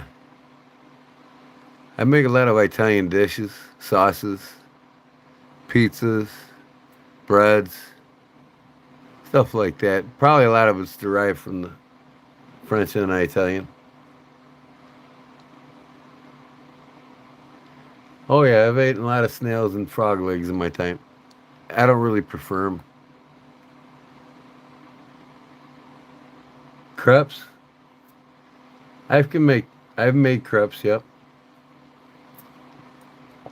I used to like frog legs, man, and I used to go out and gig them. I still got my gigs, but I just don't do it that much anymore because of you know, the time spent, I guess, and the effort putting into them. I'd rather go out and pheasant, rabbit hunt. In both British and American culture, Once in a while, I'll get a hair up my ass and go get me some frogs. Just enough for one dinner. being featured in shows like MASH, songs by Weird Al, and of course Muppet Treasure Island, where the High Priest of the Boars, a group led by Mini Mart. Also, every year Honolulu holds a spam-themed festival called Spam Jam, while Austin, Minnesota, home of Hormel, boasts this Spam Museum. Hormel has also released numerous spam-related products over the years, mostly different flavored spams, from teriyaki spam, jalapeno spam, maple-flavored spam, to Korean barbecue spam. There were even limited editions of pumpkin spice spam and spam figgy pudding. Oh yeah, and that's another thing I'm starting to venture into. I love goat milk cheese, saganaki, the Greek cheese, and I'm getting set up to start making that. I love the flame, cook it, brandy, and just the taste of it all around in general. And I'm venturing out and starting to make cheeses. That's my newest venture coming.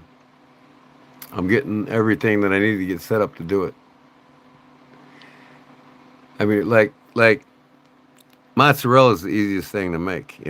It's only a few ingredients, and boom, you got mozzarella. I make my own butter, and that's just whipping cream whipped for 15 minutes. It turns to butter.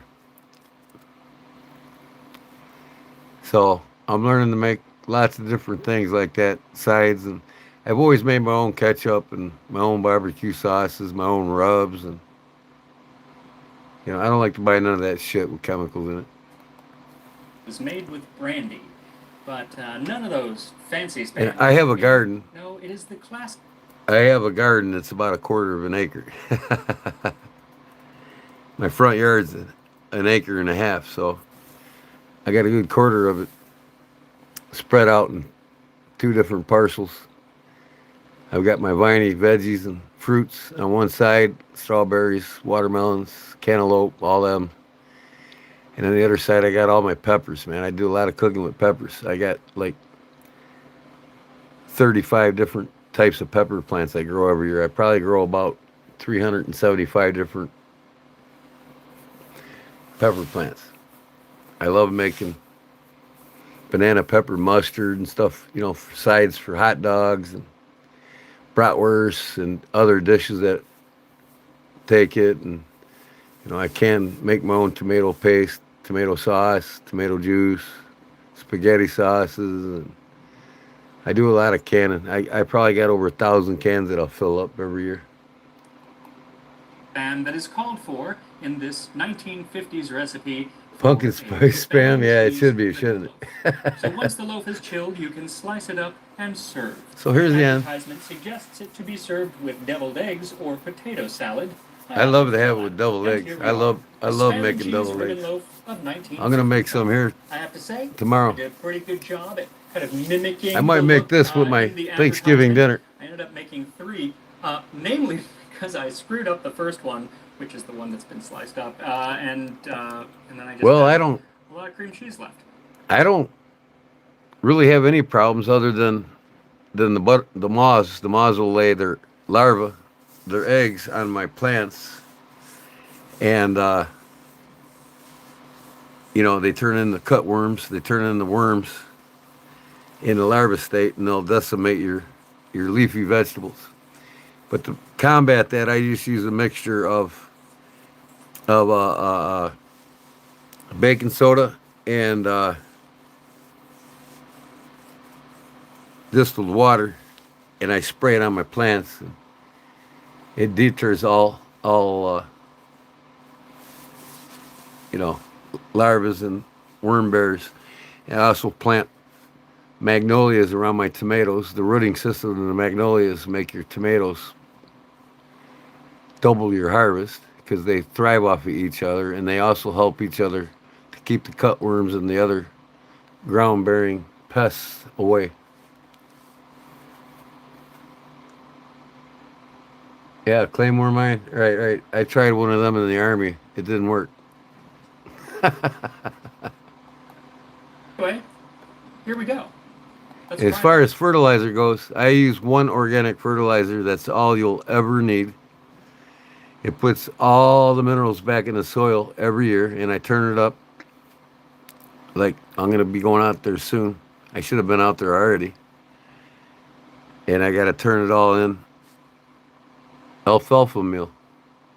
You know, I grow a half acre of alfalfa in my backyard, and then I'll bale it up. Just enough to feed the white-tailed deer I shoot, and enough to fertilize my garden every year. That's the number one all-around natural fertilizer you could ever use. Generally, I'll turn it into the soil at the end of the year, season, and it adds everything back. And I also use worm dung, you know, from earthworms, and you get that in the bags. They sell it at a lot of the stores, you know, Menards and Home Depot, Lowe's. They sell it online. I just order it in the bulks from Amazon. It's a lot cheaper. And I put a tablespoon of that in the hole with every plant that I plant. And that gives a super boost to it. And when I plant, I go to like the dollar stores, and I'll get them boxes, companies that don't recycle. And mostly I go to siding companies, you know, that install siding, and I'll get them 12-foot long boxes. One box unfolded will go 24 feet, and I use that across my gardens, rows. And I'll cut holes for every plant that's going to be put in, and I dig the hole in that hole that I make into cardboard, and the cardboard keeps everything from weeds to you know what from getting to the plants. And then it decomposes at the end of the year, and I just till it in. That's all.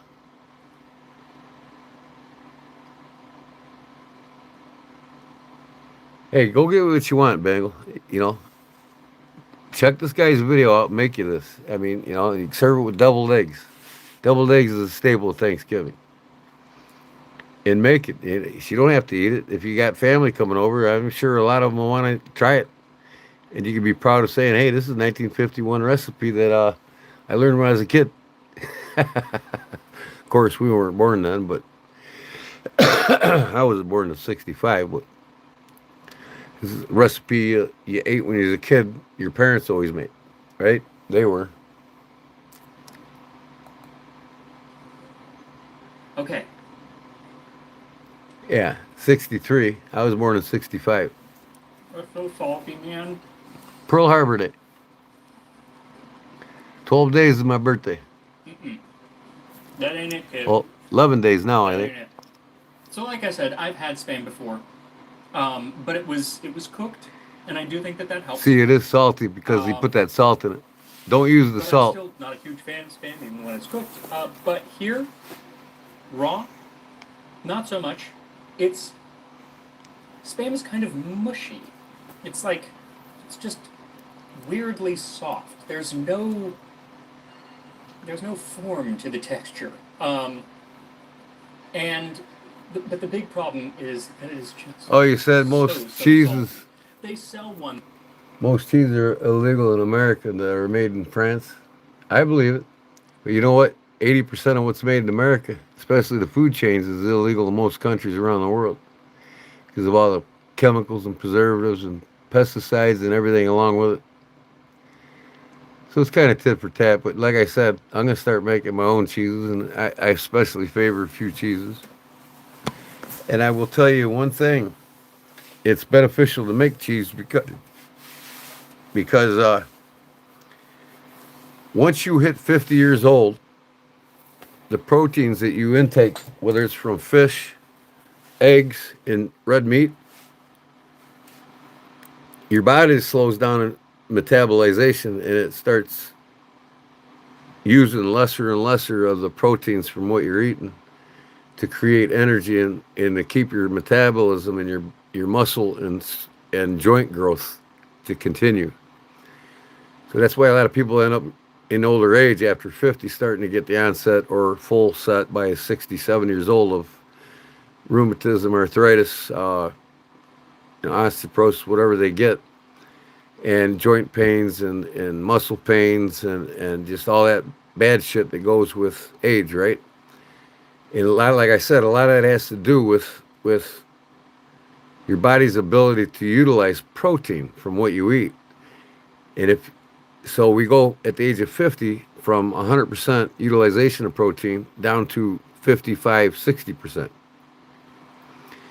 But there's a few superfoods that accelerate the use of the proteins you eat, meaning the red meats, the fish, and the eggs and whatnot that's loaded in protein, that you can get 100% utility out of it and basically make your joint pains and all that shit go away, promote new muscle growth and all that. And believe it or not, it's from cheeses.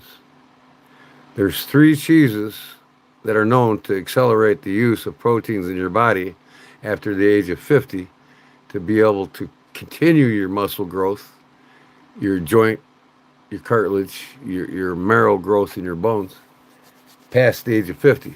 And that is 3 cheeses, 2 of which I do know of. I can't remember the third, but I'm sure there's a YouTube video on it if you check it out or look it up, Google it, whether it's on YouTube or anywhere.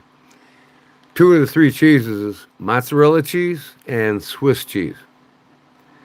And hell, you could grate Swiss on just about everything you eat. So if you want the joint pains to go away, you don't want to get arthritis, osteoporosis, or whatever muscle or joint or bone related diseases, eat lots of cheeses, especially mozzarella. And you want to get the mozzarella in purest form, because most of the 80% of the mozzarellas that are made and pushed through the market are all synthetic style cheeses that are just lacking all the natural ingredients of real mozzarella cheese. And I use an app called Yucca, Y-U-K-O. No, Y-U-K-A. I scan everything that I get in the grocery store, and I always opt for the best shit. And I always find the best shit with that app. Yucca, Y-U-K-A. So get you some mozzarella in the purest form and get you, or make it, like I'm starting to learn now, and Swiss cheese. And your muscles will grow, your joints will grow, you won't have arthritis, you don't have to worry about it. You can walk like you're 20 when you're 90, if you choose. It's up to you.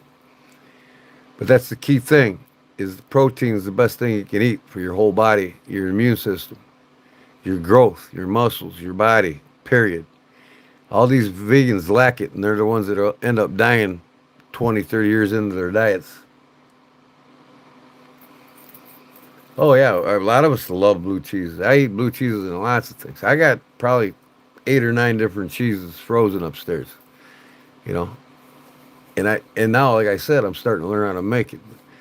This is the end of the video here. He's talking about what to do and not to do with the Spam dish if you want to make it, which means leave the salt out, and then we'll talk a little more.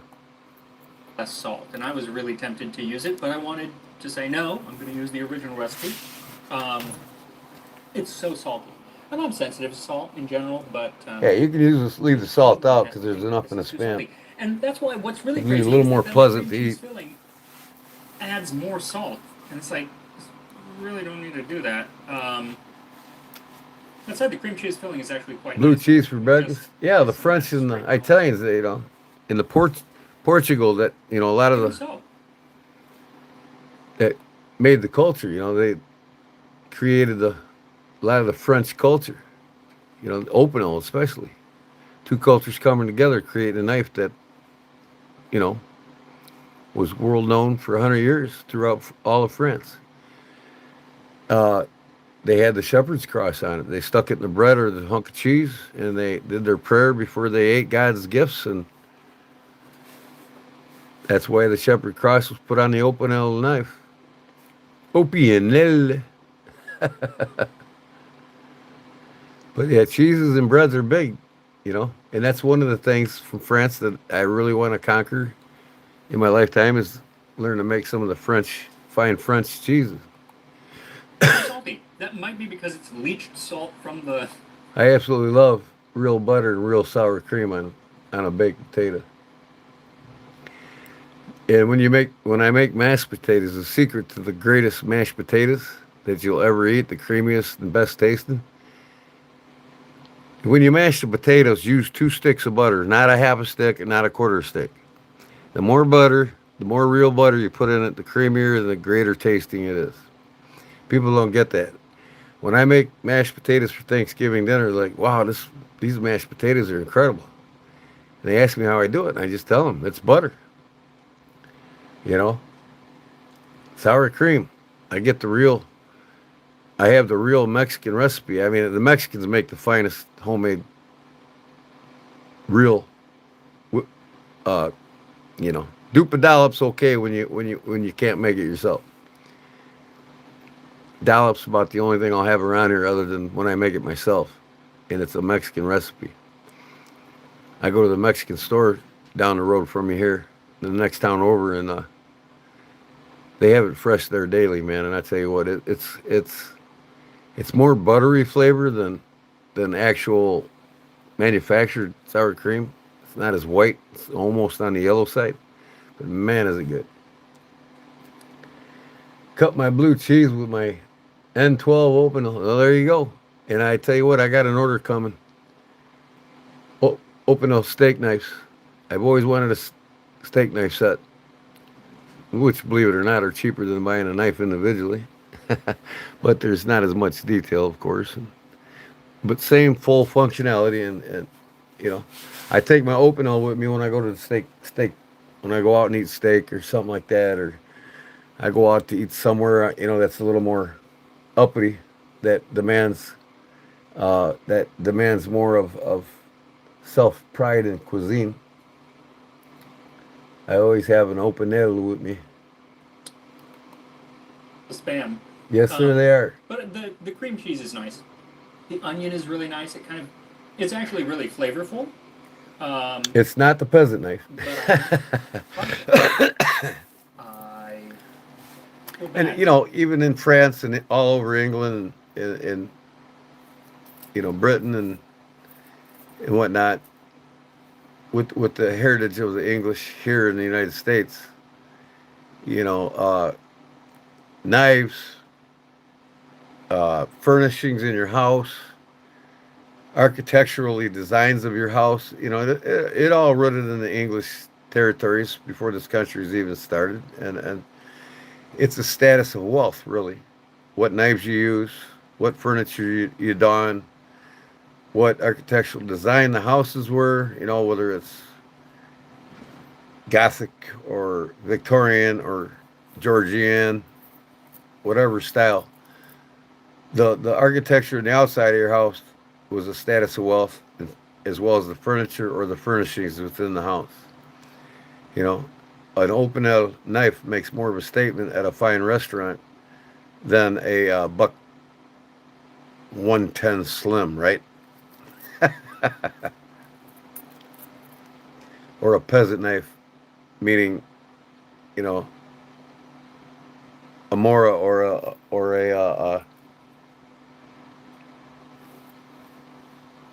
Opinel,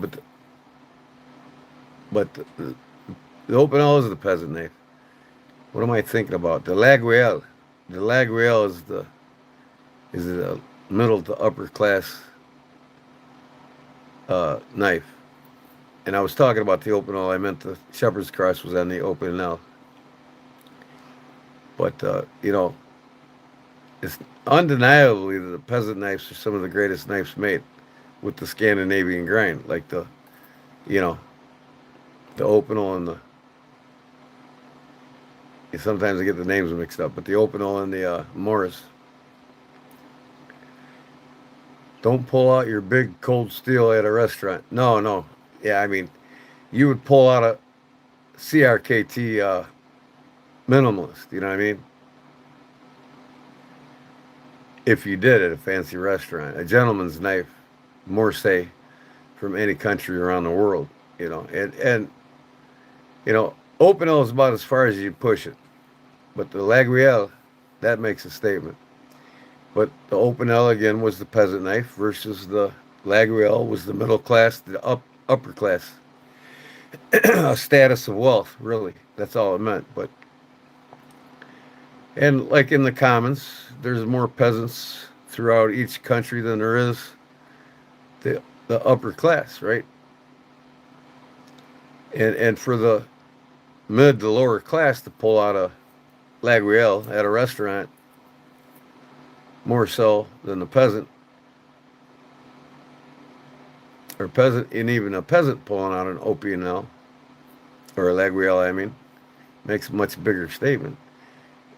Even they probably work a good month or two of their earnings to be able to get that Laguiole.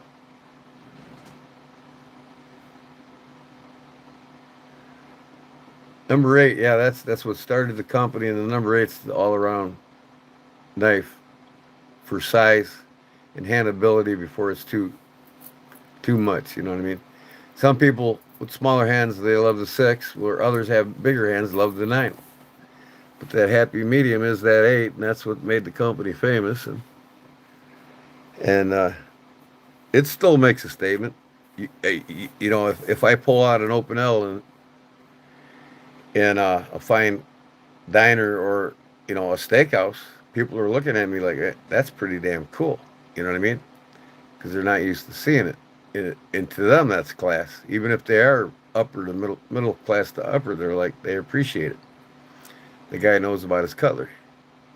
Or if they don't know about cutlery. They just something they've never seen before, and it's a statement. Yeah, I'm gonna definitely be doing some cheese making on my food channel, Bangle. That's for sure. A spam that's not going to be eaten.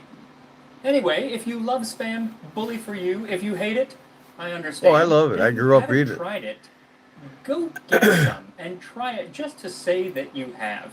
I know a lot of people who say, "Oh, I don't like spam. Have you tried it?" No, I haven't. Try it, and then That would be the last make two up your mind. generations in this Again, country. Kids that mostly don't just know assault nothing. for me. I don't know. So that is spam, and yeah, I will see you next time on Tasting History. So yeah, this guy's pretty cool, man. You know, I'm gonna try to give him a run for his money. But the reason why he's so popular is because he does do the history on just about every dish there is out there. Whereas I won't be focusing on that. I'll be focusing on more of classic dishes from everywhere from the Asian to Spanish to the French cuisine. You know what I mean? I mean, with the French cuisine, I'll have to study it more than I would like the Italian or anything else. But just classic dishes, I'll probably be doing from around the world, and a lot of the American. Like I want to do some videos of, you know, how you make your own butter, how easy it is, how to make your own mayonnaise, how easy it is, and then how Cajun food started and some of the Cajun dishes, and then the Chicago classics like deep dish pizza and hot dogs, great hot dog classics. And I also do a badass, uh, juiciest, most tender Philly's cheesesteak sandwich you'll ever eat. And my secret to that, the secret to making the most tender and not dried out Philly cheesesteak sandwiches is by soaking the meat for 15 to 20 seconds in bicarbonate baking soda and water. That's all you do. It breaks down the collagen in the meat. It makes it pre-tender before you even cook it. And then you just cook it low and slow on the griddle. And I tell you what, Your tongue can chew it. And with a good provolone cheese, and I'm gonna make my own provolone cheese. And, all my peppers will be coming out of my garden for most of my dishes, and my onions and my carrots and my lettuce, tomatoes, collard greens, all kinds of different shit out of my garden. How to make pumpkin pies from scratch with pumpkins out of your garden. I got all kinds of ideas. Pierogies. Oh yeah, definitely pierogies. And you guys can go in there, in my feed and in my videos, and you can tell me what you want to see and like, and what you want to see more of. Like this guy does. He'll- He's saying now, leave a comment, something I missed or something you would like to see more of, and maybe more dishes from the spam. We'll get on it, and he does, and that's what I'll do. So I'll let the page operate by what people want to see it made. You know what I mean? More than anything, and if I got to study the dish before I make it, I will. So okay, guys, it's been fun. I hope I didn't bore you with this tonight. I probably opened your eyes a little bit to the past. Some of you with some fond memories of spam, just like me. That's why I shared it. And I got to turn into what do they say a lot, Leon, in France when you got to go to bed? I got to turn in. You don't say that. What's a common saying in France or Italy? Oh, I enjoy history, Leon. You always get something history out of me with my channel, whether it's the knife and leather channel or it's the cooking channel.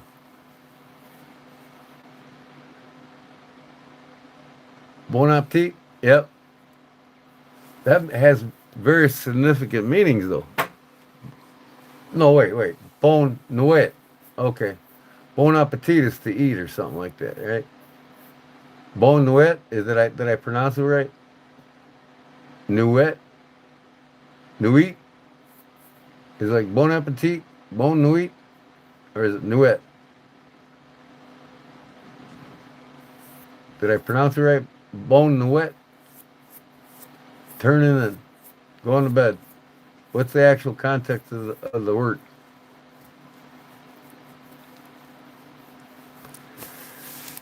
Oh,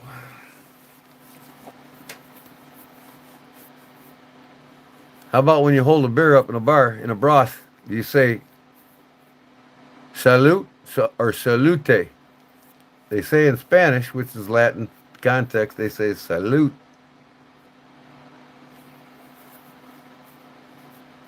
Bon nuit means good night. Okay, yeah, okay, I got you. Bon nuit. Yeah, I like to learn these words, so hey, throw me a word here and there, and that'll be great. And I'll throw you an American slang word too if you want. Fuck it, good night. No, I'm just kidding, brother. But yeah, throw me a French word once in a while. We say le tien for cheers. Did I say that right? Le tien? All right, Bengals. Well, thanks for coming in and everything. And God bless you, brother. And be safe today. And enjoy your holiday tomorrow. Let me know how it went and what you ate. And I'll be doing the same.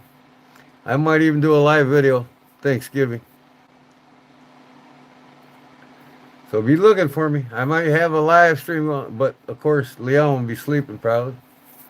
I'll be cooking from 9 a.m. here, which is 6 hours before, 6 to 7 hours before Leon. He'd probably be still shedding a goose down on his pillow. All right, man. I appreciate everybody. God bless you all, and we'll see you on the next one, eh? As they say in the South Alaska. Eh? AYE. We'll see you later, eh? Good night, everybody, man. Thanks for coming in. I enjoyed it. I had a great time, and thanks for your support. Peace to y'all, and God bless.